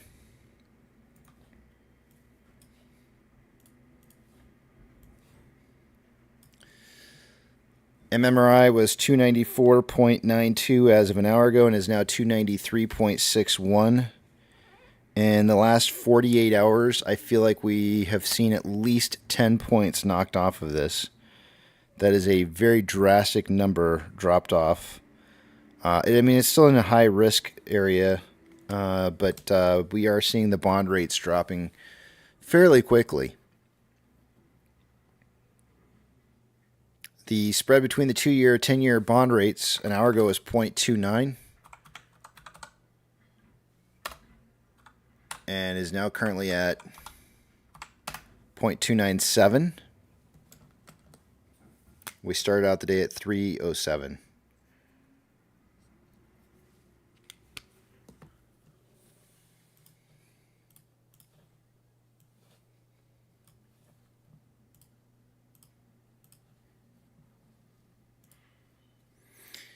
NASDAQ is down, or is up rather, 1.96. Dow Jones is up 1.17, and the S&P 500 is up 1.17. We have 3,564 advancers to 1,921 decliners. The market is more advancing than declining than an hour ago. And cooking with bacon grease because it's looking hot and tasty. Sectors that are doing poorly for the day today, we have energy number 1 and consumer staples number 2. The best performing sector for the day today is technology, followed by real estate. There's a couple runner-ups on that though. Mag 7, 5 out of the 7 are green. Financial institutions that have changed more than 2.5% since yesterday's closing price will get a shout out. Coinbase is down 3.45. FRC is down 15.63. Silvergate is up 2.44. NYCB is up 5.79.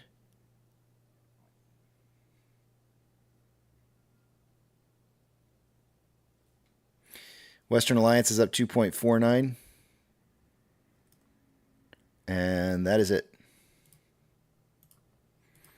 Gold is currently down 0.36 but trending up. Silver is down 1.25, trending up. Ethereum Classic is up 2.27, trending up. The US dollar is down 0.29 and seemed to find a top at 105.16 and started trending down. Oil is up 1.75 and is starting to turn from a consolidation period into a downtrend. Mortgage-backed securities are up anywhere from 0.51 to 0.52 and trending up. SPY is up 1.15, trending up.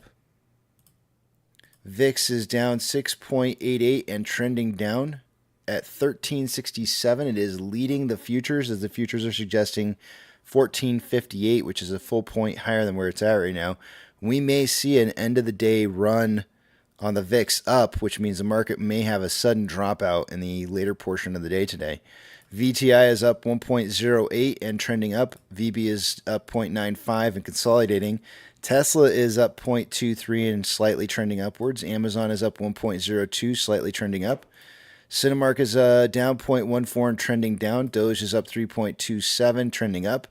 Bitcoin is up 3.51, trending up at 61.8K a coin. Remember, I said this would be driving up and it may find a top around 66 and then start dropping again.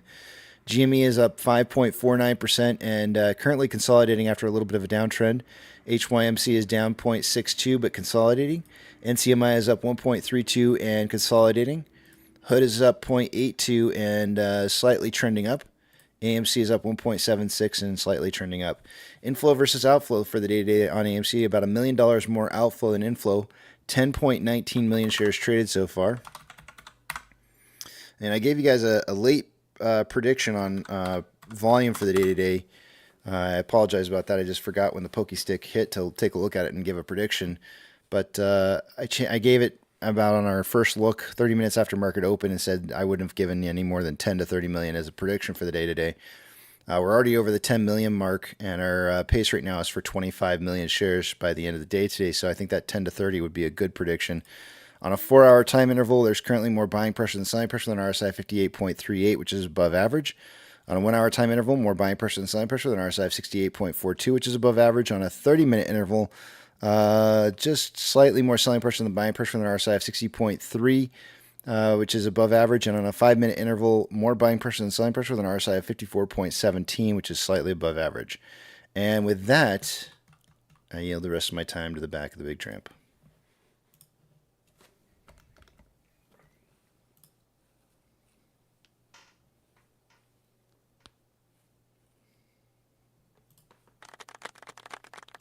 Thank you. Thank you. Let's see here. It let me play that on mute. Interesting. You know, I think I played a sound the other day when I was on mute too. Maybe it got That's weird. fixed. Yeah, maybe it got fixed or something. Ooh. Here's another quick one for you. Because did you have your baby shower already? Not yet. Don't ask for Don't do it. Don't Don't ask for diapers. Here's why. No What are you two, gonna have them ask? no two kid has the same butt. Your kid's butt's going to be good for some type of diaper, and you have no idea what kind of diaper that is. And if everybody gives you one brand of diapers, and you're stuck with like a 2-month supply of Huggies, and you get nothing but blowouts on the back, you're SOL for 2 months. Target brand. Don't be. You know what you should do? Here's what you should do.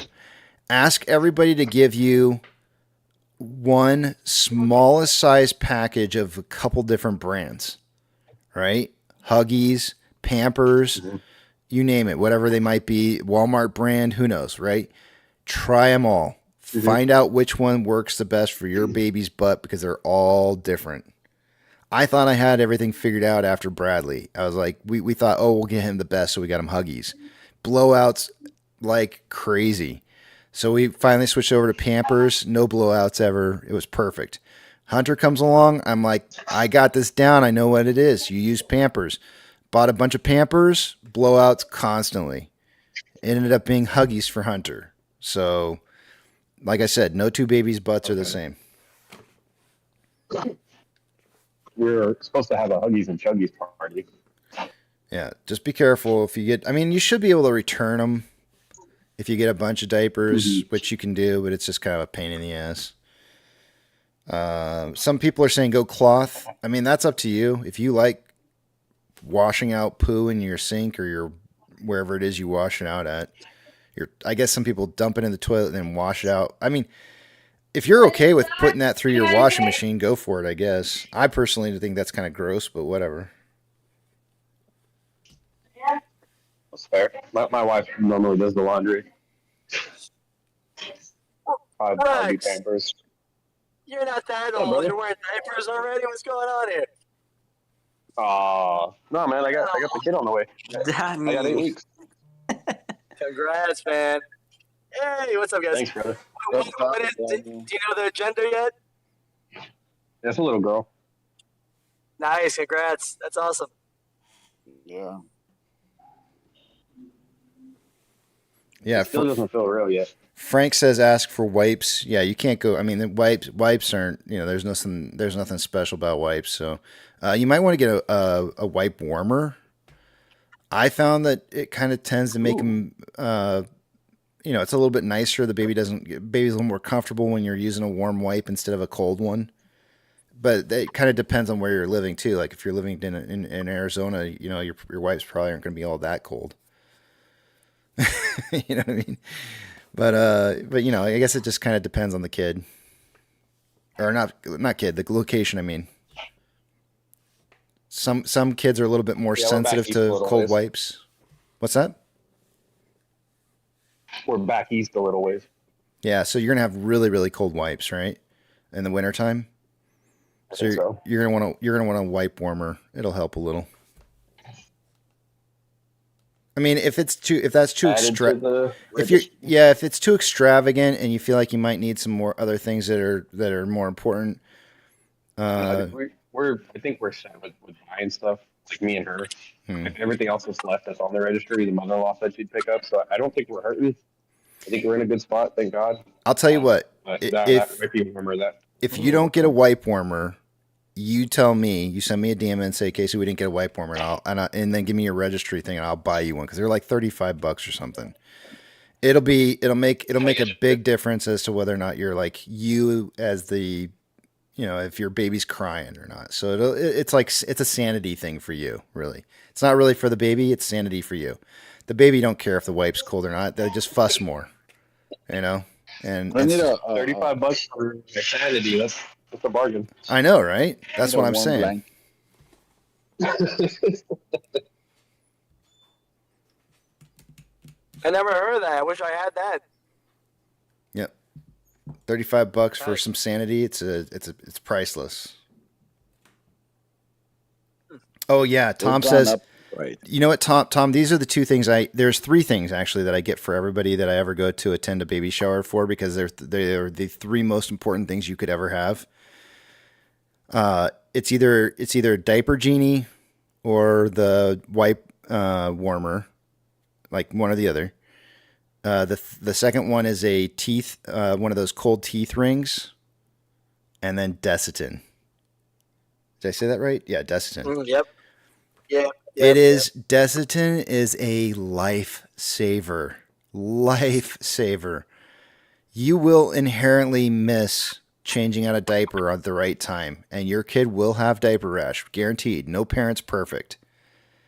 And you will have a fussy baby if they have diaper rash. You use just a tiny bit of that diaper cream, and it changes the world for you. No fussy baby, no happy parents. Happy wife, happy life. Yep. Baby's quiet. Rex gets sleep. Exactly. Absolutely. I'm picking it up. Is it your first one, Rex? Yes, sir. Yeah. Now, first few months are a bit rough, but you'll get through it. It's worth it. Sounds like it. Maize and Bluetooth says the nose sucker outer bulb things. They should give you a take-home packet from your. Oh, this is a good one. When you go to the hospital, everything that they use on your baby is yours to take home. Everything, because once they use it, take the nurses too. Once they use it, it is trash. They don't reuse it again. Everything, man. Every single thing they use on your baby, you say, "Can I have that?" And you take it and you put it in a bag and you take it home with you.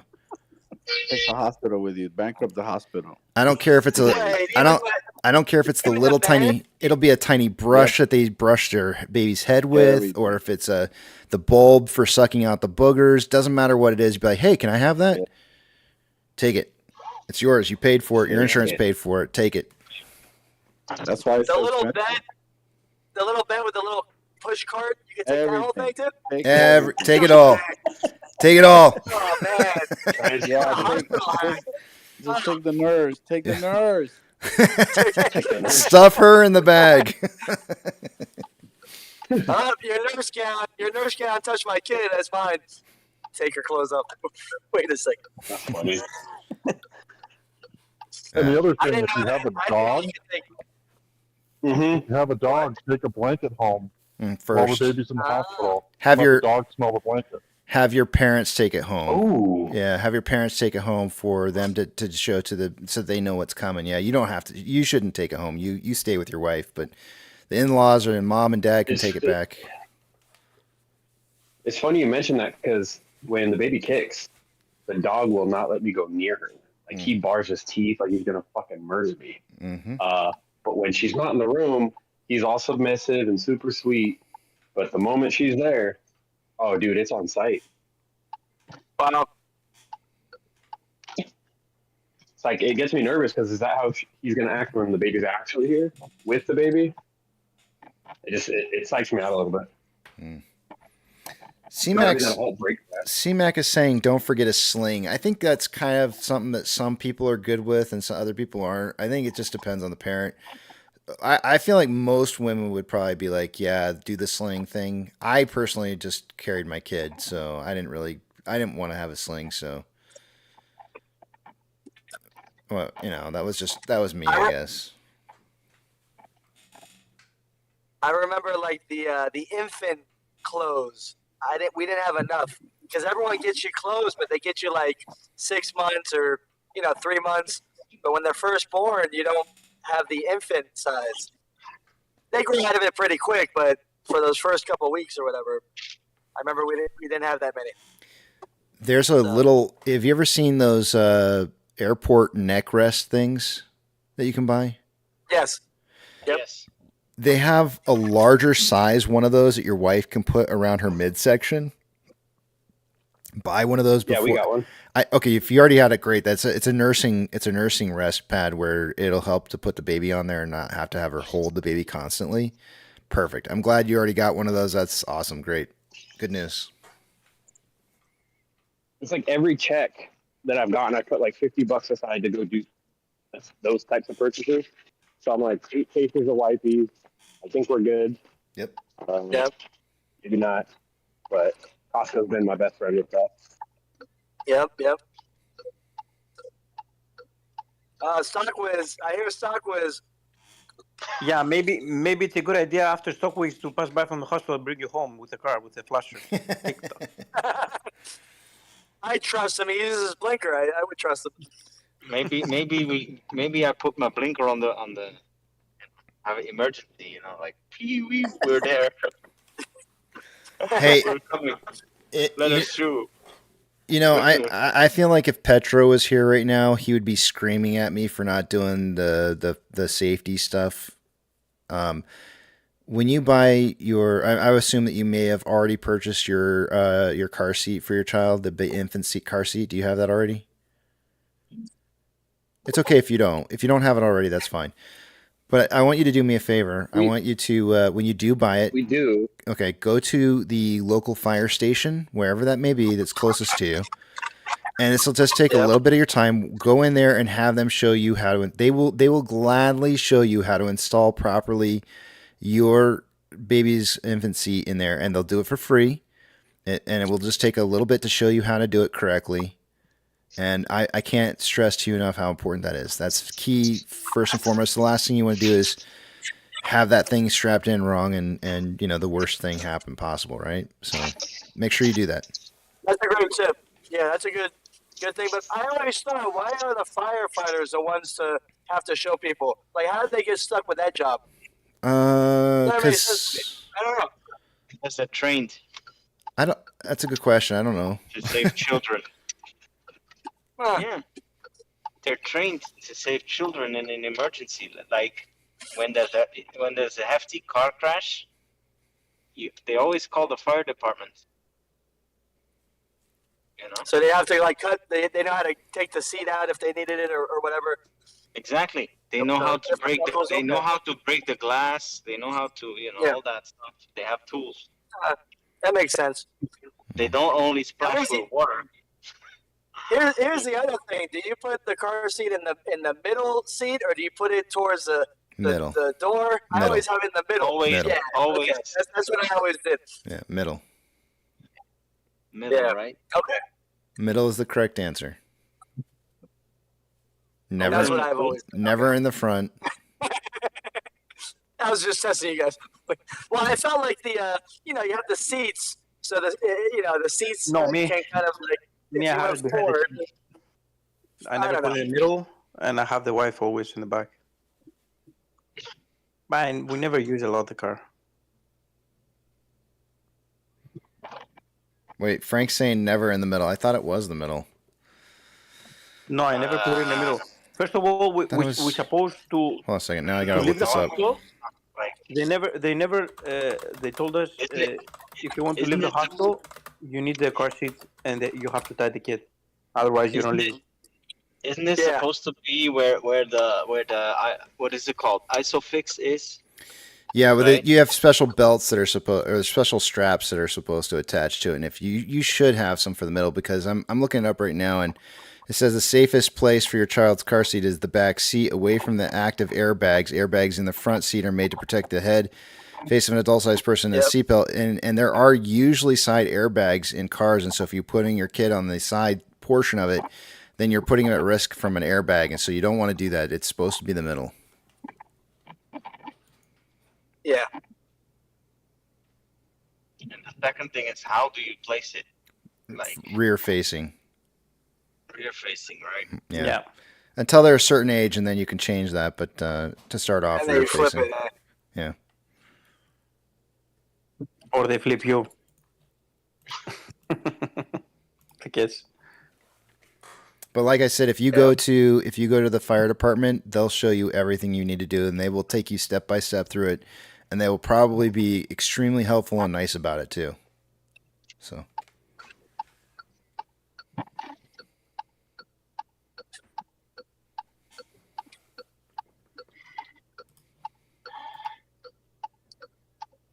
Taking my turn.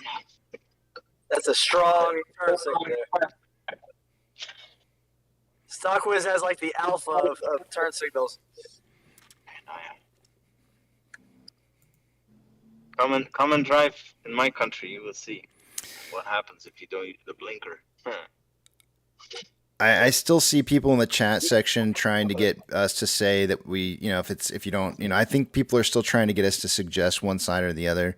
And I think I know where this is coming from. There was a point in time where they were saying that if there was a side that you were going to put your child on, that you should put them on the driver's side because you're less likely to have an accident on the driver's side of the car than the passenger side. But for those of you who are thinking about that, the rule of thumb is to keep your child's car seat in the middle, regardless of whether or not they're forward facing or rear facing. They're supposed to be in the middle. It's the most safest place you can put a child in a car, is in the middle. Yeah. You know what's kind of crazy about you saying, like in the U.S. you drive relatively slow compared to in Europe, right? But then if a car crash happens, it always seems like a huge and hefty impact, Like I've seen some car crashes in the US and they're like more severe than here. I don't know why that is. I always wondered, like, because in the US you drive very slow. You guys, what do you drive? 65, 55? 85. Why do you Wait, it sounds like you're trying to challenge us to a race here, huh? No, we have 80. I legit have Wanna go 85 mile an hour freeways where I live. Like, there's no joke. 85 mile an hour freeways. It's allowed or Yeah, that's the speed. The speed limit is 85. It's not a joke. It's 85 miles an hour. 85, that's like 135 kilometers. Yeah, I was really surprised when I first moved here to Texas too. I didn't think that because they actually used to only be 70, and even 70 was high. But they've since 70, 75 Yeah. was the max I saw. But they increased it and now. normally out. Here and over here, I always drive. What do I drive? I will tell you. On the highway, I have my cruise control on at what speed? I'll tell you. On 78 miles an hour. Okay. So you're driving what? Oh my God! In You're Miami, driving 135 and kilometers. Oh my God! This is nuts. In France, Miami, they are I'd say the minimum is like 70. in Miami. Yeah. Yeah. But then, yeah, when the Lambos and the Because our roads, we have 60 or 65, but everyone goes over. So as long as you see like a cop and that you're going the same speed as them, you're not like, trying to pass them. But Or that's you're going funny with because traffic, if somebody's driving 100 and you're all following the guy, Yeah. what will, No, but when you go 100, you feel it when you're going 100. When you're going Yeah, 80, 70, it's not too bad. What's the fastest you ever driven in a car, if I may ask? Please, 120. I'll not hear you. 120. We're on Discord. It's fine. 120. 120 miles an hour? Yeah. What is that? And that actually wasn't my Dodge Challenger wasn't even the car that I did it in, and that car could have easily hit 120 or faster and not even blinked an eye. So You drove 190 No. kilometers? Oh, okay. Yeah, sure. I don't know what the conversion is, but yes. And it was in. Yeah, I can tell you what car it was in too. Multiplied by 1.6. It was an Acura Integra. Nice. I was going downhill. The speedometer tops out at 120, and I wanted to hit the max speed that the speedometer would go to. And so but the only way I could hit 120 was going downhill. It wouldn't do it on its own. So I had to go make sure I was doing it on a downhill. The fastest I've ever driven was in Germany, because there in Germany, I don't know if you know this, but in Germany, you have the people are very strict there. If the sign is showing 120, everybody will drive 120 kilometers, right? Like 75 miles.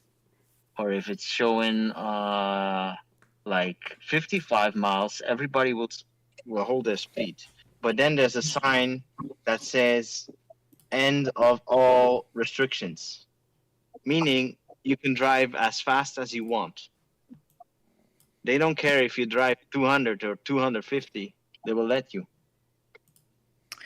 I did with a motorbike 292 kilometers. Dang. Wow. Where did you do that? Greece. That's scary on the bike, man. I had a friend. And within a very short distance, huh? We had the tolls. Yeah. So I stopped to the tolls, I pay, and as soon as I pay, you know, it's a big, and after it's going more narrow to take the highway, you know, 2 lanes, 3 lanes, was 3 lanes. So I guess I got it super fast. I don't know, 500 meters. One time I drove 100 miles an hour where I'm allowed to drive. What is it? 48 miles. So I was doing 50 over with a Porsche. The coolest part about Germany is if you're going fast, people get out of your way to allow you to keep going fast. Yeah, I know. I wish Yeah, that they was, do. I wish the U.S. was like that. So courteous. I wish the U.S. was like that. I was in The a van fastest doing 110 miles an hour, and a guy flashed me like a half mile back. I got out of the way. Dude was doing at least 180. What did he flash you? Of course. Like a half No, he mile flashed behind the me light. because he could see I didn't notice him real quick.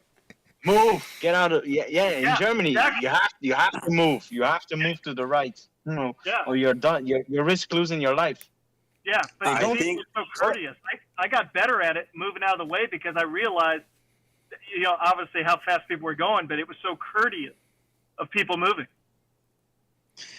I think the fastest guy here, or the guy that he had the most speed, it's the captain. Mm-hmm. Yeah, I was laughing, but I don't want to brag. Yeah, of course. Yeah, I got you beat by about 400 miles an hour. Did you do? We were talking about cars. We were talking about driving. You know, the plane is flying. You know. Is I Mach? did 550 at 30 feet. Wow. Actually, I say 550. I was actually going Mach 1. Yes. I was just going to ask you. Have you ever done Mach 2? I know it differs depending the plane on. wasn't rated for it. Okay, I was just curious because What is Mach 1? Sorry, I think it depends on your altitude, right? Depends on the temperature. Temperature. Okay. And how But, fast is Mach 1? You flew through the to the what is it called? I think it's between through the sound barrier. It's like between 600 and 400. There's a formula for it, but the plane does it automatically.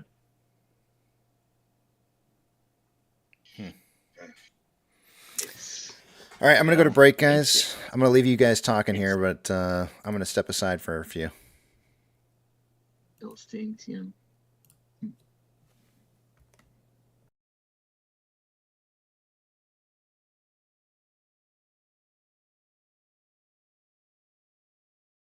But in a plane, you don't feel it, right? The adrenaline, or you do?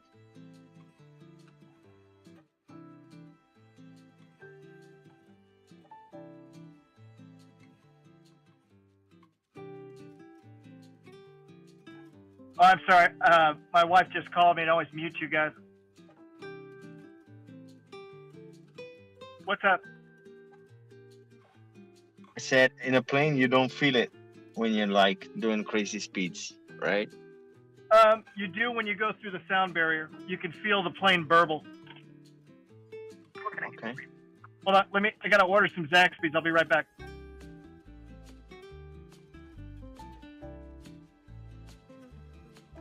Enjoy your break, Casey.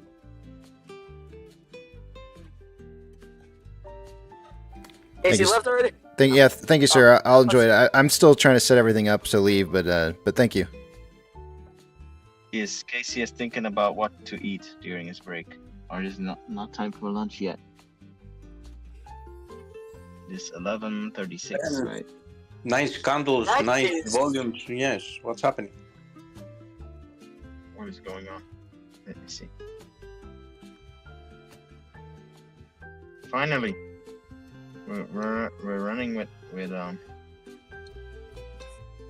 GME was going up earlier, so probably we are falling a little bit. Sorry about that, guy. Did you get the coleslaw, JJ? Did you order enough for everybody? What's that? Did you get enough for everybody? I did. Okay. I was hoping that everybody wanted the crispy though, not the grilled, because why even get it if it's grilled? Exactly. Oh yeah, you're right. You're right. I can grill at home. I want the fried. All the grease. Yeah, You know what's I'm sorry. Go ahead. Go ahead. I was as I was driving here to Zaxby's, real quick. I turned on. Are we on? Are we live? Yes. No, thank you. Casey, are we still? Very good. We can hear Yes, yes, we're live. We're live. This is Very, we're very live. good. Okay. I was listening to Angelo, and they had that guy saying that hey, the SEC, that there has to be a reasonable chance that you can get a share. Who are we kidding? That's as good as the dog ate my homework. Yeah, we thought we had a reasonable ability to get a share 50 times from the same share. I didn't know what rehypothecation was until I tuned into Casey.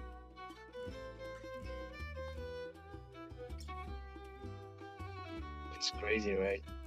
How could you even look in the mirror and say, I had a reasonable, what do they call it? Reasonable ability to get the share.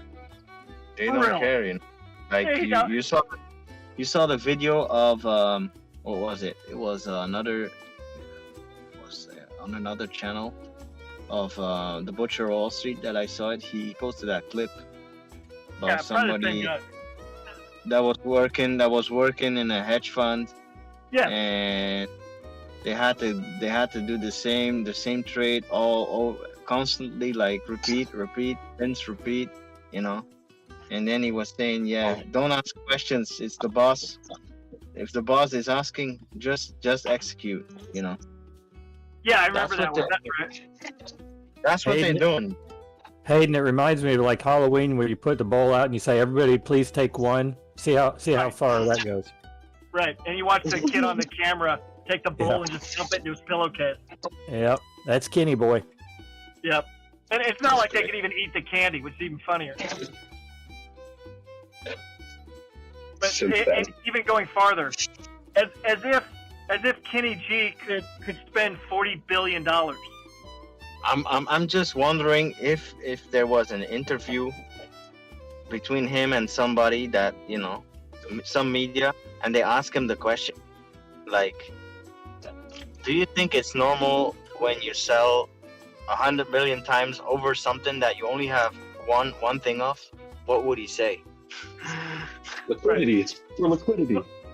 The other thing that the guy says is a reasonable ability to get the share within the time frame. Which time frame? T plus 5, T plus 7, T plus 10, T plus 35. Yeah, T plus 35, right? Yeah. So meaning the T plus 35 will disappear when the cut system is running? I don't believe so. Honestly, I hope. I don't know how they're going to stop the cat because call me a nut, but like we were talking about the cops, hey, if you're with a cop, then they won't give you a ticket. But the rule is the rule, and the cop could just pull you over and say, you were the same speed as me, therefore you were going this fast. Well, the SEC is supposed to regulate. There's the rule. Enforce it. Jesus Christ. You know, they're trying to find ways to do it without enforcing it. It's a fucking dong trust, dude. Yeah, but the problem remains the same. You know, I have worked in the financial industry for 15 years. You know that. I always talked about. Yeah, I have to be careful what I say here. No worries. You're not live, pal. Are you? Huh? This isn't being recorded. Don't worry. You're fine. We are live, right? Yeah, we are. Yes. No, we're live. No, live. I have to. 100% live. Okay. No worries. I'll say it another time. This is not financial advice in any kind. You know, Is the channel still on? No. It's I will get back to that another time. Yeah. Not now. You know. Hit us up after the show. After the closing bell. I definitely want to hear what you have to say. It's like, how could Sifu sit there and talk about infinite liquidity like that's normal? And how could, you know, because if it's infinite liquidity, that means nobody could ever have a run on a stock. No stock would ever be worthwhile because there's always enough.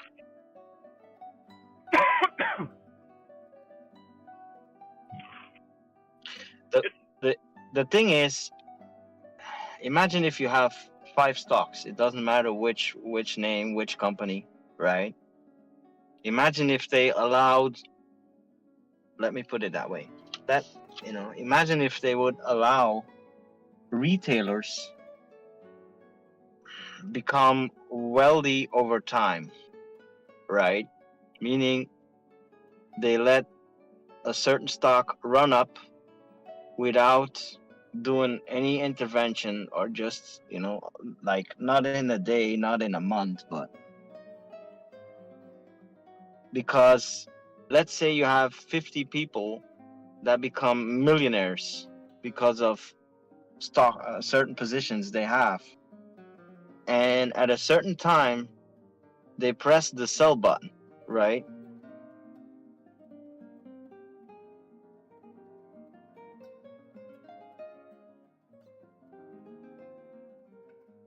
So meaning they will have to give the one that sells the shares the money.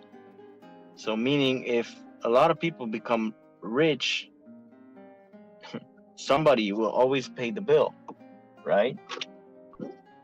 Meaning somebody will always possibly go broke if they can't pay it out.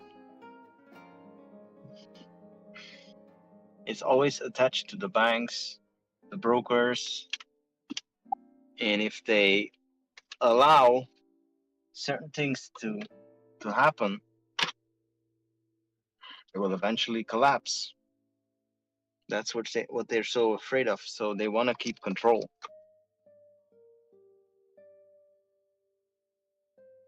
I have more to say about this, but not now. Yeah, I'd like to say some more on. I'm kind of with George Gammon on the, you know, money is, how do you put it, created when the banks give a loan. And when the loan gets paid back, then that asset goes away. Correct. And in a way, a stock is the same way, because you buy a stock and it's $1. Okay, it started out as $1. Okay, and people bought money that's already been in their pocket for $1. But then the stock goes up to $3.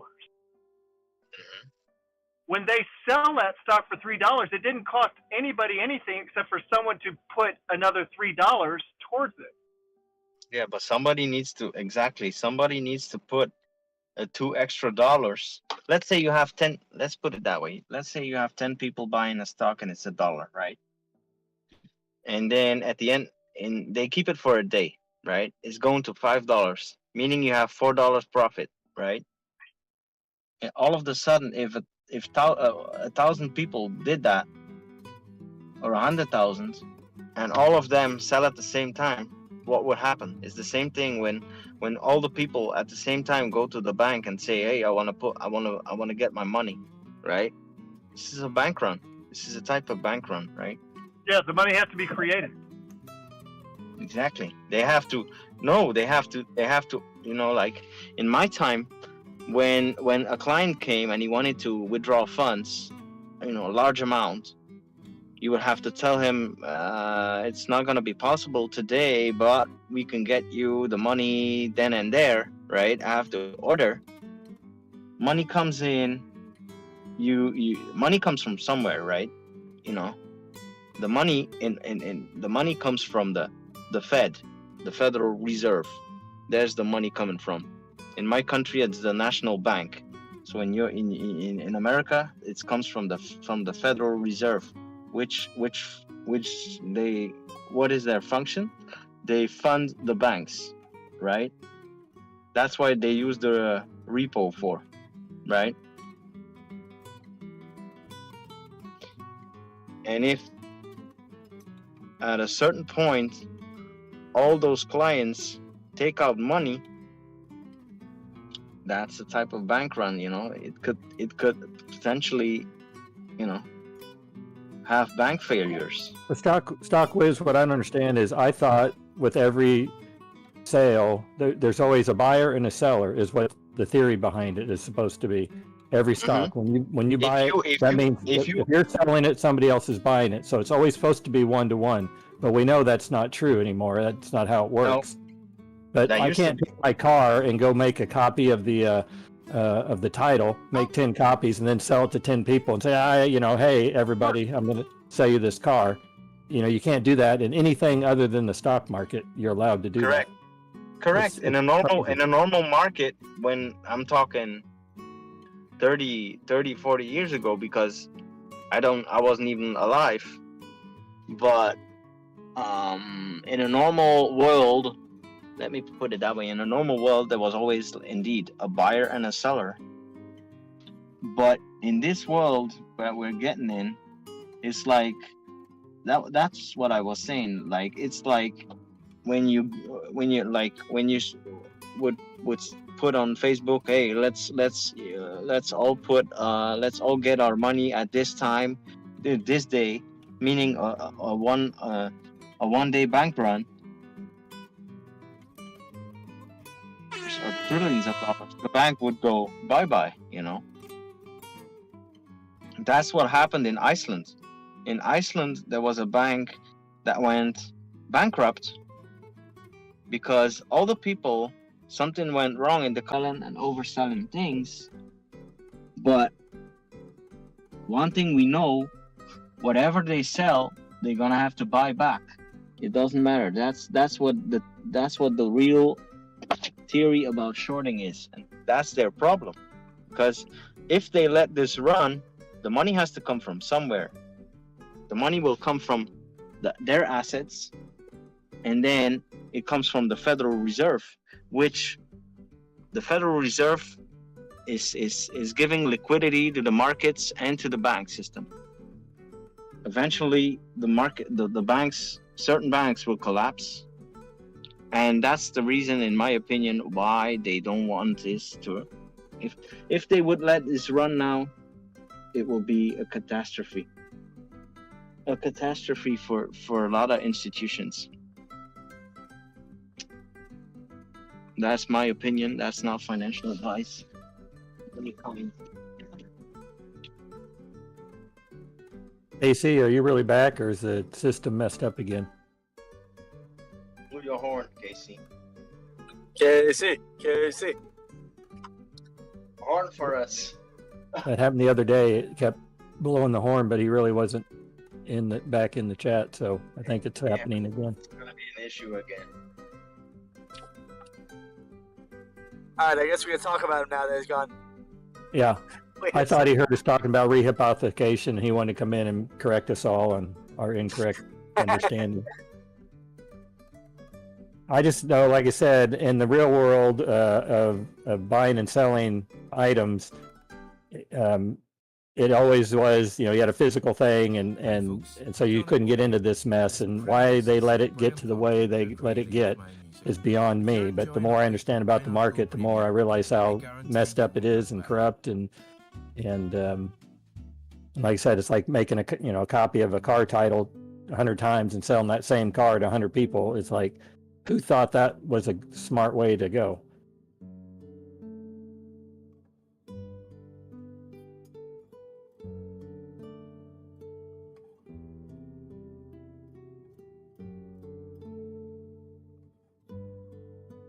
All right, guys, I gotta run. I got my kid from school early, so we're gonna go hang out. Have a good one. Thanks, Papa Mac. Johnny, bye. Enjoy, man. Later, Have John. a nice weekend. Appreciate Tech. Thank you. Yeah, if you guys hop on over the weekend, I'll try to jump on. If not, I'll see you on Monday. Everyone in the stream, have a good weekend. All right, later. Bye. Say bye. Bye. Bye, everybody. Bye.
What's going on the left coast? Quack, quack.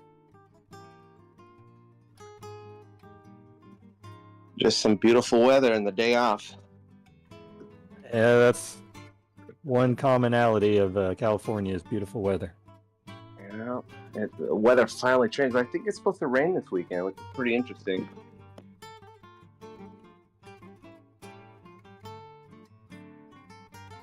My last few years that I lived there in the Santa Cruz Mountains, we didn't have rain for a couple years, and then one weekend we had 11 inches. And we ended up having a mudslide on our property over that incident. But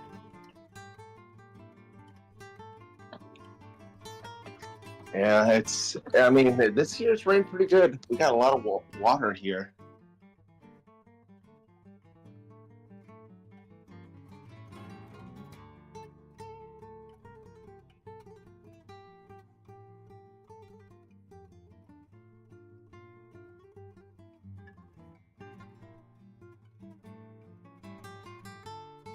yeah, you don't realize how important it is until we're in a drought. Then it becomes real evident how dependent on water we really are.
How's the weather in your neck of the woods?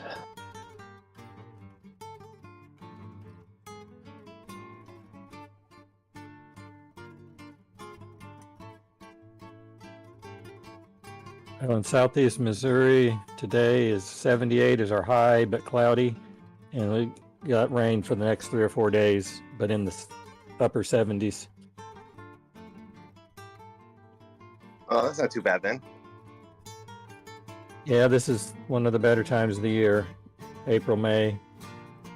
Humidity starts building in and come June, so we enjoy it while we can. Nice.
AMC, it's all about the line.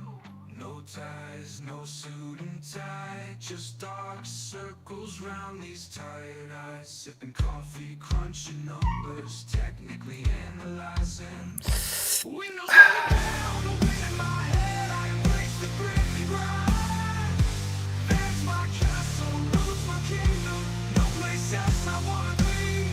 The MC ticker keeps on rolling, stock charts and patterns unfolding. Fear and greed, bulls and bears, it's a wild ride, I'm all in stride.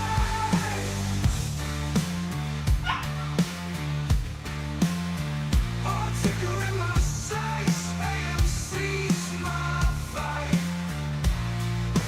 Betting fair, living, crunching numbers all night, yeah. Fan of the beer, tinker analyst, chasing dreams in the moonlight. No fancy office, just the open road. This is my life, alright.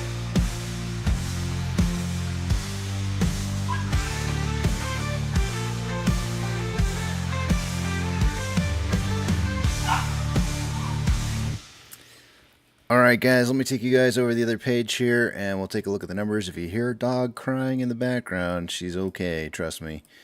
Just doesn't want to be kennelled because she's pooping and peeing all over the house, so she's upset that she's getting kennelled.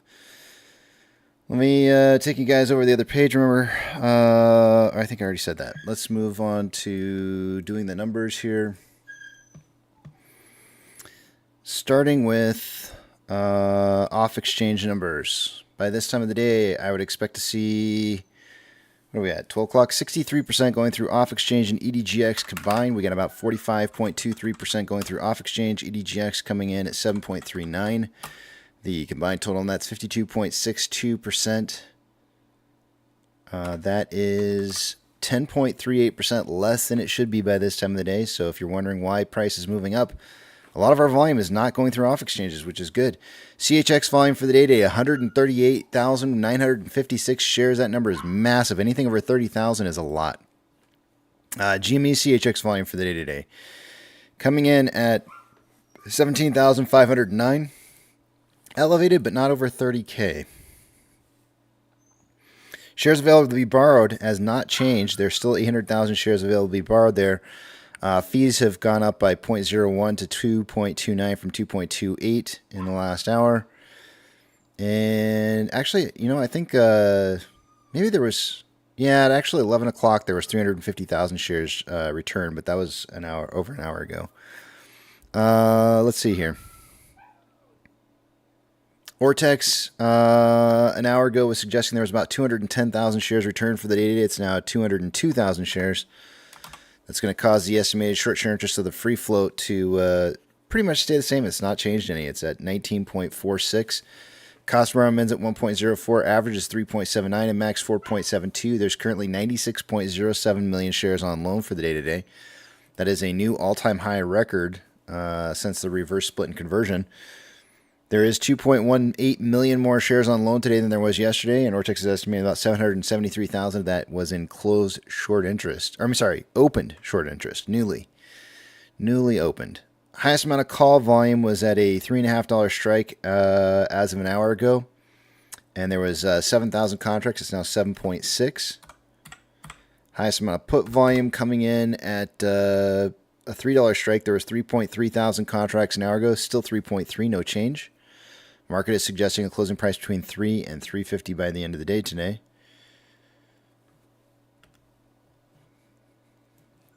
Orders by Fidelity customers.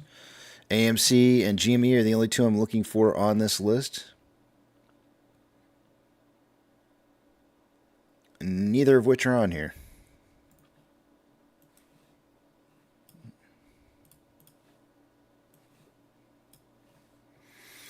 MMRI.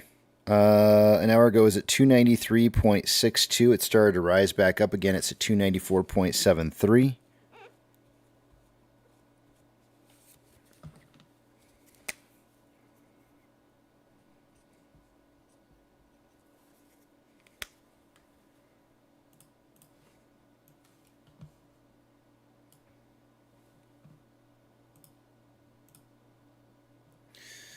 Only one sector is down today. NASDAQ is up 2.03, Dow Jones is up 1.23, and the S&P 500, S&P 500 is up 1.29. NASDAQ is up 2.03. I think I might have said down. We have 3,647 advancers to 1,909 decliners. The market is more advancing this hour than it was an hour ago and still cooking with bacon grease, looking hot and tasty right now.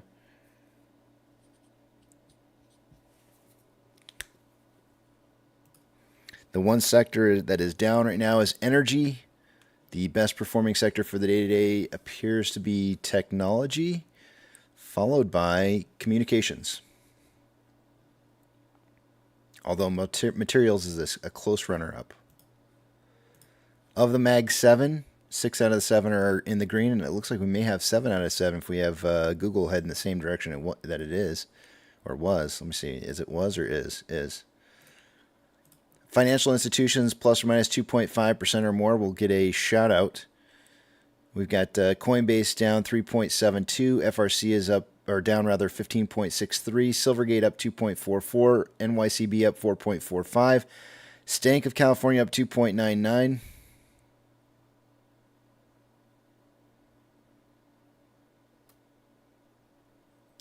And that is it.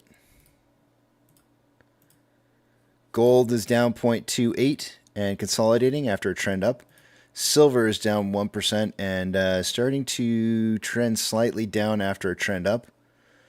Ethereum Classic is up 2.68 and trending up. The US dollar is down 0.2 and looks like we may have found a little bit of a reversal after a downtrend that we were seeing earlier this morning and returning to the uptrend that we were in. Oil is up 2.52 and is starting to trend back up. Mortgage-backed securities are up anywhere from 0.49 to 0.53 and consolidating. SPY is up 1.19 and trending up. VIX is down 6.4 and consolidating after a downtrend, or actually a gap down. VIX is currently at 13.74 with the future suggesting 14.58, so that might start rising at some point in the later portion of the day is kind of what I'm expecting. VTI is up 1.11 and is trending up. VB is up 0.83 and is consolidating after a trend up. Tesla is up 0.49 and trending up. Amazon is up 0.83 and a very slight downtrend. Cinemark is up 1.17 and trending up, although it looks like it's trying to break that trend up into a trend down. Doge is up 3.62 and trending up. Bitcoin is up 3.51, trending slightly up still. GME is up 6.78, trending up. HYMC is down 2.46 and consolidating. NCMI is up 1.32, consolidating. Hood is up 0.45 and is on a slight downtrend, and AMC is up 3.52 and trending up. Inflow versus outflow for the day today, about $1 million more outflow than inflow. And we have about 12.86 million shares traded so far after 231 minutes worth of trading. We're on a pace right now for about 21.71 million shares traded by the end of the day today. I suggested 30 minutes after market open that we would hit somewhere between 10 and 30 million shares. I just gave a late prediction. I would have said that earlier in the day, but I forgot to look at the pokey stick of volume. Taking a look at a 4-hour chart, we currently have more buying pressure than selling pressure with an RSI of 62.11, which is above average. On a 1-hour chart, we've got more buying pressure than selling pressure with an RSI of 74.06, which is signaling overbought. On a 30-minute time interval, we have more buying pressure than selling. No, I take that back. More selling pressure than buying pressure with an RSI of 65.74. Which is above average. And on a 5-minute interval, we have more selling pressure than buying pressure with an RSI of 57.8, which is slightly above average. We did get a very temporary push. I'm on a 5-minute chart here. If I go to a 1-minute chart, it'll show that we broke above the ascending parallel channel that I had drawn out here, but I think it was just a very temporary break above that. I mean, if I go to like a 5-minute chart interval, you can see that that's not really the case. I think we're still heading up this ascending parallel channel. Let's see here. On a 30-minute interval, there's a chance that we may be moving into the consolidation period of what may have been an inverted head and shoulders. So I'm still trying to figure out whether this is a cup and handle. But in order for this to be a cup and handle, we should be seeing the price breaking out of this ascending parallel channel. And if it's not going to break out of this, then there's more likely may possibly be that inverted head and shoulder pattern that's kind of forming right now. Taking a look at, I guess that's it, really. I don't have anything else to say. That's it.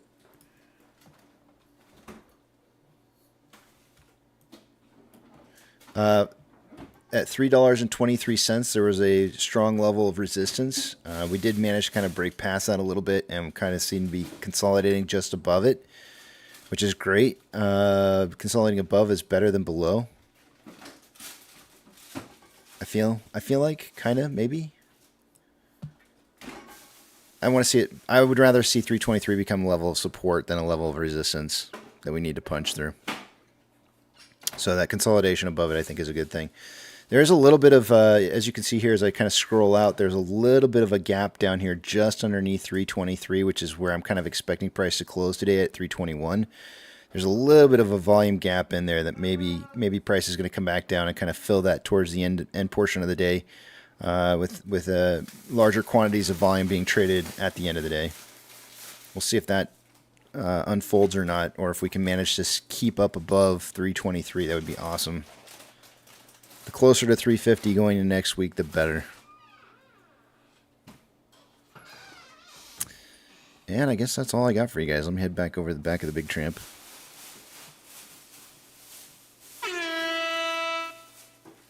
Howdy, howdy. I'm back.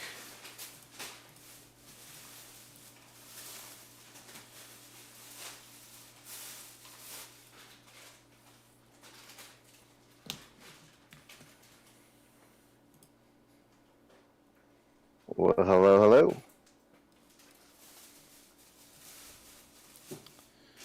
Preacher's got his camera on.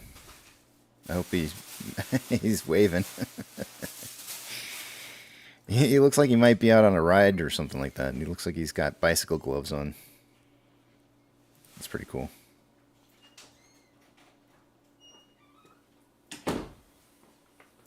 Nice, preacher. Show us the view.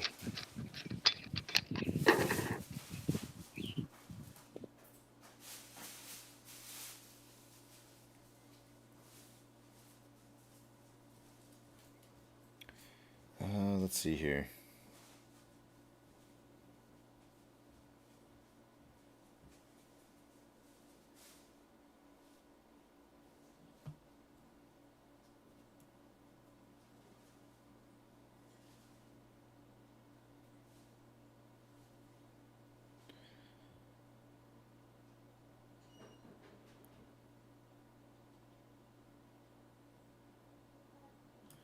Let me check and see if there's any current news being broadcast about AMC here.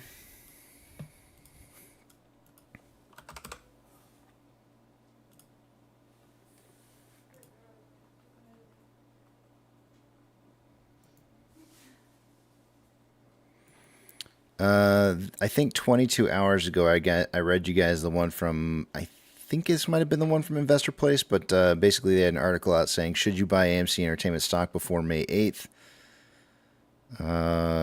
Obviously it was a big butt sandwich in there.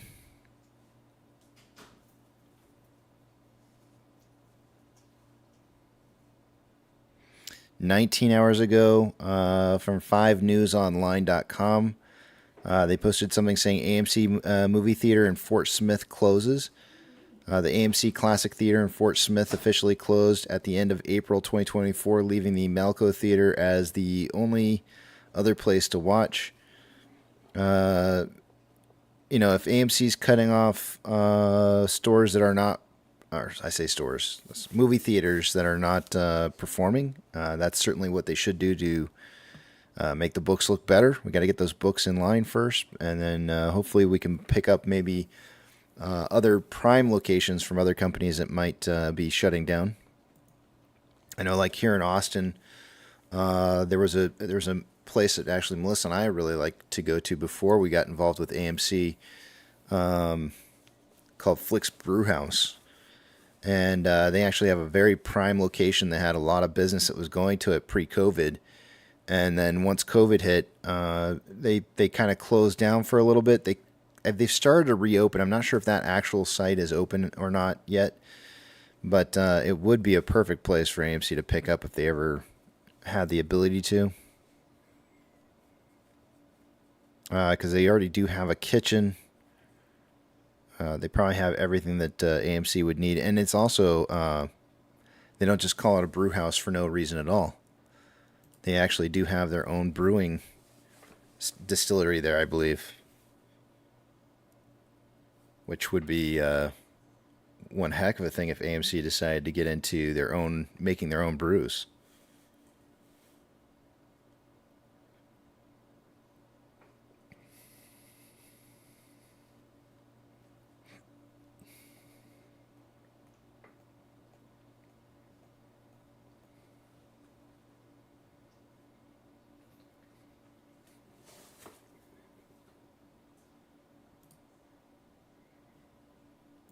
Let's see if there's any other. There was another article from a company called, a news article from a source called Collider. This was posted yesterday. AMC reveals collectible R2-D2 popcorn bucket for the Phantom Menace re-release. If you guys have not seen that, it's pretty cool looking. Would make for a awesome. I'm actually collecting a bunch of different buckets from AMC.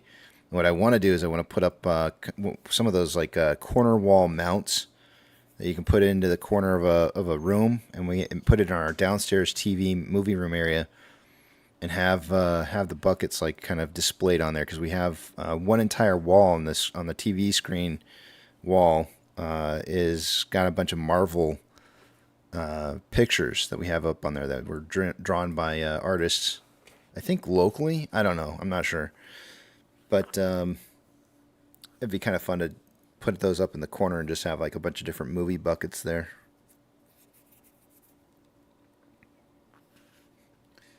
Billy's saying that R2-D2 bucket is awesome. So not only is it an R2-D2 bucket for popcorn, but it looks like it's also a cup. It's like a 2-in-1. Hold on a second here. I'm starting to wonder how big this thing is. This is the average. This is the ad that's showing up here that I'm seeing in the article. Episode 1, The Phantom Menace. Take home this collectible combo vessel. For $50, you get the it looks like it's a drink dispenser. I have no idea how that works.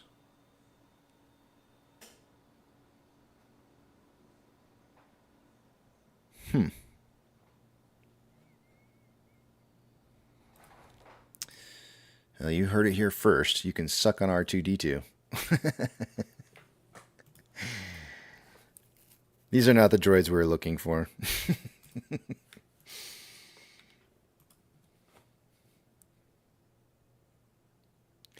Michael, what's that? I just got an email from the AMC theater shops. 15% off first purchase. Nice. Very, very nice. Anybody that's looking to get some merchandise, check your email if you signed up for it. Mike's saying that the R2-D2 popcorn maker that AMC is selling is dope. Let me pull up their website again. Give me just 1 second.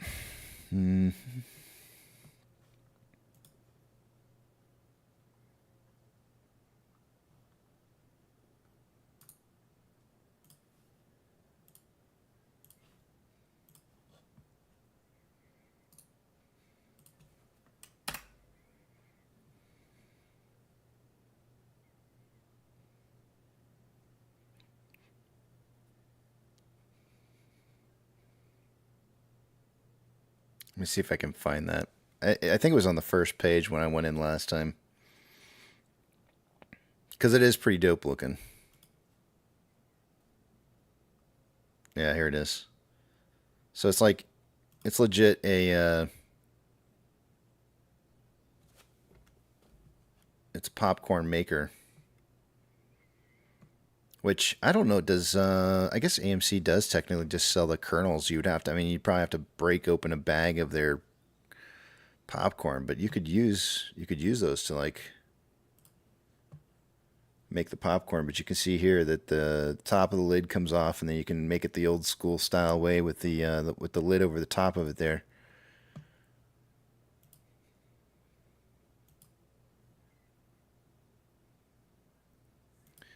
I wonder if it comes with...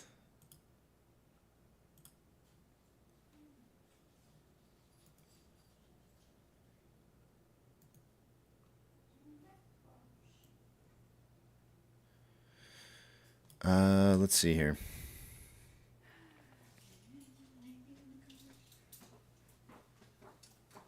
Hot air to pop 98% of the kernels. No oil is needed.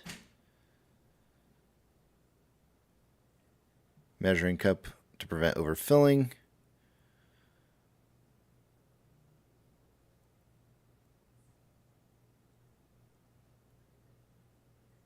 Doesn't say anything about whether or not it doesn't say that you get any kernels from AMC. That'd be the one thing I'd want to know is can you buy the kernels?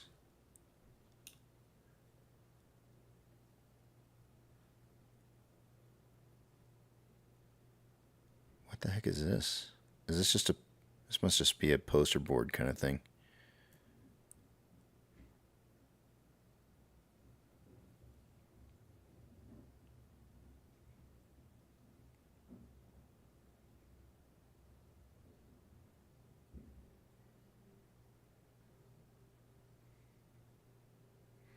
Yeah, that's pretty cool though.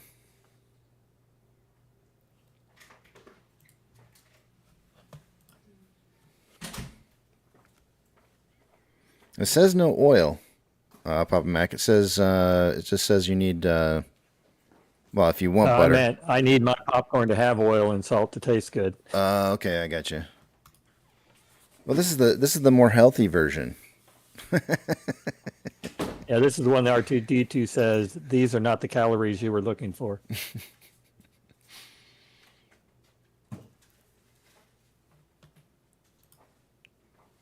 Jimmy's making a nice move up right now. Thank you for pointing that out.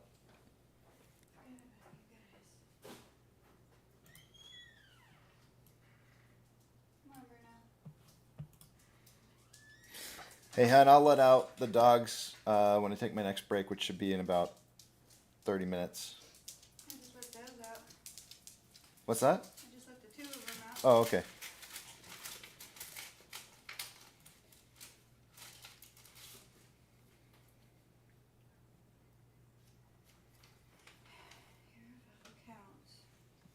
Preach or wave if you can hear us. Hey, can you move the camera so we can see where you're going instead of straight up in the sky? He's probably got it on a mount. No, he's pointing to the moon. Oh. No, he's showing us all the chemtrails. Where's JJ? Yeah, he's trying to get a snapshot of JJ. In case you guys are wondering what they're talking about, this is what it looks like right now. He's biking through. We see part of him on there, and then you know, sky and trees. Yep. Nope. Now he's off-roading. He's giving us a nice little bike path view today.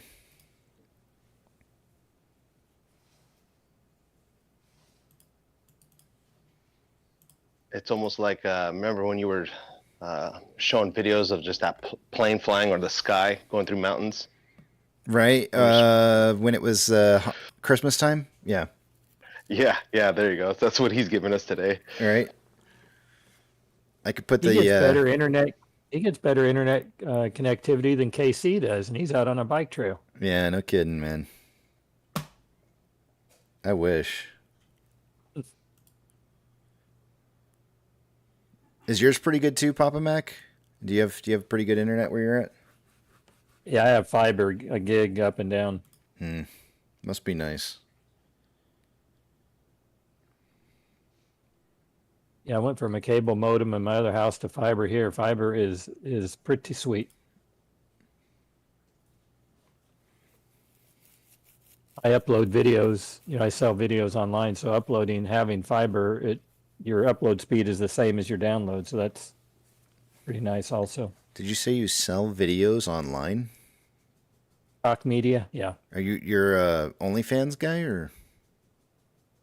I don't sell the stuff you do. I do stuff that goes on TV and movies and stuff, not the private stuff. Wait. I'm having a hard time understanding. What do you mean you sell stuff that goes on? Oh, wait. So, wait a minute. Are you are you pirating? What's going on here? What? Yeah, like for instance, I think I mentioned I was the Denny. My family was the Denny's commercial in the eclipse back in 2017. I had a clip for sale on my stock media site of me, my wife, and two of my kids putting on solar glasses. Denny's bought that clip and made that their commercial for their mooncakes that they had. So you stage have things. 8,500 clips online. You stage an event and then you sell it to a media source for them to. I put it on a stock media website. I have about 8,500 clips for sale. My goodness. I typically just capture my life as it happens. So if I'm in Colorado, I get a time lapse of clouds going over Pikes Peak. I put that on there. I've sold that clip. I've sold, all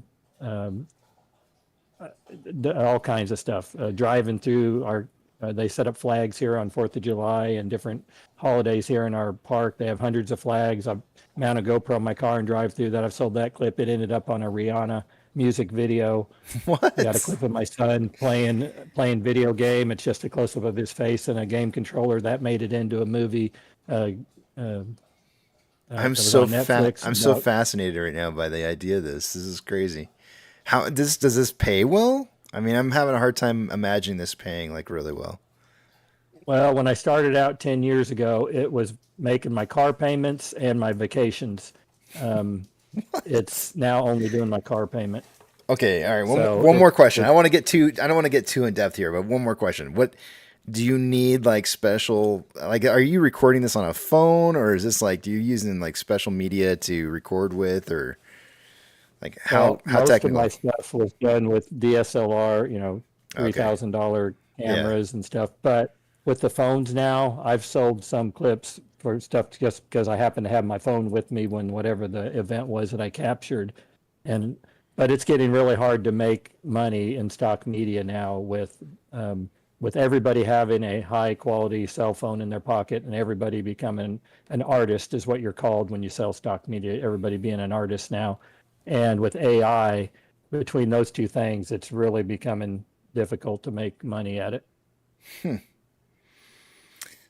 I'm fascinated. I mean, it's not something I would do, but it's really fascinating. I find that. Yeah, I mean, I did it. It's just a side gig. It's a hobby, and I did it because I enjoy doing it. I shoot video anyway.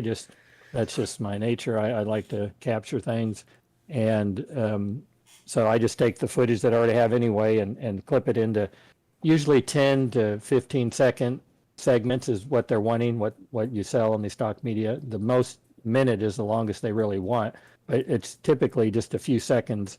Like my very first sale was a lightning strike. It was a 10-second clip, and it sold for $400. And you make 50%. Your house gets 50%. You get 50%. I made $200 for literally a 1-second lightning strike clip. Whoa. Is what they used. They take 50%. So that's what the house gets. Like on these stock media sites, I'm exclusive with a company called Pond 5. So I get 60%, but actually a lot of these stock media sites, you only get 20 to 30% cut. So the fact that I get 60% because I'm exclusive with them, I don't sell my stuff on any other site. So they get 100% exclusivity to my stuff. So I get 60% cut. Wow. That's kind of crazy that they get 40 still. I mean, I feel like that's a lot. I mean, Yeah. you did the Yeah. work. All they're doing is just putting it up there for people to find. Seems like a Yep. big cut for 40. I mean, for that kind of work. Yep. It's the industry. Yeah. That's cool though. At least you found something to be able to as like a, I guess Side that's hustle, and hobby, you make yes. money and you enjoy doing it. So Side hobby, hustle, whatever, yeah. Yep. That's cool. Yeah, Dario's saying they give you exposure. Yeah, I get it, but still, I mean, they already have those things set up. I mean, it's kind of like if somebody knows that's a place where they can go to get the to get the footage or whatever it is that they want to buy, it's already there. I mean, it's not like they're doing anything other than storing it. I guess storing it maybe costs a little bit of money, but Billy was asking which Rihanna video. I think the song something about oxygen or air, oxygen, and it's if you watch the video, it's the part where you'll see driving between a bunch of American flags. I mean, they stylized it so much; they added a whole bunch of other stuff. But you're driving through down a road with flags on both sides of the road. Just a few seconds of the Rihanna video. I'll have to Google it here. that's the $200 one that you sold? The Rihanna one, the Lightning was 400, and I got 200. Okay. Yep. Rihanna, I don't remember. I probably made $50 off that clip. Mm-hmm. What's your favorite one that you sold? It had to be the Denny's commercial. The fact that we were really into the whole eclipse in 2017, and then to get a call, we were driving home on a weekend. We were out of town, and I get a call from a ex-coworker, said, "Hey, congratulations." I'm like, "For what?" And they said, "Oh, we saw your commercial." And I said, "Okay, of what?" And they said, "The Denny's commercial." And I said, "Okay, what was it?" And they're like, "You don't know?" And I said, "I have no idea what you're talking about." They said, "Oh yeah, it's you and your family putting on solar glasses for the eclipse." And I'm like, "Oh, sweet." So for that week, we were the national commercial for the eclipse and Denny's commercial. And so that had to be the highlight of my stock media career. You don't know who buys your stuff, so unless somebody sees it and tells you, or you just see it, because a lot of the things are not actually of our faces or whatever. They're of time lapse of clouds or lightning or rivers or animals or whatever. So unless I see it, I wouldn't even know it was my clip. But there are a few that are of our faces, and for those to make it on to something that's a rare occurrence, and so that was pretty cool. For we had people calling us from all over the place. I was in Texas and in a hotel, and we were watching and saw you guys on TV, and so that was pretty cool.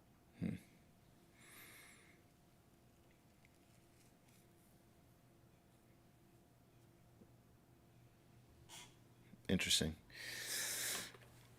I had no idea that there was that big of a need for video. I mean, I feel like there's a lot of things that you've seen. Well, when I say you've seen, and I'm talking about all of us. We've all seen that feel like they're clips from things that we've seen before.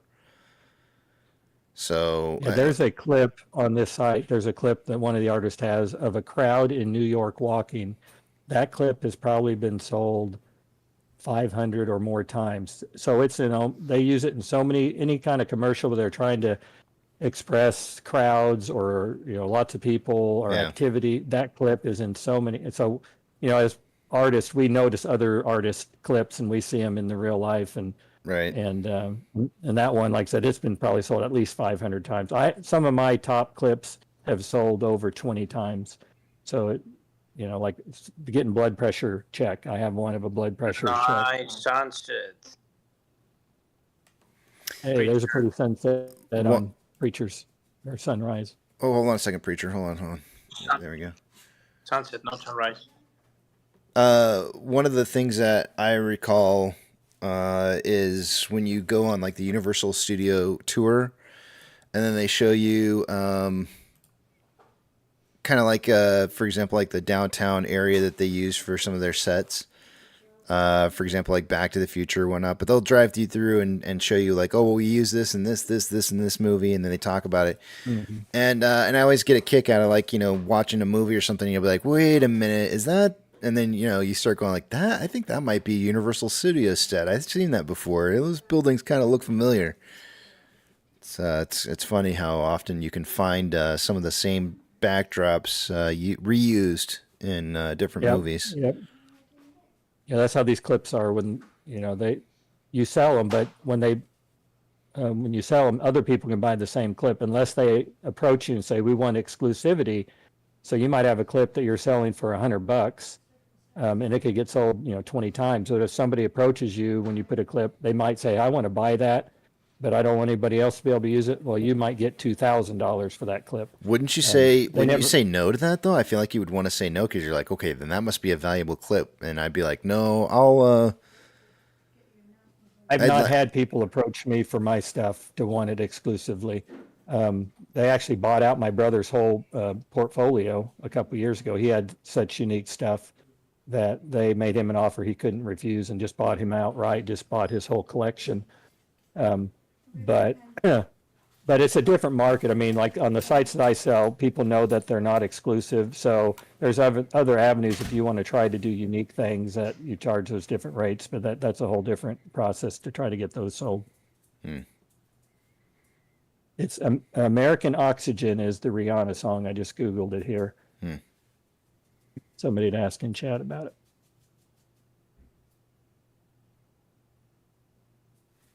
That's pretty cool. But yeah, most of my clips out of 8,500, I'd say 70% have zero sales, and you're lucky if you sell it once, and then it's just a very small handful that I've sold more than once. But usually once you have one that sells more than once, it's probably going to be popular, and it ends up going on to be 10 or 15 or 20. But for the most part, most clips have not sold at all. I feel like it's all about how you would label your material. That would get That's you. The worst part about the whole deal is you got to go in and give it tags. Yeah. And they want at least 15 or 20 descriptors. Right. Yeah. And that's the pain in the butt. That's the part I hate. Because that's really what's going to, because if you think about it from the other perspective, like somebody who's actually going to go in and buy the material, they're not going to want to have to search real hard or too long for what it is that they want, right? So you want to make sure that your material is tagged for specifically what it is somebody might be looking for. And you want to make sure that it's like very accurate to specifically what it is that somebody would be looking for. And so it's all about like, can I get a moment that matches this specifically, this title? Yep. And then there's people that would put descriptors that had nothing to do with their clip, but they just wanted to show up in the algorithm, to show up on somebody's screen. Yeah. And that irritates the rest of his artists when you have a clip, of a bald eagle and you put in there Detroit, a dove. St. Louis, whatever. Like, do what? It's just a picture of a dove. It says bald eagle as a tag, but it's a dove. Yeah. Yeah. So that we frown upon those that sit there and try to fake the system just to get hits on their stuff. And it kind of, anyway, it's frowned upon, but it does happen.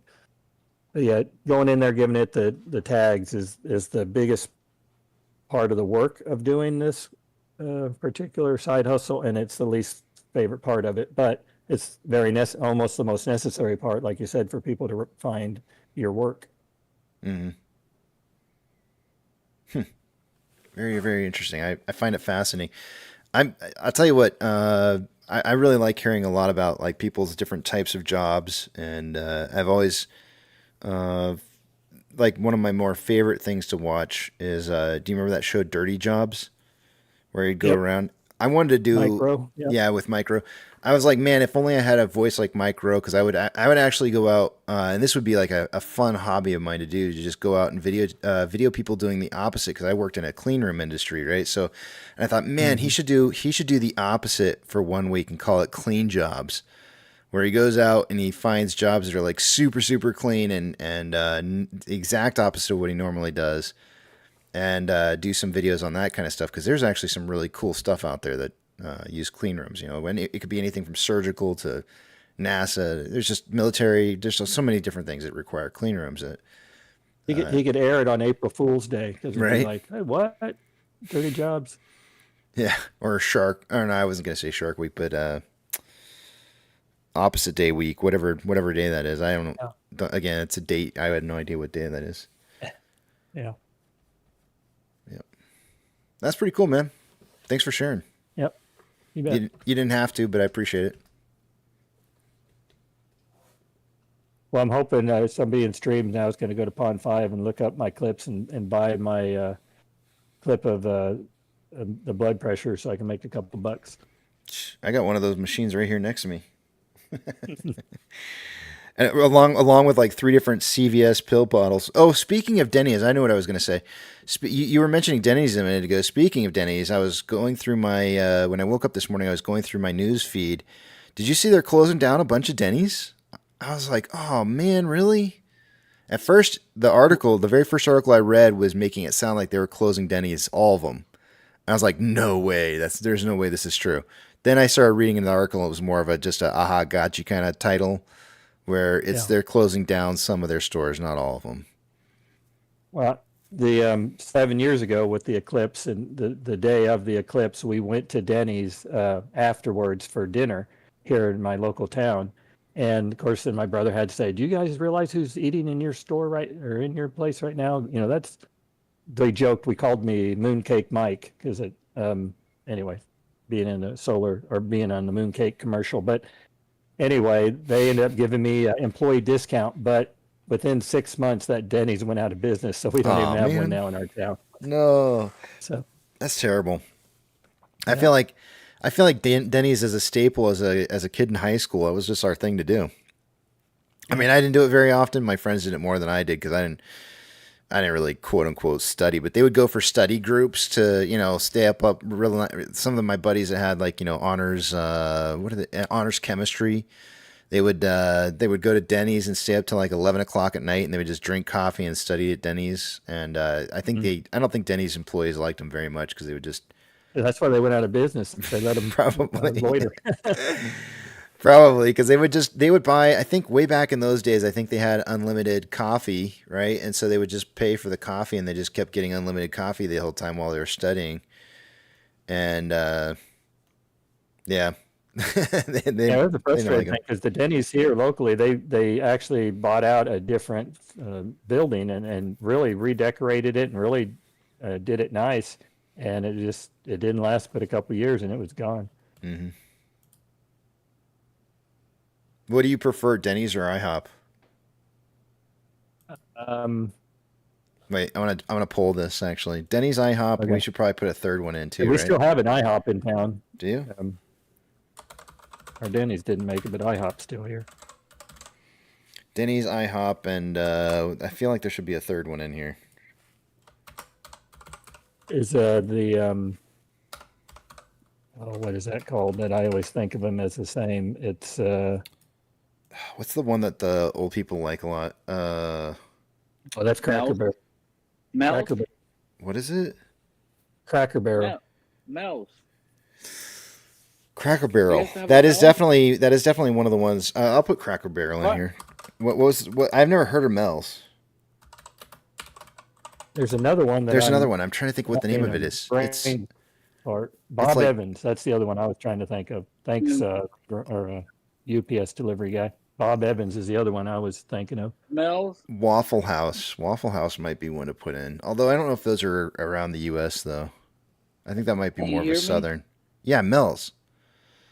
I've never heard of it. Yeah. Never heard of it. I kept saying Mel's, and you just. No, but I've never heard. I said I never heard of it. I mean, I said I never heard of it. I'm a ghost. Am I no, transparent I here? literally said I've never heard of it, and then you kept saying it over and over and over, like I was like ignoring you. I was like, I never heard of it. What's that? Oh, no, that's not it. How come Yucca hasn't been on lately? Have you seen Yucca lately? Actually, I don't know if he's. I don't know. He's been up to something lately. I'm not sure what he's doing. Heard from him. How about Marie Callender's? Yeah.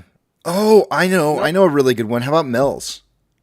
Yeah, Mel's. That's a good one. Yeah, that's a good one. I should put Mel's in here. Mel's has good smells. You've never heard of Mel's? Really? It's like an echo. Everything you say, Kixie, I hear it like in a different voice. Man. Hold on. Oh man, come on now. Okay, so do you want to hear something really funny? Don't make fun of me. Mm. Oh, or make fun of me if you want to. I thought it was How about me? Crackle. I thought it was Crackle Barrel for some reason, and I just say it Cracker Barrel for whatever reason. But I just now realized that it's actually Cracker. How about Meme's Diner? I thought it was Crackle Barrel. I don't go there, by the way. Yeah. I don't ever go there, so don't laugh too hard at You me. But I just qualify based on your I memory don't. here. I never go there, so I just that's news to me. Hold on a second here. What was the other one I was going to add? There's another one. Shoot. Hold on a second here. Logan Roadhouse. No. Logan's Roadhouse. Hold on. I know I can't think of the name of it, but I know where there's one out near me, and I just got to go find it on the map real quick. Really? Yeah, well, I'm gonna say it, and you're gonna be like, "Oh yeah, we have one of those, right?" Because I've never even heard of Mel's before, right? So give me a second here, and I'll say this name. If I say this name and you've heard of it, then I'm gonna add it. But if you haven't heard of it, then And it's got to be breakfast, right? It's got to be breakfast. no, it could be everything. I mean, if you think about it, Denny's has everything. IHOP has everything too. So I mean, it could. No. But it's but breakfast should be a strong portion of what it is that they serve. Golden Corral. Yeah. Cheesecake Factory. No, that's About not breakfast. Perkins, is that a national thing? I know that was in Cincinnati and Mimi's Cafe. Mimi's, that's the one. Mimi's. I couldn't think of the name. I'm pulling it up. I was trying. Mimi's Cafe. You've heard of it. You said it before I did. Before I even said it, so I know I'm gonna put it in here. Mimi's Cafe. Yeah, that's what I've been saying. I've been saying Mimi's Cafe. Mimi's Cafe. Mimi's. What about Mimi's? No, you said Mel. No, I said Mimi's Cafe. You said Mel. Mimi's Cafe. Who said Miller? All right, I got. Yep. I got Melbourne my. Capital. Is it? It's just MIMI, right? There's no. It's not spelled like weird or anything. Okay. S. Yeah, it was Mimi's. S. Mimi's. All right. That's like when they tell you to go to sleep. Go Mimi's. Dude, all right. So, and I'm gonna probably skew the polling here a little bit, just because I'm. So what's the point of all this? I don't know, just You're for the making hell of me it. hungry. I don't. Anyways, Making me hungry here. there's two places I can think of that I've gone to where the food is just so bland, and I never feel like there's anything good there to eat. But I notice that the clientele is always older people, and it's Mimi's Cafe and Cracker Barrel. Those are the two places that I've ever been to that, like, every time I go, it's always older people, and the food is the blandest food I've ever tasted. I have to pour salt. Barrel. I pour so much salt on my food when I go to either one of those two places. Cracker Barrel. Is that where white people go? I don't Speaking go of there. food, I just realized I haven't fed my mom, so I gotta go. Go feed I gotta her. Go make her lunch. See you later. Yep, go feed her. Okay, man.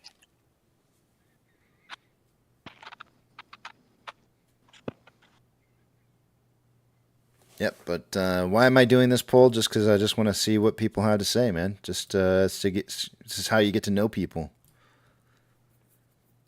See what their preferences are. Yukon says, is that slander against Cracker Barrel? No, because it's true. It'd be slander if it's not true. But every time I've ever gone there, I've had bland food. It's an opinion.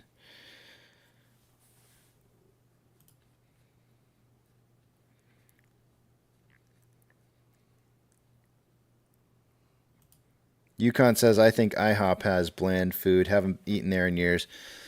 You know, over the years, I feel like IHOP and Denny's kind of went bland. Both of them. I don't feel like either one of them have the food that they used to have.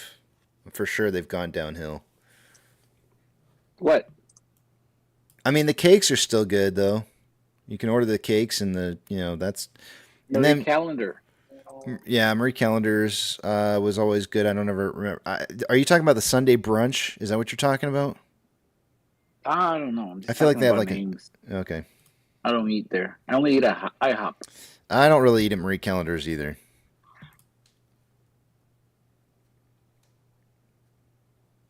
Yeah, but Hey, when Casey, do you keep hearing just a weird echo in there? yeah, there's some like it's like a gassy wind or something. I'm not sure what it is exactly. It's pretty weird. I think it's a smelly, gassy wind. Somebody farting on the mic? Are you talking about me? Is it my breath? Is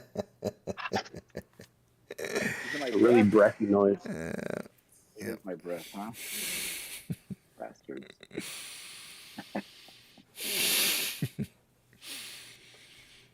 Oh boy.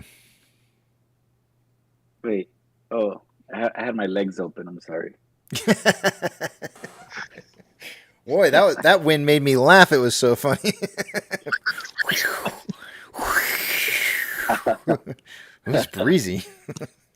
Oh man.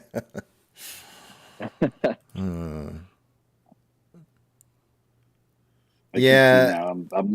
I'm loved and hated at the same time. Yeah, we love to hate you. What's up, Yucca? Mike Claypool says, I think the Waffle House should have been in the survey. I kind of tend to agree with you, but I added Cracker Barrel, so I kind of felt like I needed to have like a Mimi's in there instead. But I think you're right. I kind of wanted to go with the waffle, but if I put in, I don't feel like there's like a good fourth option, so I was trying to make two of them kind of the same, and then the other two kind of like Denny's and IHOP are the same, and then Mimi's and Cracker Barrel are kind of like the same. So we can just see like what people like more. Do they like the same more of Denny's, the same more of IHOP, the same I think more at of... the end, IHOP is gonna win. You think so? Let it run to the yeah. Let it run to the end of the day and IHOP wins?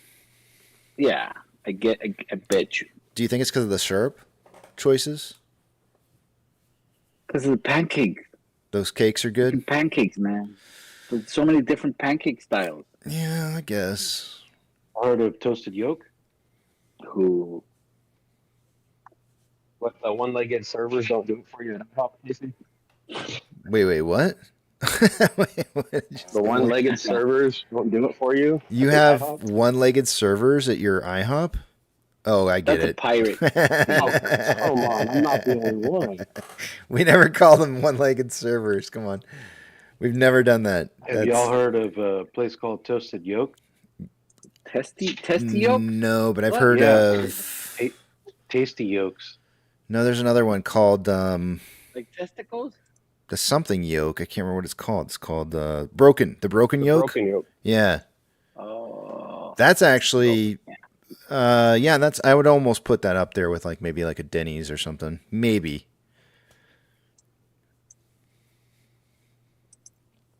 How about for the sophisticated, like La Madeleine? I've never heard of that. Oh, I don't even know if I could repeat it again. Say it again. La Madeleine. La Madeleine. It's like a French bakery place, but it has breakfast. You ever been to Donna's Sweet Sue's? That's cute. Mm-mm. No? Mm-mm. Oh my god.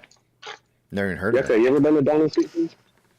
To who's? Donahue George is what? No, your microphone's cutting out like when you're saying it. Oh god. Don and Sweet Sue's. Oh, Don and Sweet Sue's. I thought you said Donahue's. What? Yeah, I've never even heard of it. Now that I can hear you, I never heard of it either. Is it in California? Yeah. It's closer to you. California. In Palm Springs. Really? Oh, that's not close to me. It's like 4 hours away. I'd rather go to Vegas. What is the name of that place? You drive 4 hours for a good yolk. Oh yeah. No, Danny did. Danny drives 4 hours for a good yolk. Yeah. I guess we shouldn't wait for Danny then. Yeah, I know. I was hoping. I was like, I wish he was here right now. Damn it. Cuddy Cut's here though. Good afternoon, Cuddy Cut. Hell yeah! Good afternoon, guys. Oh, yeah. Good afternoon. Well, time for numbers. Should we do some numbers here? If you insist. If I insist. All right. Well, I insist. Numbers time. Let's do it. I'm going to take you guys over to the other page here. I'm not going to be able to see what it is you guys are saying, so hold those personal thoughts, comments, questions, and concerns until you see the big tramp back up on the screen again. Let's take a look at see what we got going on for the day-to-day right after I get done moving some screens around. Starting with off exchange. By this time of the day, I would expect to see about 64% going through off exchange and EDGX combined. We currently have 45.47% going through off exchange. EDGX is at 7.11. The combined total on that's 52.58%, or about 11.42% less volume going through those exchanges. CHX has 145,215 shares going through there. There's a lot of volume going through there. Somebody is definitely closing. I feel like somebody's closing out positions here and delivering shares. GME is coming in at 19,970 shares. It's definitely elevated, but not over the 30K yet. It's getting there. IBKR shows 800,000 shares available to be borrowed at a 2.23% fee. According to Ortex, there's been 193,000 shares returned for the day. That's up from 202, which means more shares have been borrowed, but not very many. But the estimated short share interest of the free float's still at 19.46. Cost to borrow mins at 1.04, average 3.81. Max is at 4.72. Shares on loan for the day is at 96.07% going through there, and or having been on loan right now, and that's a new all-time high since the conversion reverse split. Ortex has estimated that there's been 2.18 million new shares loaned from yesterday, and 773,000 of that is in new short interest. Taking a look at options, the highest amount of call volume as of an hour ago was at a $3.50 strike with 7.6 thousand contracts. It's now 8.4 in volume. Highest amount of puts was 3.3 thousand contracts at a $3 strike. It's now 3.5. Market is still suggesting a closing price somewhere between $3 and $3.50 by the end of the day today. Orders by Fidelity customers, AMC and GME are the only two I'm looking for on this list. As I scroll through it, you guys should take a look and see what retail is buying or selling in the marketplace. Just take a general note for yourself.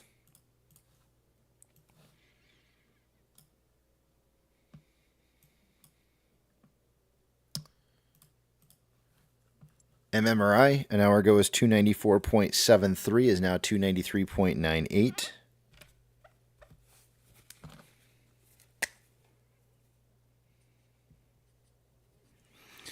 The spread between the 2-year and 10-year bond rates was 0.297 and is currently at 0.304.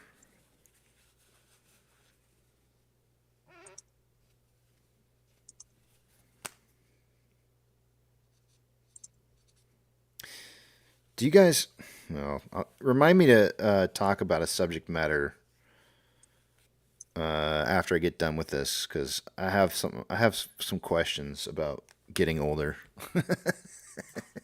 So, for those of you who want to feel like answering questions about getting older, let me know. Let's see here. Taking a look at let's see.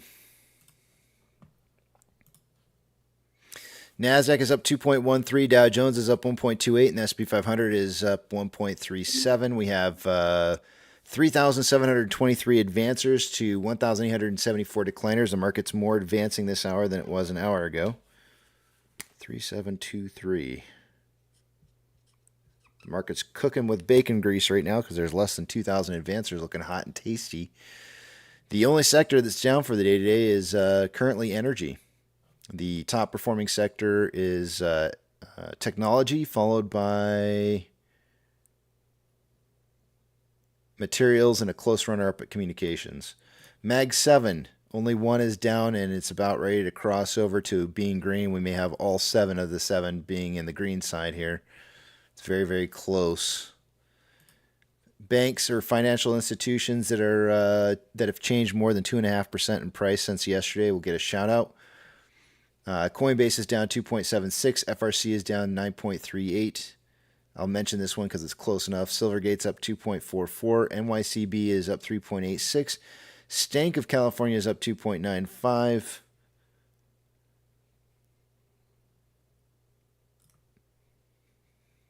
And that's it. Gold is down 0.12 but trending up. Silver is down 0.92 and appears to be consolidating after a trend up. Ethereum Classic is up 3.38, trending up. The US dollar is up, or down rather, 0.23 and consolidating after a trend up. Oil is up 2.74, trending up. Mortgage-backed securities are up anywhere from 0.56 to 0.58 and trending up. SPY is up 1.32 and trending up at 511.72. I want to see it break 520 for that completion of the flash rally. VIX is down 5.99 at 1380, consolidating with a slight uptrend with a future of 1468. So it is on the low side. We may see a run on the VIX towards the end portion of the day, which will cause the market to come down a little bit. VTI is up 1.25 and trending up. VB is up 1% trending up. Tesla is up 0.86 and trending up. Amazon is up 0.93 trending up. Cinemark is up 0.57 and is currently trending down. Doge is up 4.22 trending up. Bitcoin is up 3.77 trending up. GME is up 11.95 trending up. HYMC is down 0.62 and consolidating. NCMI is up 0.88 and slightly trending down. Hood is up 0.99 trending up. AMC is up 3.67 and consolidating after a trend up. Inflow versus outflow for the day-to-day. Currently $1.7 million more outflow than inflow. 14.31 million shares traded so far for the day-to-day. After 284 minutes worth of trading, we're currently at 19.65 million shares traded so far for the day-to-day. That's the pace that we're on right now. I don't know why I said what I just said. 19.65 is the pace we're on. And 30 minutes after market open, I suggested we'd hit somewhere between 10 and 30 million shares. I just gave a late prediction today, but I would have said that no matter what. On a 4-hour chart, we've got more selling pressure than buying pressure with an RSI of 62.44, although the Vortex indicator has not crossed over yet. This is above average on the RSI. 1-hour time interval, there's currently more selling pressure than buying pressure with an RSI of 74.98, which is signaling overbought. On a 30-minute interval, there's more buying pressure than selling pressure with an RSI of 65.11, which is above average. And on a 5-minute interval, more selling pressure than buying pressure, a little whipsaw kind of going on here on Vortex indicator, but currently more selling pressure than buying pressure in RSI at 57.97, which is slightly above average. And with that, I yield my time to the back of the big tramp. All right, you guys ready for this? You ready for this old guy question here? Go for it.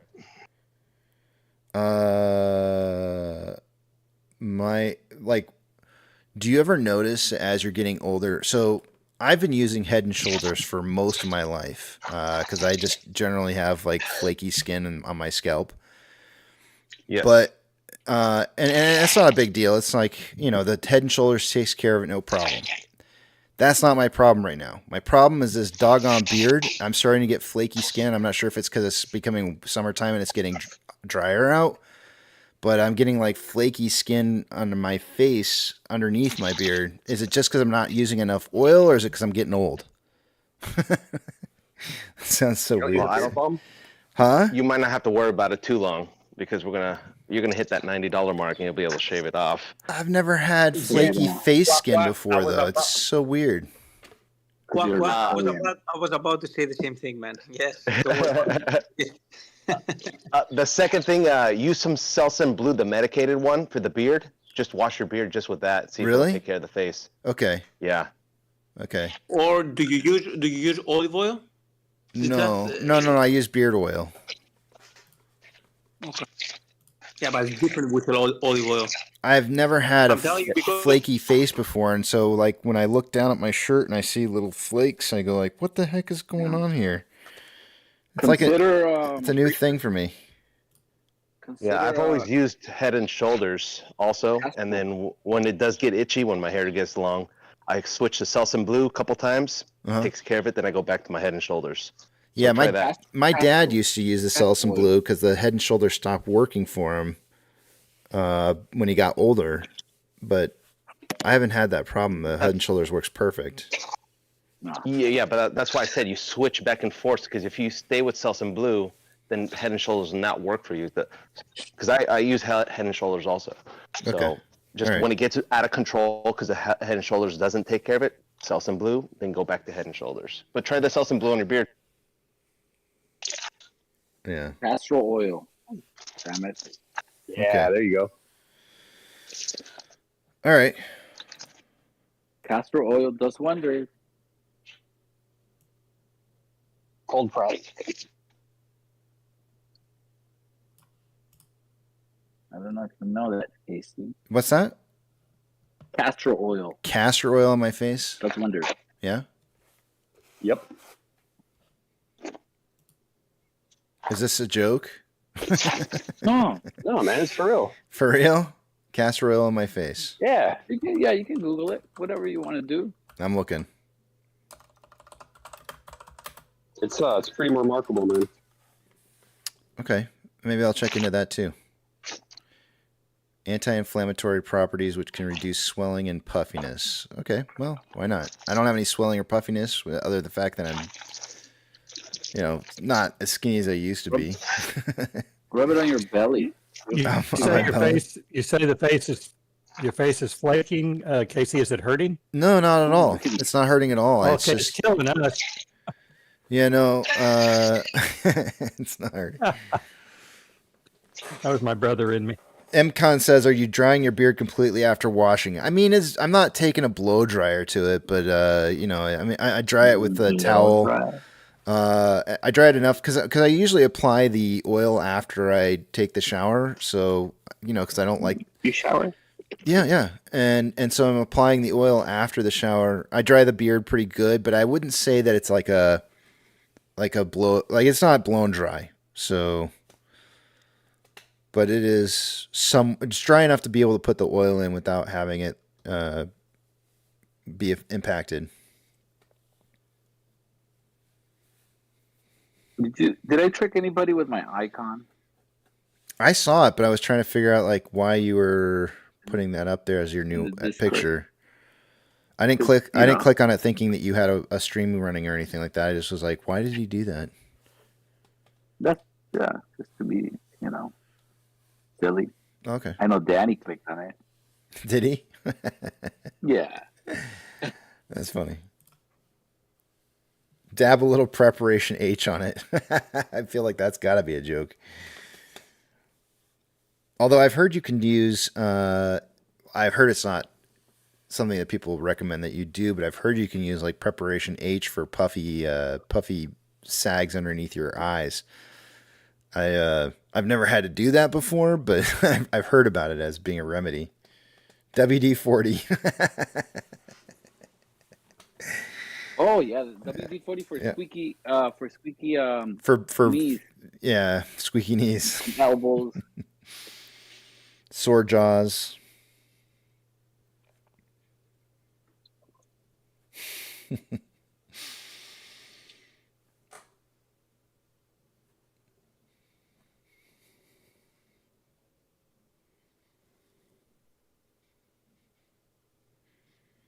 Papa Max says, I thought this was a food channel and not a health channel. It's an everything channel. There is no limitations. Hey, Casey. Mm-hmm. Didn't we have a fireman that used to be on here that used to give us safety advice? Yeah, Petro. Petro was on here, yeah. Yep. He still comes around. He still comes around? I haven't seen him in a while. Yeah, he came on 2 days ago, I think. Yeah. And we have a pilot. We have a pilot that spies on American. Well, I know definitely we have a butt pirate named Yucca. Oh, No, man. That's not a butt pirate is a pirate. I know he's listening. Smelly pirate hooker. Hey, Casey, I was told that rose. Just tell him. Which one? Rose oil. No, rosemary mint. Rosemary mint oil. Rosemary mint oil. That's This sounds like That's I'm going to freaky, smell froofy. See, here's the thing. I don't want to put any froofy smelling stuff in my beard because I don't want to smell like a lady on my face all day long. So Which beard are you talking about? The one on the top? Yeah, or the one be on the bottom? female ape after. Well, you guys are gonna let that one slide. He said he doesn't want a lady on his face. That's not what I said. That's not what I said. I You said. don't want a lady's beard on your face? Thank you. I want to know who was that talking to Hayden. Thank you, Mrs. Hayden. I appreciate that. I'll look into it. If I go to the store and it smells a little too froofy, I'm gonna probably skip it. Let me write it down. doesn't. Okay, it doesn't. Okay. Very antiseptic and mint. Smells like mint and rosemary. I'm writing it down. Antibacterial skin softening. Mielle. It's at Target. It's a little bitty bottle with a dropper. You put it in your mouth. Do you drip? Is that what you? Where do you put the drops in? Casey, don't do it. Yeah, there's. Don't do it. We didn't go to. We went there. It's all a ruse to like make my beard grow in like extra full. Yep. It just helps with hair growth and stimulates. Oh no! Yes, no. You I hear don't that? need that. I don't need the hair growth. I don't need that. That's not. It's antibacterial and it gets rid of any kind of dryness. It puts moisture back in the skin. It's all about moisture. Jump on that one, Yucca. That's right.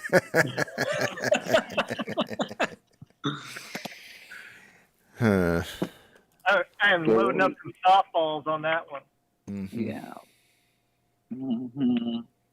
All right, I got to go into a paint store. What? Oh, Happy- body painting? Happy painting. See how quick I can ghost just like that. Crazy. That's because you're a pilot. Happy little accident. GME's popping again. More GME pop. There she goes. That- 1460. that- Yes, sir. Gotta pop it. Just put a little bit olive oil, man. It's physical. It's no chemicals. No. Just a little bit to try it. All right, I'm gonna have to try one thing at a time here. So I got a lot of ideas here. Let me work with them and see what happens. Because it's just getting really annoying. It just started. I feel like it started more recently, and It could be the weather. It could be the weather. that's what I'm Or thinking. You shed. You know, we all shed Yeah. and shit, but UPS delivery guy says, "What else can we help you with, Casey?" Come on, UPS delivery guy. Don't tell me there wasn't at least somebody else here that probably took away something from that and was like, "Oh, that's cool. I didn't know that. I can try that." I'm sure somebody else got helped out. I don't need that.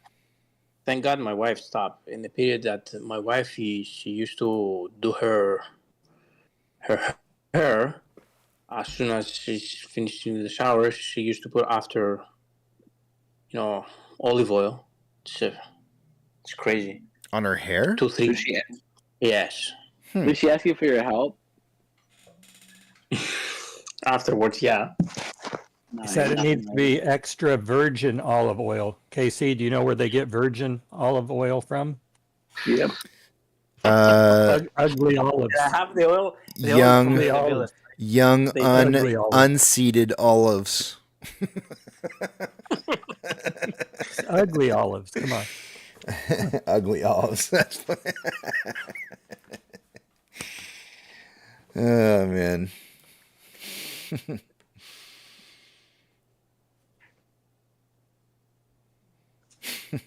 Virgin Islands.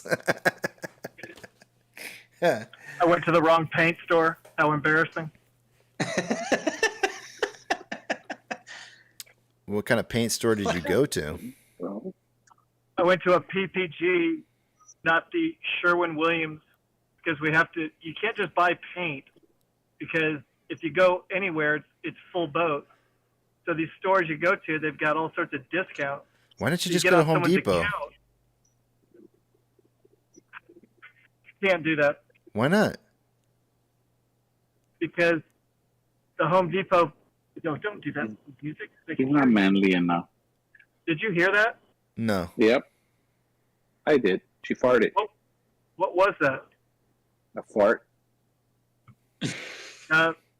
She's a woman. She doesn't do that. Oh, she doesn't use the bathroom either, right? Nope. Absolutely not.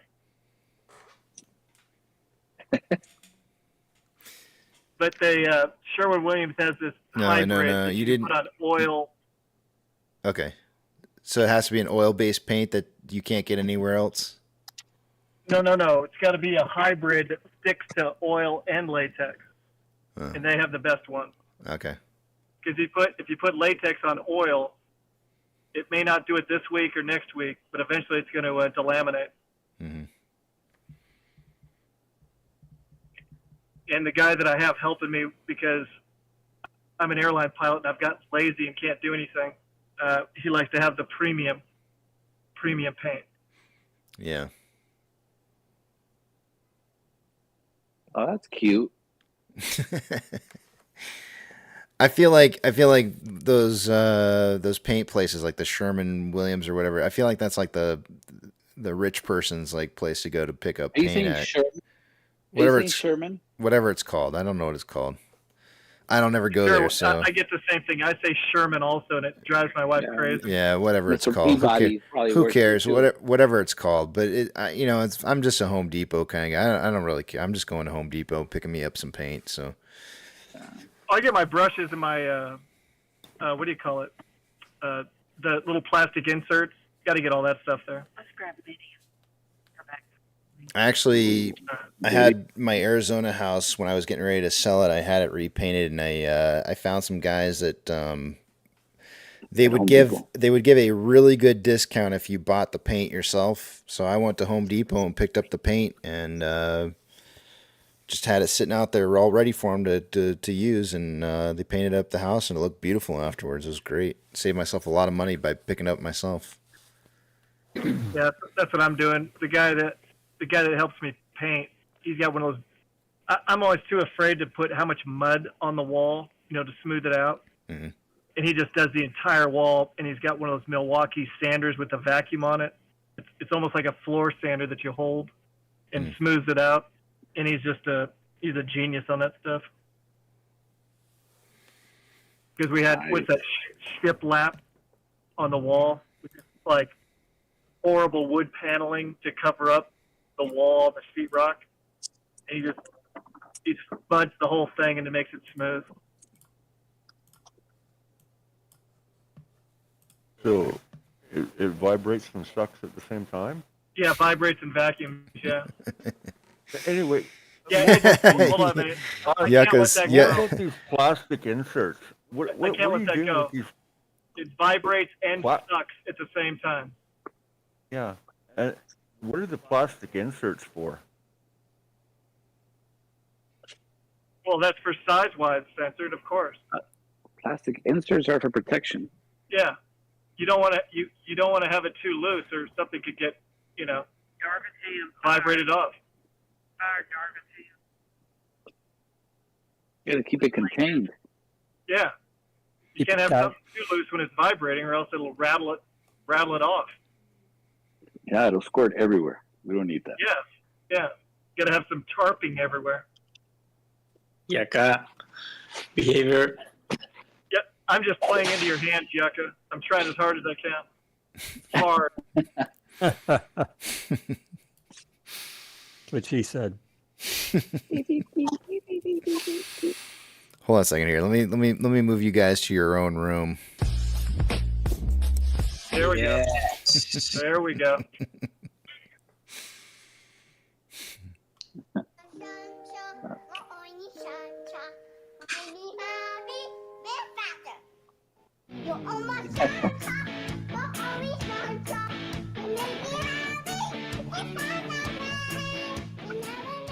What the heck? That's censored. Yep. There you go. I don't know where What kind of paint store are you in now, Hayden? That's not me. Oh. The fumes are getting you high. That's right. What paint store plays girls, girls, girls?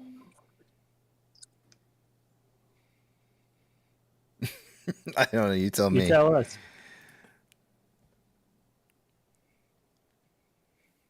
But is he asking a question or is he going to tell us? I think he ran I was away. expecting a Danny joke here, but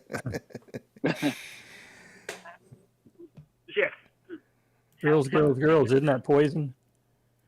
Yeah. What? Who's what's that group? Not me. I'm not. Motley Crue. Motley Crue. Okay. Yeah, I just got reminded that Motley Crue sang that song, "Girls, Girls, Girls." And speaking of paint stores, they include a certain place in Atlanta called Tattletales, which is an actual place down the street from the bike shop I used to work for. And the bike shop is not code for anything, Yucca. Okay. What is Tattletales code for? Yeah, they have quite a lunch menu. If you know what I mean? Yeah. All right. It'll say when you're in Atlanta, when you're at Tattletales. Rockin' It Tattletales is actually in Atlanta. Do you hear this? Do you hear this? Mrs. Hayden's in the background telling him like their motto. I think she might like the place better than Hayden does. They gave her a discount on beer. I bet they did. It sounds like it. Anything with tails in it, I'm going. Yucca's who I had dinner Oh with. my. I was just there looking at shoes. Yeah, just looking at shoes. 'Cause At that's all there is shoes? to look at, is clothing. Yeah, it's a shoe show. Why would you look any higher? Well, you know what they say. Big shoes, Oh. big feet. That's right, big feet. Yeah, I know about the fingers. Big You have, hands. big fingers. Big gloves. Where's Rugged when we need him? Right here. I know. Don't worry. Yeah. There we go. There we go, Rugged. He's about ready to breathe heavy into the microphone. Get real thick. Get real thick here. Rugged, my wife's never heard the voice yet. Well, here you go. Minnie? There you go. What? He's the Marlboro guy. If I ever die, Rugged's going to read my obituary. Go ahead, Rugged. Read Hayden's obituary. Talk about how he lived his life wanting to always go Mach 2, but could only make Mach 1. Right. Oh, well, I'm sure sounds like he's got some nice things going on with these various venues. Oh, yeah. Got to drive farther to get to this Sherman-Williams. Got to get a dog first. Mm-hmm. Oh, after I get... Are you painting the ceiling, Hayden? I am not. I'm actually going to have somebody do it for me. Mm-hmm. You don't paint mirrors. That's right. Oh. You don't, huh? Well, you can get away from that. Just put a camera and then put the TV on the wall. Do you have mirrors on your ceiling, in your bedroom? Not Hayden? anymore. We took them down. Just on the wall, Just on the walls. Oh, nice. floor to ceiling, Floor to ceiling, yeah. wrapped around. Oh, wow. And then they kind of make everything look bigger, if you know what I mean. Yeah. Wow. One side has a magnifying glass. That's right. Did you just make a pun? Did you just try and say something about your wife actually not being as big as what the image is showing? Is that what you just did? No, she was I think actually saying him. she was actually making the thing of was it Jurassic Park? Things may look bigger in the mirror. Oh. So that's right. That's where I stand up. Yeah, I stand up there, like a fun house. That's nice. Yeah. These guys will take everything and make it into something. Yep, everything. Like I do. Absolutely everything. Oh, I'm sorry. I thought I was on mute. Yeah, and I'm gonna head to break, guys. So I'm gonna mute myself, but you guys stick around, and I'll turn on some nice little guitar music for this sexy stuff going on. He just jumped off there. AC, you cut out. I think he was leaving. I was. Everybody else heard me. You guys just didn't. I accidentally hit the mute button too fast on the back of the big tramp. But I'll be back, and I'm gonna head out of here. I'll see you guys in a bit. Casey, are we still live, or is it going to go to music? You will be live, right and I'll have a nice little bit of backing music for you, so you guys can keep on your little naughty tales. Tattletale. Tattletales. Sorry. Mirrors. Matter of fact, Hayden, can you just hand the phone to your wife, please? We're done with you. Well, I'm driving in a pickup, so I've got it because we're a hands-free state, if you know what I mean. It's in the little holder, so you can do things here hands-free. So the phone's between us, if you know what I mean. Hands-free. My name is Phone. Ah, Rugged, you're between us? Yeah. I responded to that ad you put out there. Looking for MW, looking for something special. Looking for someone to go hands-free. Yeah. Right.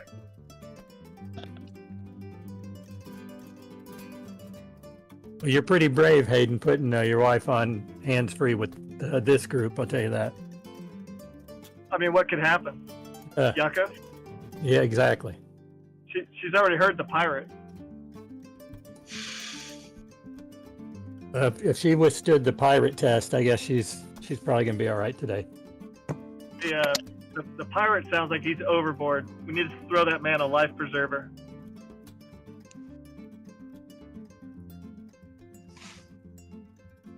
I gotta text him again today and say, what's the deal? That pool ain't gonna take you that long. Pirate, I know you're listening. Get back here.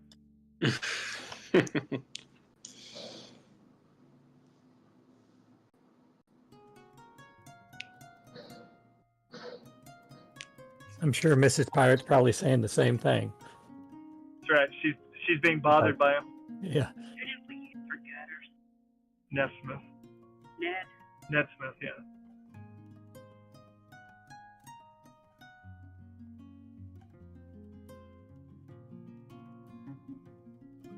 Of course, the paint shop I went to had to be in the exact opposite direction of the one I needed to go to.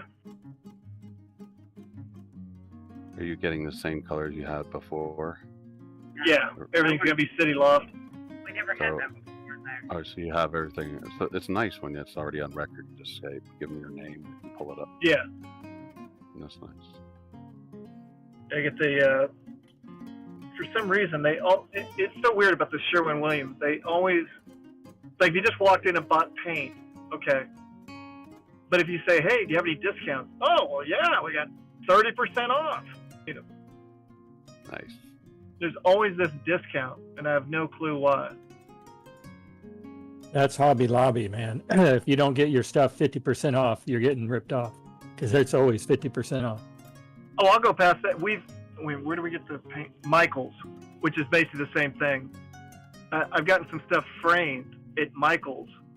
And if you just get on their little mailing list, literally every third week, you can get something framed. Then you get reward. Yeah, 60% off. Like, who would ever pay full price for a framing? And they do nice work. That one picture I've got where I've sent the picture of the I Love Me wall where it's got all those airplanes, that was all Michael's. They do nice work. Yeah, Hobby Lobby, I bought a ton of frames, and if they're not 50% off, you just wait a couple days and they will be. Yeah. I need some frames. Yeah, they do good stuff. In fact, I know nowadays everything's about the coin in the military about, you know, you met so-and-so, they've got a coin. But back in the day, everything was patches. I must have 2 of those quart bags of patches that I bought over the years. I thought it'd be kind of cool to put those in a frame and just have them, because you can't, I mean, they're one-off patches. You can't get them anymore. All right. eBay. I found one for the, you know, for my father's Air Force thing. I might pick that up off of eBay, because of course they closed Plattsburgh Air Force Base back in '95, but he was like 68 to 72 or something like that. Patrick's in Florida, right? Plattsburgh was in New York. Oh, I'm sorry, Plattsburgh. Yeah. So, yeah. You got a What lot states? of What state is Plattsburgh for us that New don't York. know? It's in New York. Okay.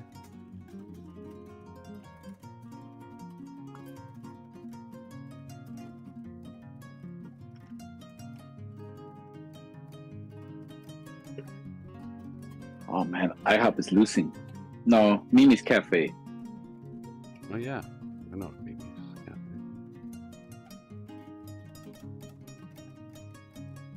I guess Cracker Barrel is gonna win. Yucca, do you have something that you're trying to show, or my thing says? Oh, just you know, be the a stream. survey.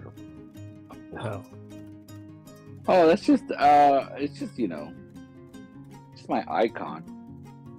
watch stream is your icon. Yeah, I just did that on purpose so I can trick people back here. You just it worked on Papa Mac. I fell for it hook, line, and sinker. And on Danny. All right. You know me. Everything's a joke.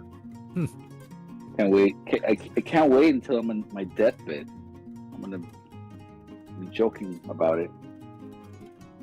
Yeah, I told my wife I want to do a recording that says "Let me out of here, let me out of here," and I want her to play it at my funeral.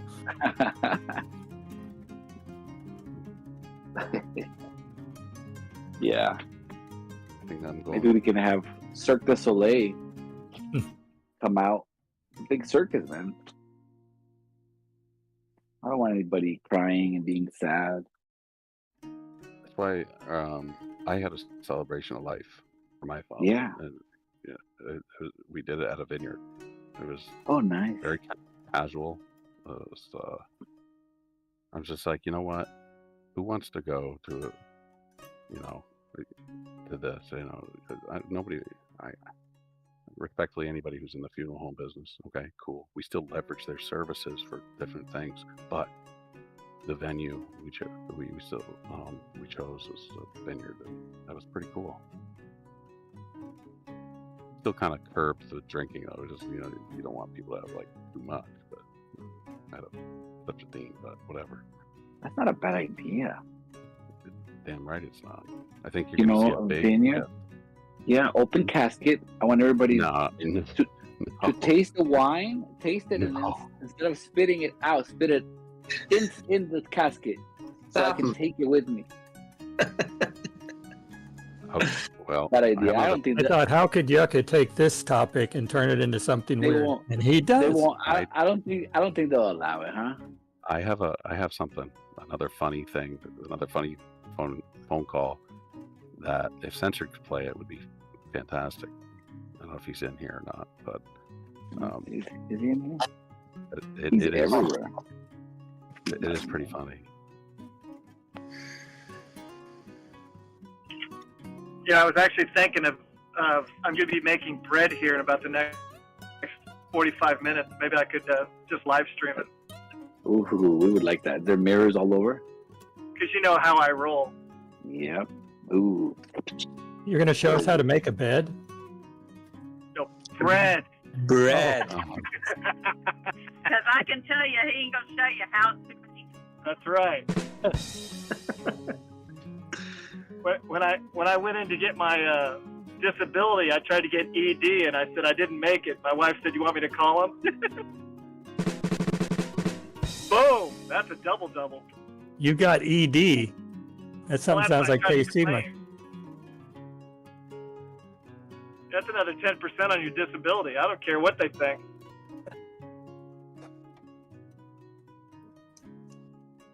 I made the mistake of looking up too quick when she asked me a question. Oh my gosh. Yeah, you have to keep looking at your feet. You don't ever want to. If you look up, it's like, aha, I caught you. Aha.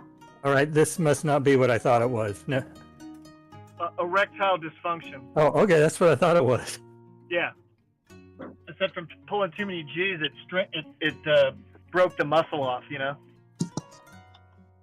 Too many G's. The looking up part's what's throwing me. How's that a tell? Well, because you're supposed to, feel bad for yourself, feel embarrassed or something. insecure. Yeah. Gotcha. Isn't that with all the ED medicines? I mean, it's going to give you more courage. Yeah.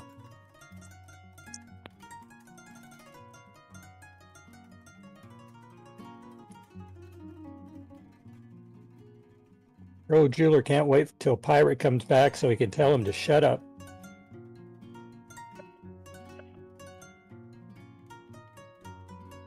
Yeah, I know Pirate's listening.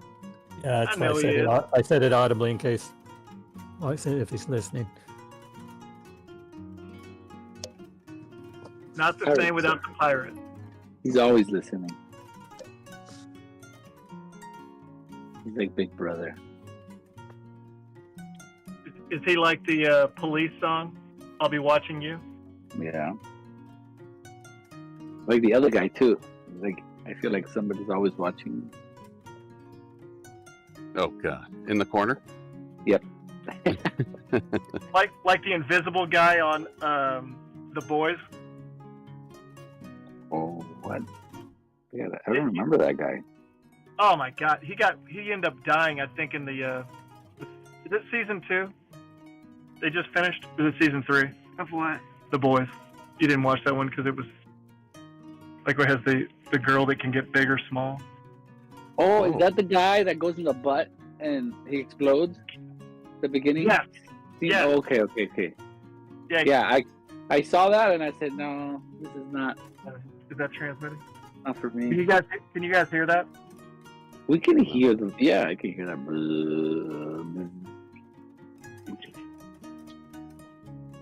I don't think it's going through. I think you have to put it up here. Aiden, I want to know, do you not ever turn? I never hear a turn signal. I never use them. He's flying. Oh, Yeah. oh yeah, you don't use those on airplanes, do you? Pilot, yeah. Not in Atlanta. If you use a turn signal, they'll cut you off. Hey, okay, if you're on a microphone for your car, where does it pick it up, the sound? Above. It's above. It's probably hidden above on the left side. Center. Above on the left side. You think? It's hidden within. Yeah. That's where the you see it. CIA and FBI puts their stuff. Maybe it's right there. Wait a minute. Hit, I don't know where it's at. Start tapping it. Start tapping it. Start That's what I tapping did. it. That's why you need another. Tap, tap, tap. Oh, wait a minute. I found it. Found it? No, actually, that's not it. All right, I'm going to Tap. leave you guys alone with the missus. I got you. No, you're fine. No, I have to Oh, make a phone. Oh, she don't want to talk she's to not us? going to make Alright. a phone call with you guys watching. I want them to hear my phone call that I'm about to make. Oh, we won't repeat it. We won't say anything. I'm calling a lawyer. Call a lawyer. She thought the MOAS already happened. I'll go with you to grab the dog. Is that why she's painting the house so she can sell it and trade Hayden in for a new model? Yep. That's right. All Two right. 20-year-olds. All right, I'll be back in a minute. Hey, you're currently listening to 92 Elm on Upbeat. This is one of hundreds of tracks that you can access and download when you can hear upgrade to everything, Upbeat guys. Premium. So does a turn signal actually have a speaker? Or is it coming out over the radio speaker? Where does it make that noise from? That's a good question. You know what? I think it has. On the new cars, it comes out of the speaker system. Yeah. On the old cars, you used to be an actual clicker. Like a little clicker. Yeah, under the Wow. dash, a relay. Oh, that's vintage. So it's stock whiz that has the turn signal all the time, right? So Yeah. is his a new car or an older car?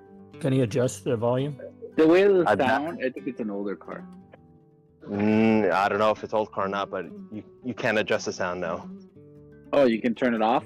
He just refuses to just turn it off? I bet you could turn it off.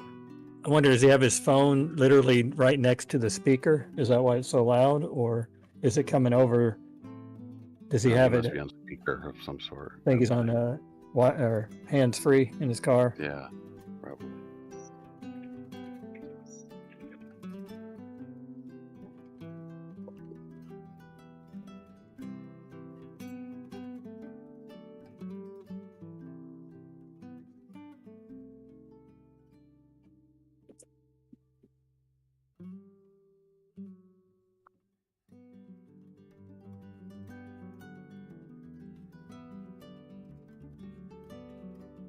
wonder if he used the noise suppression if it would help.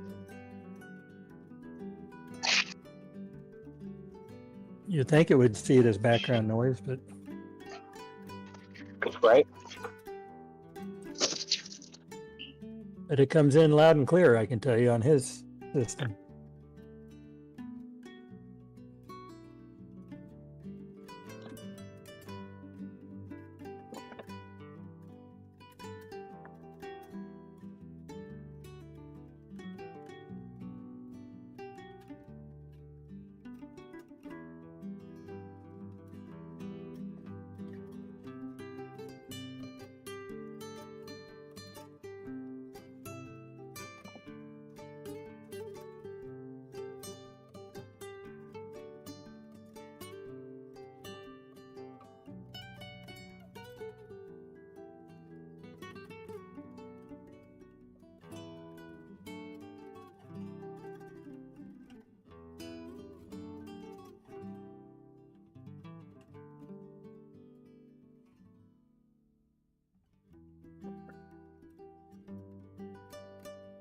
How about that GameStop today? Pretty crazy. Oh, it's still going? It's at like 1469, 1472.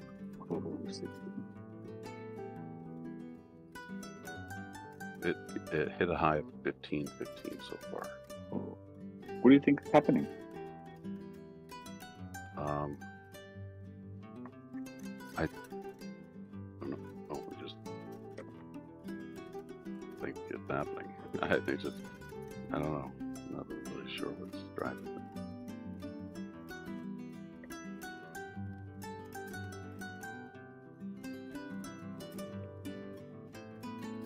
But as Pop and Mac knows, the other night, I told him, I said, GME looks more ripe. He said it. Yeah, I was so there. Yeah, so I think, I don't know if it was the vortex indicator or what, maybe it was,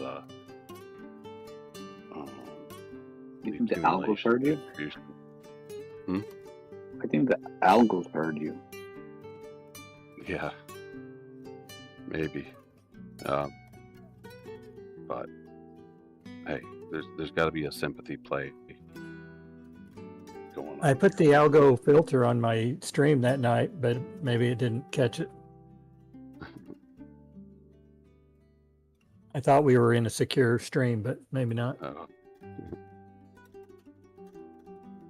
Well, I think it'll keep. I think we'll start putting up on our end as well. Hopefully they'll start a symbiotic relationship between the two, and the meme phase will come back with a vengeance.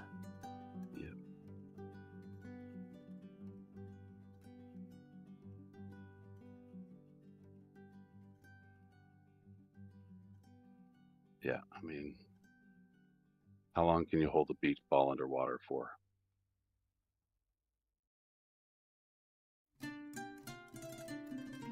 Like a beach ball at a Nickelback concert.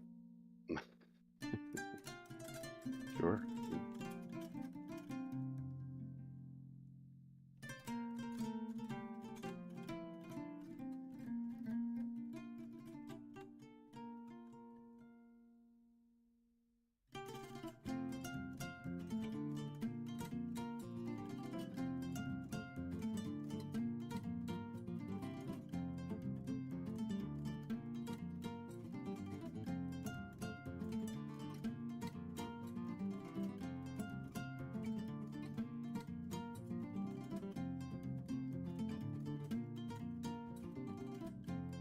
Aaron saying the electronic on-off gate switch is what's causing that click. So maybe we all ought to chip in and get StockWiz a quieter switch.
Oh boy.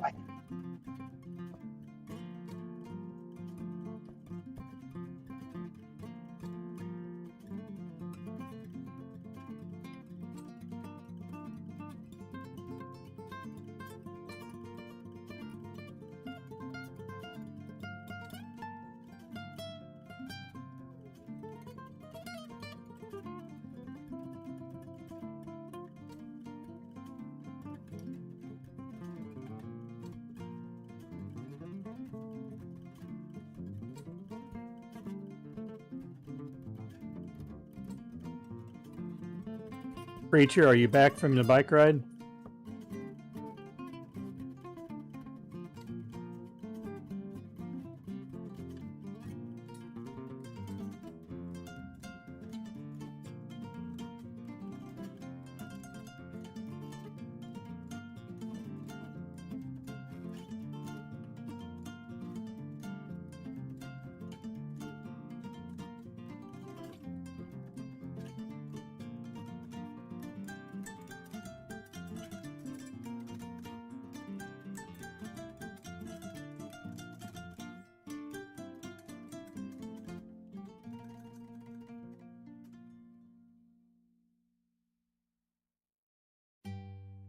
Let the power hour begin.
AMC is not halted, Dusto Vision.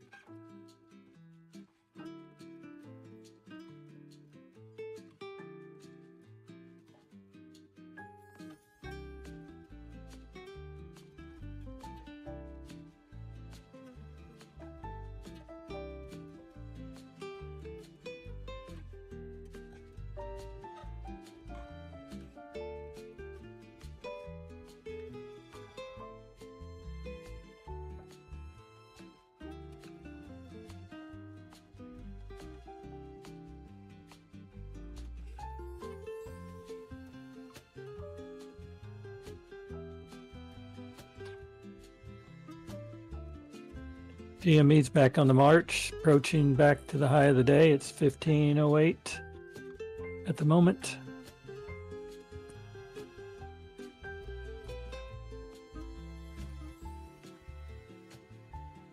Previous high of day is 1515, so getting close.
Living life on the open road, ain't got no home, just a van for mine. Long beard hanging down, taking AMC, it's all about the line.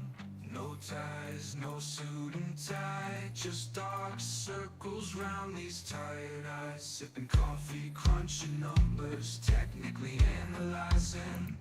When the cold down, the wind in my head, I embrace the grit and grind. That's my castle, roots my kingdom, no place else I wanna be. MC ticker keeps on rolling, stock charts and patterns unfolding. Fear and greed, wolves and bears, it's a wild ride, I'm always trying.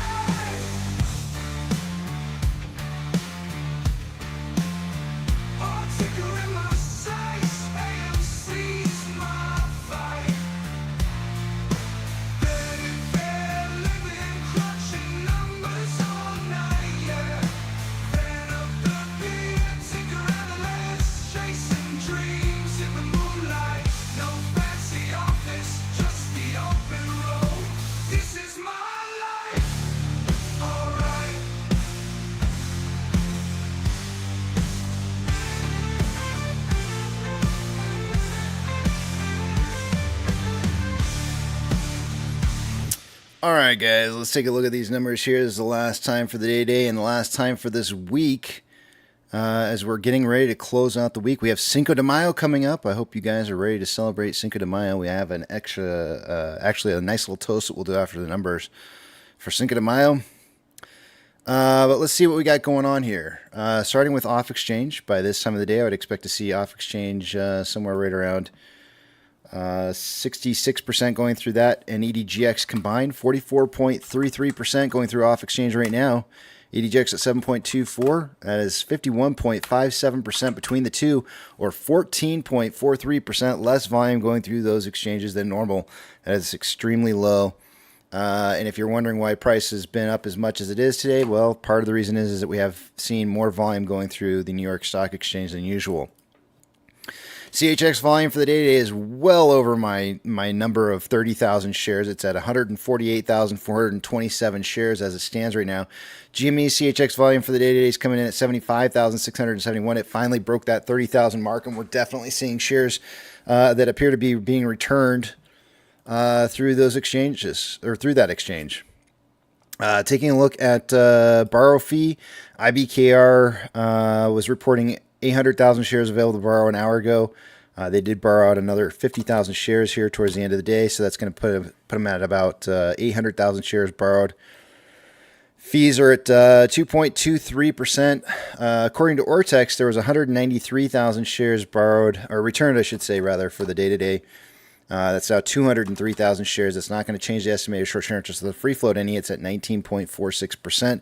Cost to borrow men's at 1.04, average is 3.81, and max is 4.72. We have 96.07 million shares on loan for the day today, and that is by far a new all-time high record on shares on loan since the reverse split and conversion. Ortex is also saying that there's 2.18 million more shares on loan today than there was yesterday, and 773,000 of that was in new short interest. Taking a look at some of the options. As of an hour ago, the highest amount of call volume was at a $3.50 strike. With 8.4 thousand contracts for the day, it's now 9.8 thousand contracts. Highest amount of puts an hour ago was at a $3 strike. There was 3.5 thousand contracts. It's now 3.6. And let me take you guys over to the other page here. Orders by Fidelity customers. AMC and GME are not getting like really high amounts of volume. Anything over like 30 million shares, I would feel like would put us on a list like this. For AMC, it would be 30 million. For GME, it would probably be more in the range of like 15 million, I think. I'd have to go and look at their numbers again to see for sure, but I think it's about 15. Let's see where we stand on here. As I do scroll through this list, you guys could just look at see what's up there. See what retail is doing as far as buying or selling in the market. GME made the list. GME made the list here. They are the last one on the list here with a 46.91% buy to 53.09% sell ratio. There's a little bit more selling going on than there is buying. That sometimes does happen in the first portion of a move up in price. Why? Not everybody is a diamond-handed holder, guys. You have to remember that. The market, in regards to retail, not everybody's here for the same reasons. And if somebody's here to just make a quick buck on a quick move on GME or AMC, sometimes when you first start seeing price moving upwards, you get a little bit more selling than you have buying because somebody's trying to take profit. And that's okay. It's going to happen. It's always going to happen. The fact that it's only, what were the ratios here? 46.91% buying to 53.09% selling. It's not that bad. It could be way worse. And so I think, there's nothing wrong with that. Obviously, after about a day or two of some of that selling pressure disappearing because more of the diamond hands are still there, you tend to see a much higher buy to sell ratio. Taking a look at how many shares have traded for GME for the day. We should check that out real quick here and see where that's at. Hold on a second. Let me pull the screen to the side for just a second. Let's take a look at GME. I said 15 million shares to make the list. They've got 20.5 million shares traded so far. I was a little off. I mean, they could have been on. They weren't on the list an hour ago, and I don't know if there was 15 million shares by an hour ago. But 15, 20 million shares. It's a little bit less for GME than it is for AMC. But AMC needs about 30 million to make the list, I think, of most heavily traded stocks. MMRI an hour ago was 293.98. We now have MMRI at 293.56. It's a little bit lower. The spread between the 2-year and 10-year bond rates an hour ago was 0.304 and is now currently at 0.309. We started out the day at 0.307, so really not a whole lot of change today on the spread.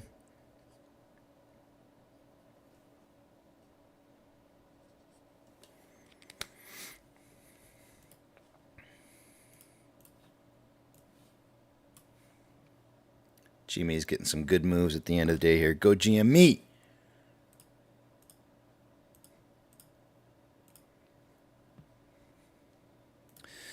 NASDAQ is up 2.04. Dow Jones is up 1.17. And SP 500 is up 1.29. We have 3,599 advancers to 2,049 decliners. The market is slightly more declining, believe it or not, than it was an hour ago when we were looking at it.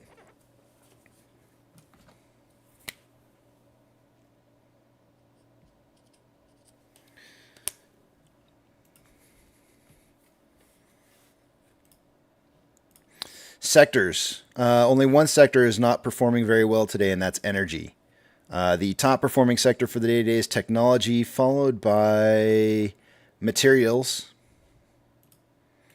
Of the Mag 7, all 7 are in the green now. Financial institutions that have changed more than 2.5% since yesterday's closing price will get a shout out. FRC is down 9.38. Silvergate's up 2.44. NYCB is up 4.01. Stank of California is up 2.67. And that might be all that I read. Yep. Gold is currently down 0.2 and trending down. Silver is down 0.94 and is, what's it doing? Consolidating. Ethereum Classic is up 2.67 and is trending up. The US dollar is down 0.24 and consolidating. Oil is up 1.97 and is taking a little bit of a drop. It was trending up earlier and seems to be breaking into a downtrend. This might be that end of the day drop that I was saying that the market might witness due to the fact that the VIX was running a little bit on the low side and the futures were suggesting it was going to go up. Mortgage-backed securities are up anywhere from 0.59 to 0.6 and slightly trending upwards. The SPY is up 1.28. Looks like that drop might have started to occur right around like 1430 because the SPY is now starting to trend down from a trend up. VIX is currently down 7.36 and continuing to fall. It's at 13.6 with the future suggesting 14.63, so a full point higher than where it's at right now. So the VIX isn't seeing the flip yet, even though the market's moving down, which is kind of curious. Oil is up 1.2, starting to trend down. VB is up 0.88. I said oil. VTI is not oil. My bad. Sorry. I do that for occasion because it's so close to, what is it, WTI? Oh, yeah. VTI is up 1.2 and trending down. VB is up 0.88 and consolidating. Tesla is up 0.74 and continuing to trend up, maybe starting to consolidate a little bit after trend up. Amazon is up 0.81 and trending slightly down. Cinemark is up 0.14, trending down. Doge is up 3.63 and is trending up. Bitcoin is up 3.34, consolidating. GME is up 23.04%, finding a high here at 1615. And breaking through a red line that I've got up on the page here. There was a significant level of resistance at 1544 from the past that I think I had drawn out there and said this needs to break past this. HYMC is breaking even for the day today. I'd say the overall trend is really starting to look more like an uptrend than it is consolidation, because I think a couple different times today I called it consolidation. I mean, if you were to just look at the big picture of just today, it looks like consolidation. But when you look at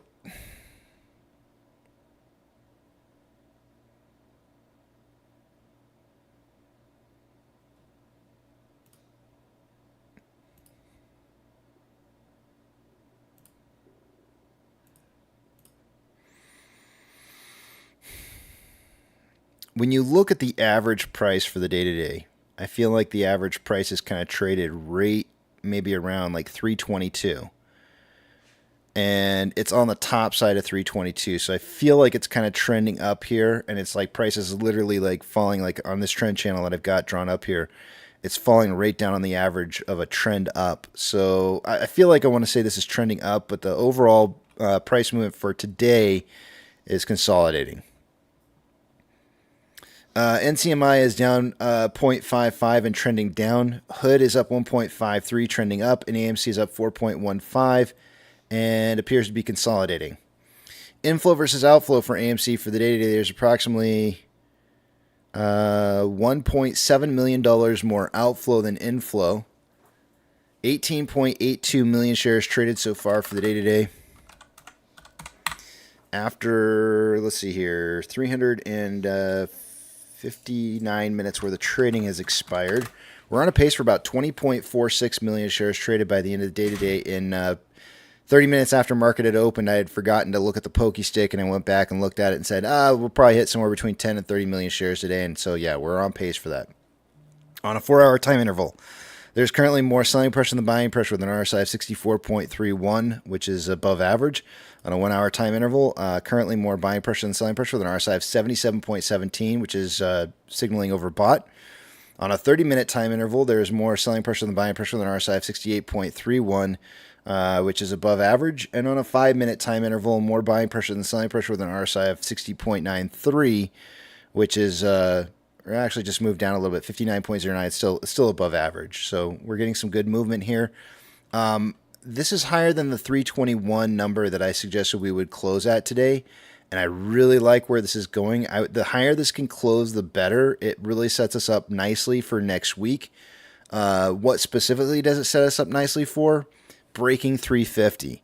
That's going to be a key number for us next week to try and break, is that 350 number, because we really want to see some of those 350 calls going in the money. And it could potentially raise some of the max pain that we have going on in the future for both next week and future weeks going forward. And we want to see that max pain driving. We want the market to be forced into a situation where it's going to have to try and trade options at a higher price consistently over and over and over and over and over. That's what we want. We want to force the market to be like, damn it, I got to keep raising this damn, I got to start making trades on both sides so I can get the price to come in where I can collect the most amount of money. And we want that to always be averaging up higher. So hopefully we can get this set up here just right so we get some buying pressure coming in. With that, let me head back over to the back of the Big Tramp.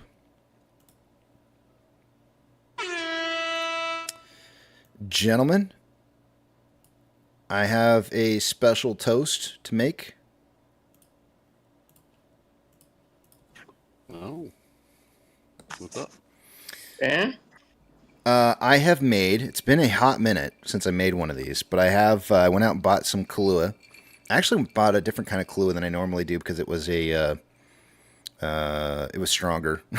I went for the higher proof Kahlua. But I made a Brave Bull, which is 2 parts tequila to 1 part 1 part Kahlua. And this is for anybody who has any birthdays that are coming up, but it's also for Cinco de Mayo. So for those of you guys who celebrate Cinco de Mayo, I got a little bit of a tequila or Brave Bull, or we call it an adventurous ape around here in these parts. So cheers to a safe and fun weekend ahead of you. Happy Cinco de Mayo. Cheers.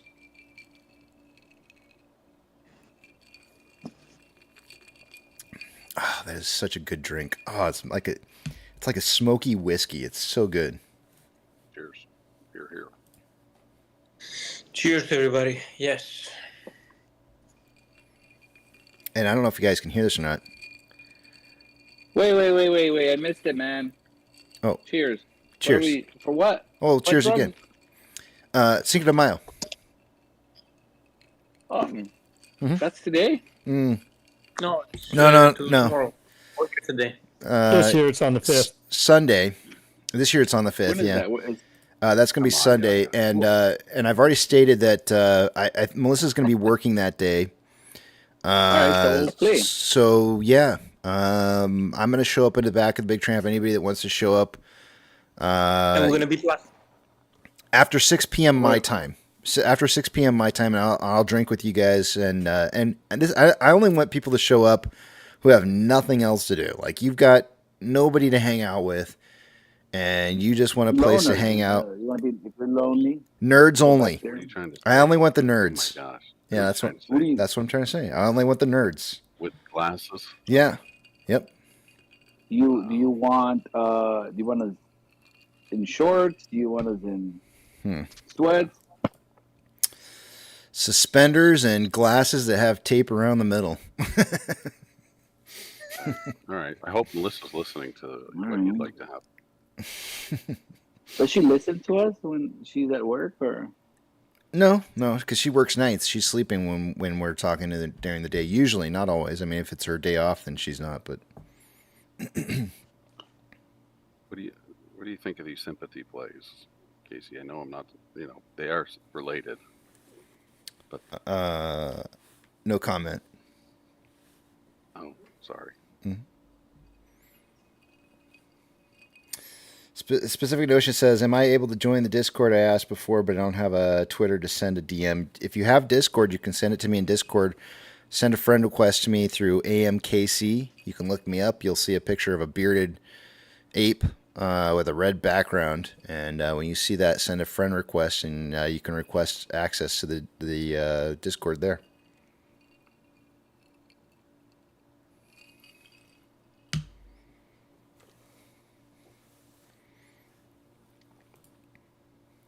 EME 27.6%. Hey, Yanka. 28%.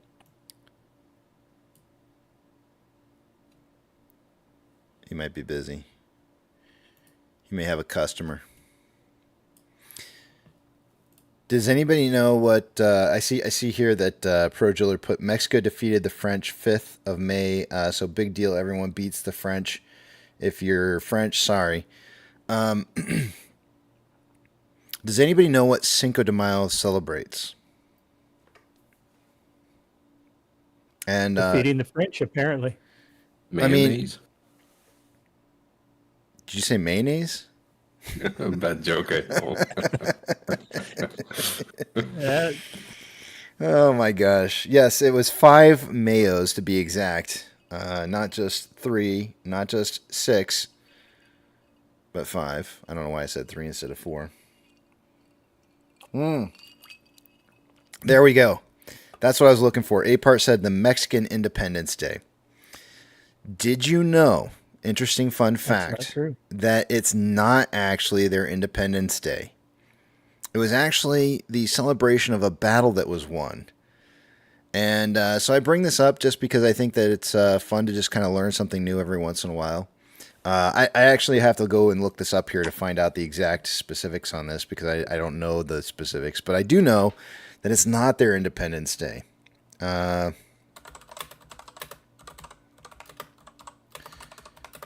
on a second here. I'll pull it up here and read it so you can see.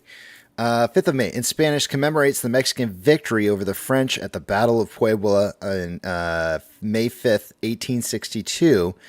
It's the French under Napoleon who sent their troops into Mexico, said Alexander Avena, associate professor of history at Arizona State University. Interestingly enough, a lot of people, including myself for a very long time, believed that this was the Independence Day, but it's not. So it's an interesting fun fact for you. Simply the celebration of a battle, a major battle that was won against the French.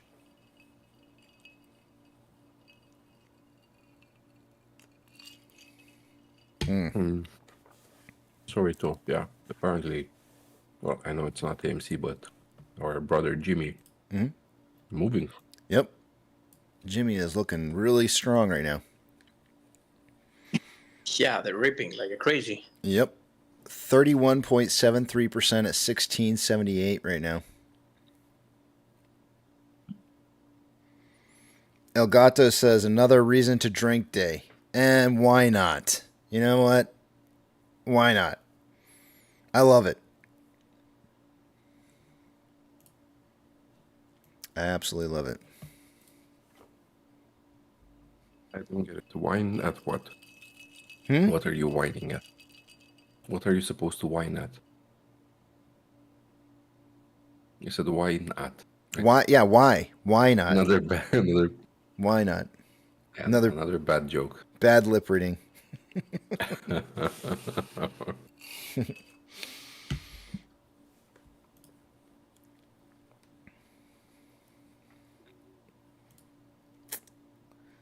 Papa Mac says no 1704. I'm not sure why 1704. Is it because it's blowing past 1704? It was a specific, Billy said 17. Are you kidding me? And I said, not 17, 1704. Mm-hmm. And it's on nice volume too. You can see the volume steadily increasing as price is moving up. That looks really, really good. 1733. I have not looked at their options chain, but I can only imagine that there's going to be some options get blown out of the water here, considering that the opening price was $12.42. So there's going to be a lot of option calls here that should do well. Amy's getting some sympathy now as well. That's what I was saying. Most excellent. I ain't telling nobody to go take their shop bag nowhere else. No. I'm not saying don't do that. Don't do that. In fact, that's not financial advice. We do whatever we want. But I do want to see that sympathy. Pull me up. After hours may be interesting. Mm-hmm. I was going to mow my yard, but now I might have to wait. AMC's volume is also rising on the back end of this as well. Nice little spike. What's going on with the SPY as this is happening? Nothing. Nothing means nothing. Absolutely nothing. Oh, that looks nice. We are definitely breaking outside the top side of that ascending parallel channel. I'm liking that. That's looking really, really good for a setup for next week. Nothing to see here, everyone. Move along. 1.2 million shares on that candle. Nice. Nice.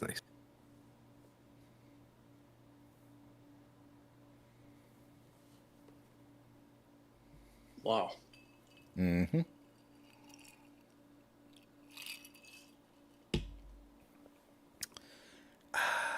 Happy Cinco de Mayo, guys.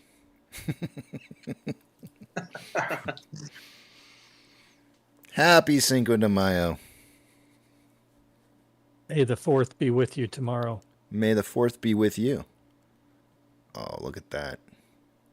Yeah, tomorrow's my brother's birthday and my uncle's birthday. Happy birthday to them. People's birthdays on the same day. Yeah, Amy. Amy's a rocking and a rolling. And a happy Easter to all the Orthodox listeners. Oh, yes. Thank you. Yeah. Happy Easter to all the Orthodox listeners. Yeah, absolutely. Yep. Yes, sir. A lot of preparation. Yeah. Safe preparation, hopefully, right? Yes. Yes. Preparation. Just to make sure you have that fire hydrant ready to go for just in case, right? What does a movie company and a GameStop company have in common? Entertainment.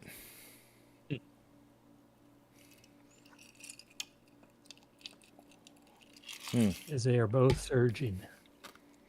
One of the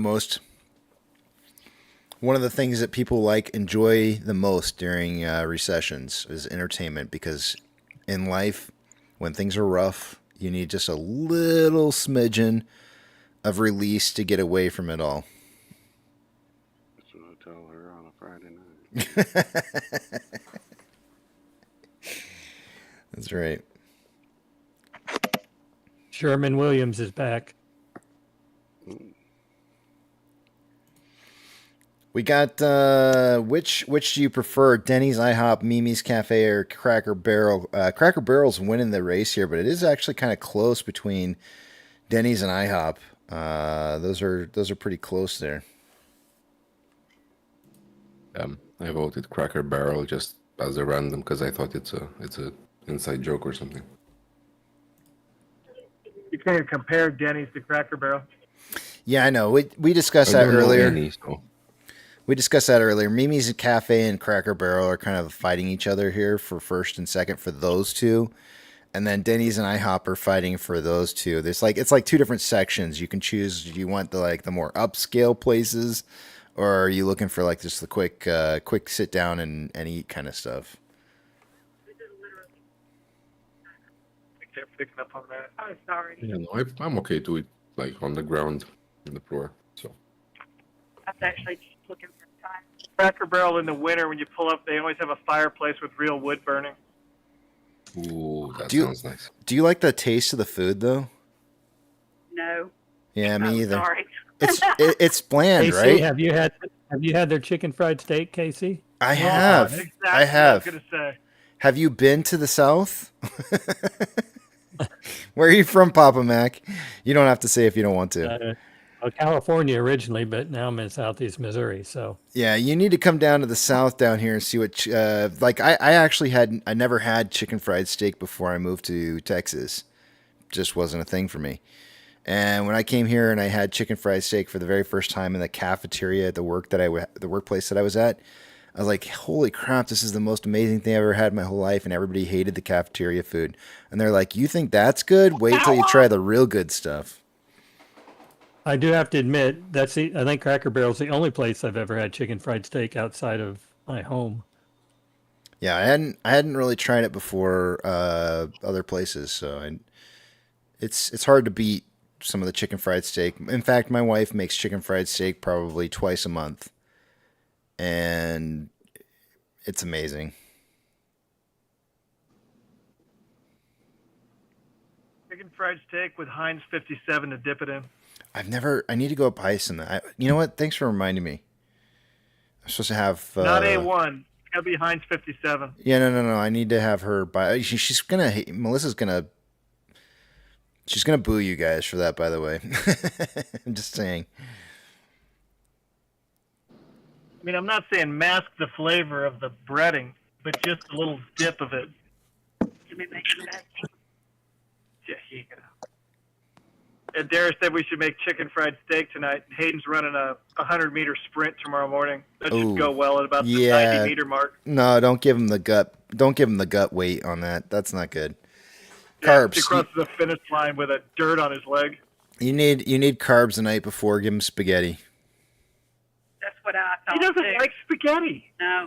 Okay, give him mac and cheese. What about tortellini? It's what I told him I would make him. Sure, that works. Cheese, maybe kind of hold off on the cheese part. I don't know if is it stuffed tortellini? Yes. Yeah, the cheese is going to weigh down a little bit. He's ranked number 10. They take the top 8, and he's within a half a second. Does he like top ramen? I don't know. When he's sick, he eats it. Yeah, only when he's sick. Because I was going to say, because you could take top ramen and mix some meat into it and a little bit of egg. And you could kind of make... It does. It has a lot of sodium. That's actually good for you because that really helps you to retain some water. Like ground beef with a little egg and the onions and the ramen. No, she just do the bison. Like a stir fry. Do the bison stir fry. Ramen dip. Yeah. The only problem with stir fries is that you don't put MSG in it, right? No. Good. Okay. Yeah, you'd probably be okay there. The rice, the rice is good. Was, enough there. I don't know if that was what do you call it? Strong enough. A strong enough rejection. No, like she got Satan on that a little bit there. She was like, no. Not just no. Yeah. Even eat green beans unless they're from my garden. Yeah, here's a kid that I only eat beans from the garden. He pushed them away last. He pushed away frozen beans last night that were flash frozen. This kid sounds like he's healthy. Yeah, and then you catch him at Moe's. Barbecue? Mommy, can you make me an acai at 10 o'clock at night? No, the burrito shop, Moe's. I don't know what that Where is. nobody speaks English. When they say "Welcome to Moe's," it sounds like "Waka to Mo." Like a Chipotle. But you know It's what like though? Chipotle, but lower. That's kind of a high school thing to do, though. I mean, it just is. Yeah. Oh, I told the other guys you were on your break, Casey. I'm thinking about doing a live bread making here in about half an hour. Nice. A Hey, live Casey, can you- stream? Yeah, I'm no. gonna just set the phone The on other so bread we can watch the Discord. I might watch that. You can hear me making commentary. You know, because that's how I roll. I'll You know watch what I mean? that. I'll watch it. Yucca, what were you saying?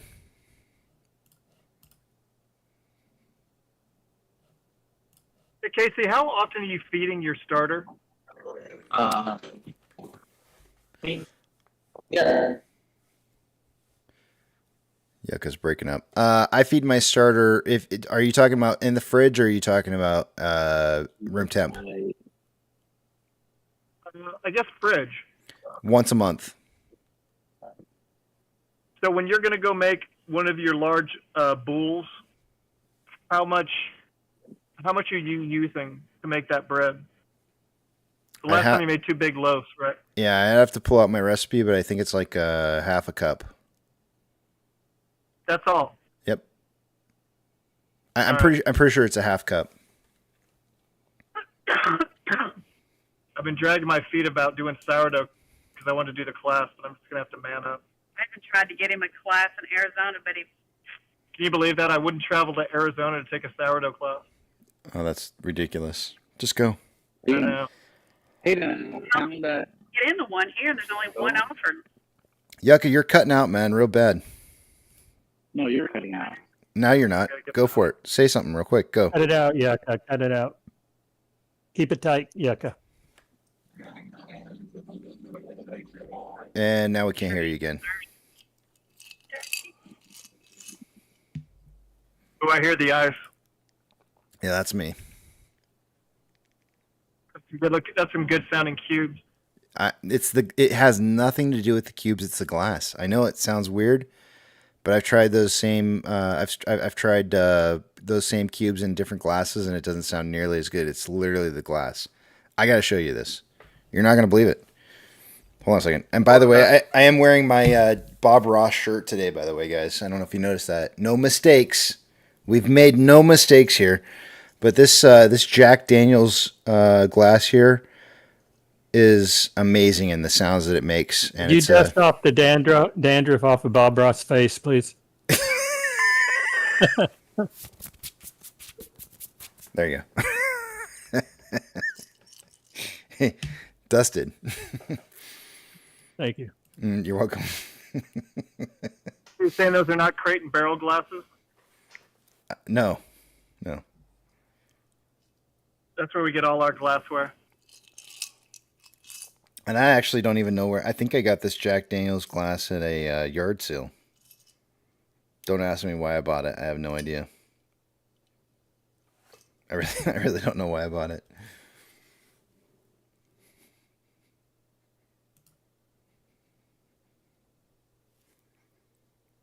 Well, ain't this a bitch? You see Reddit's down? No, is it really down? Hold on a second here. Hold on. I don't have it pulled up. 1 second. Holy shit. Mm-hmm. Something going wrong with AMC? Yeah, AMC's going to the moon. You know where I got my glassware It's from? not something you know where I wrong. get my glassware? That's never something wrong. Casey, you know where I get my glassware? Where do you get your glassware? It's not wrong for us. From Denny's. Get out of here. And you go over the emergency action plan again, Casey. Is it Twitch? What's the fallback? Yeah, absolutely. It's, I just, by the way, guys, I just went to Reddit on my computer, and there's no problem whatsoever. So if you are having issues, just try a PC because the app may be down. So, but in regards to any problems that we may witness with communications, I will go through the emergency game plan here just in case. You never know what's going to happen. The first course of action for me will be to move to Twitch, where I have an account name called Casey_Shaw, and I will stream through Twitch. If that doesn't work, I'll go to a Twitter space call. I will talk to you guys through a Twitter space call as my secondary source. And then thirdly, Discord. My Discord name is AMKC. You can always send me a link or send me a request to be able to talk there, and we'll get Discord running. But if none of that works, and you manage to be able to get onto Gangnam Style video, the official Gangnam Style, people can, that's always been the backup. So look for the Gangnam Style video, and that's where people will be chatting. What the heck is that? You got to look it up, man. Gangnam. I Gangnam. just think you're drunk slurring your words. I know it does sound like it, right? For you to get... Hold on a second. I'll pull it up. Hold on. Number one app, number 1 and 2 apps right now on Down Detector are Reddit and 4chan. Ooh. Are those scrapers coming? Probably a test.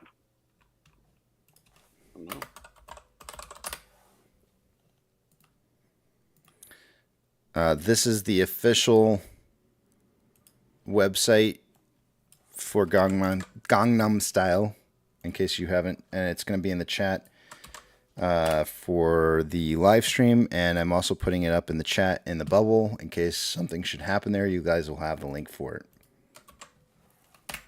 That'd be the world's greatest one-shot hit. Yeah.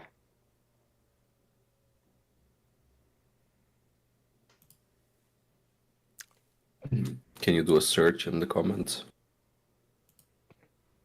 I don't know. I've never tried. I don't think so. Could do a search for AMC and then.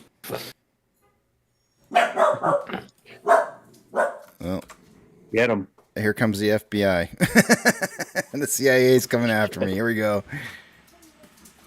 Holy shit. My door opened. I was like, what's going on here?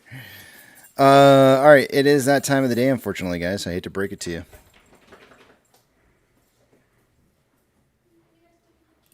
Nobody even said anything. All right.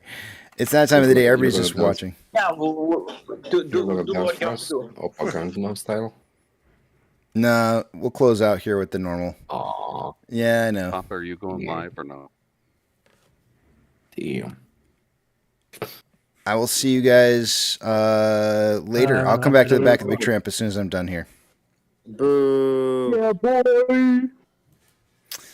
Unfortunately, they got booed. I got booed. So we're gonna end the day here. All right. It is that time of the day, unfortunately, and all good things must eventually come to an end. Eat, sleep, drink, get plenty of rest. Tomorrow is no more trading. You have a 2-day weekend. Happy Cinco de Mayo. Spend time with your family. Spend time with your friends. Take your pets for a walk because they like getting outdoors too. And for crying out loud, go see an AMC movie because after all, that's what we're here to do is help support AMC. But above all else, don't have a good night. Have a great night. Beep, beep.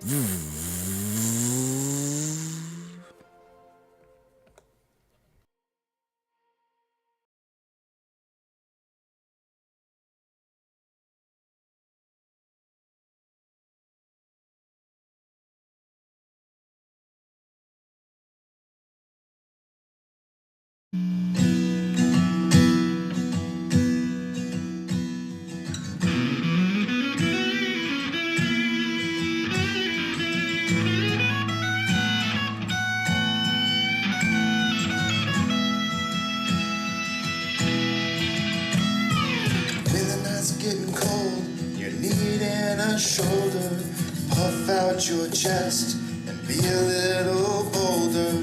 All we do is buy and hold.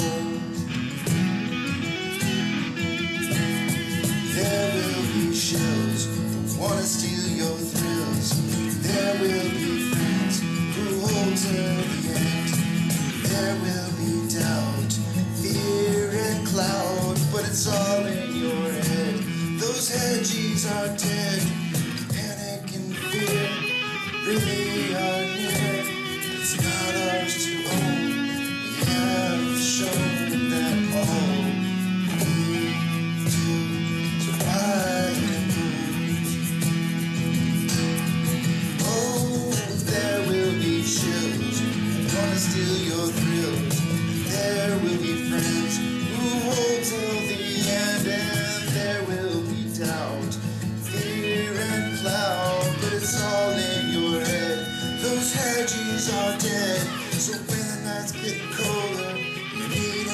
shoulder. The Ape's got your back. We got each other. All we do is rely and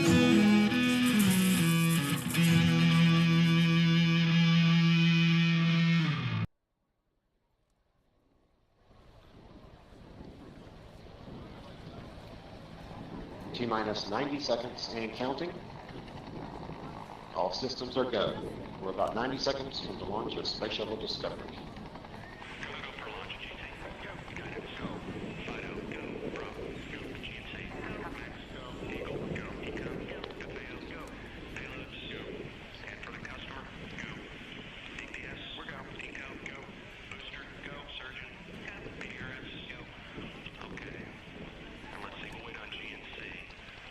T-minus 60 seconds and counting.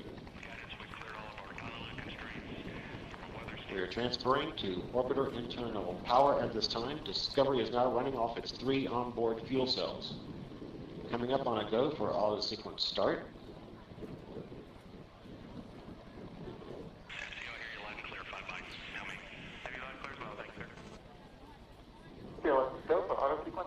And we have a go for auto sequence start.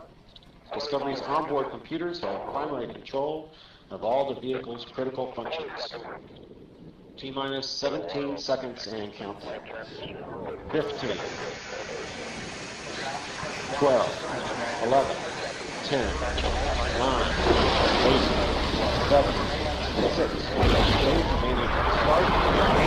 start, 2, 1, booster ignition, and liftoff of the Space Shuttle Discovery, returning to the space station, paving the way for future missions beyond.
Discovery's onboard computers commanding the main engine nozzles to swivel, aiming the shuttle for its precise target in space for main engine cutoff.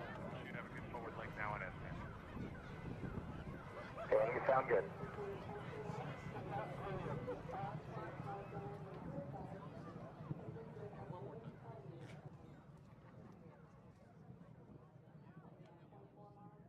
Discovery Houston, negative return. Copy, a negative return.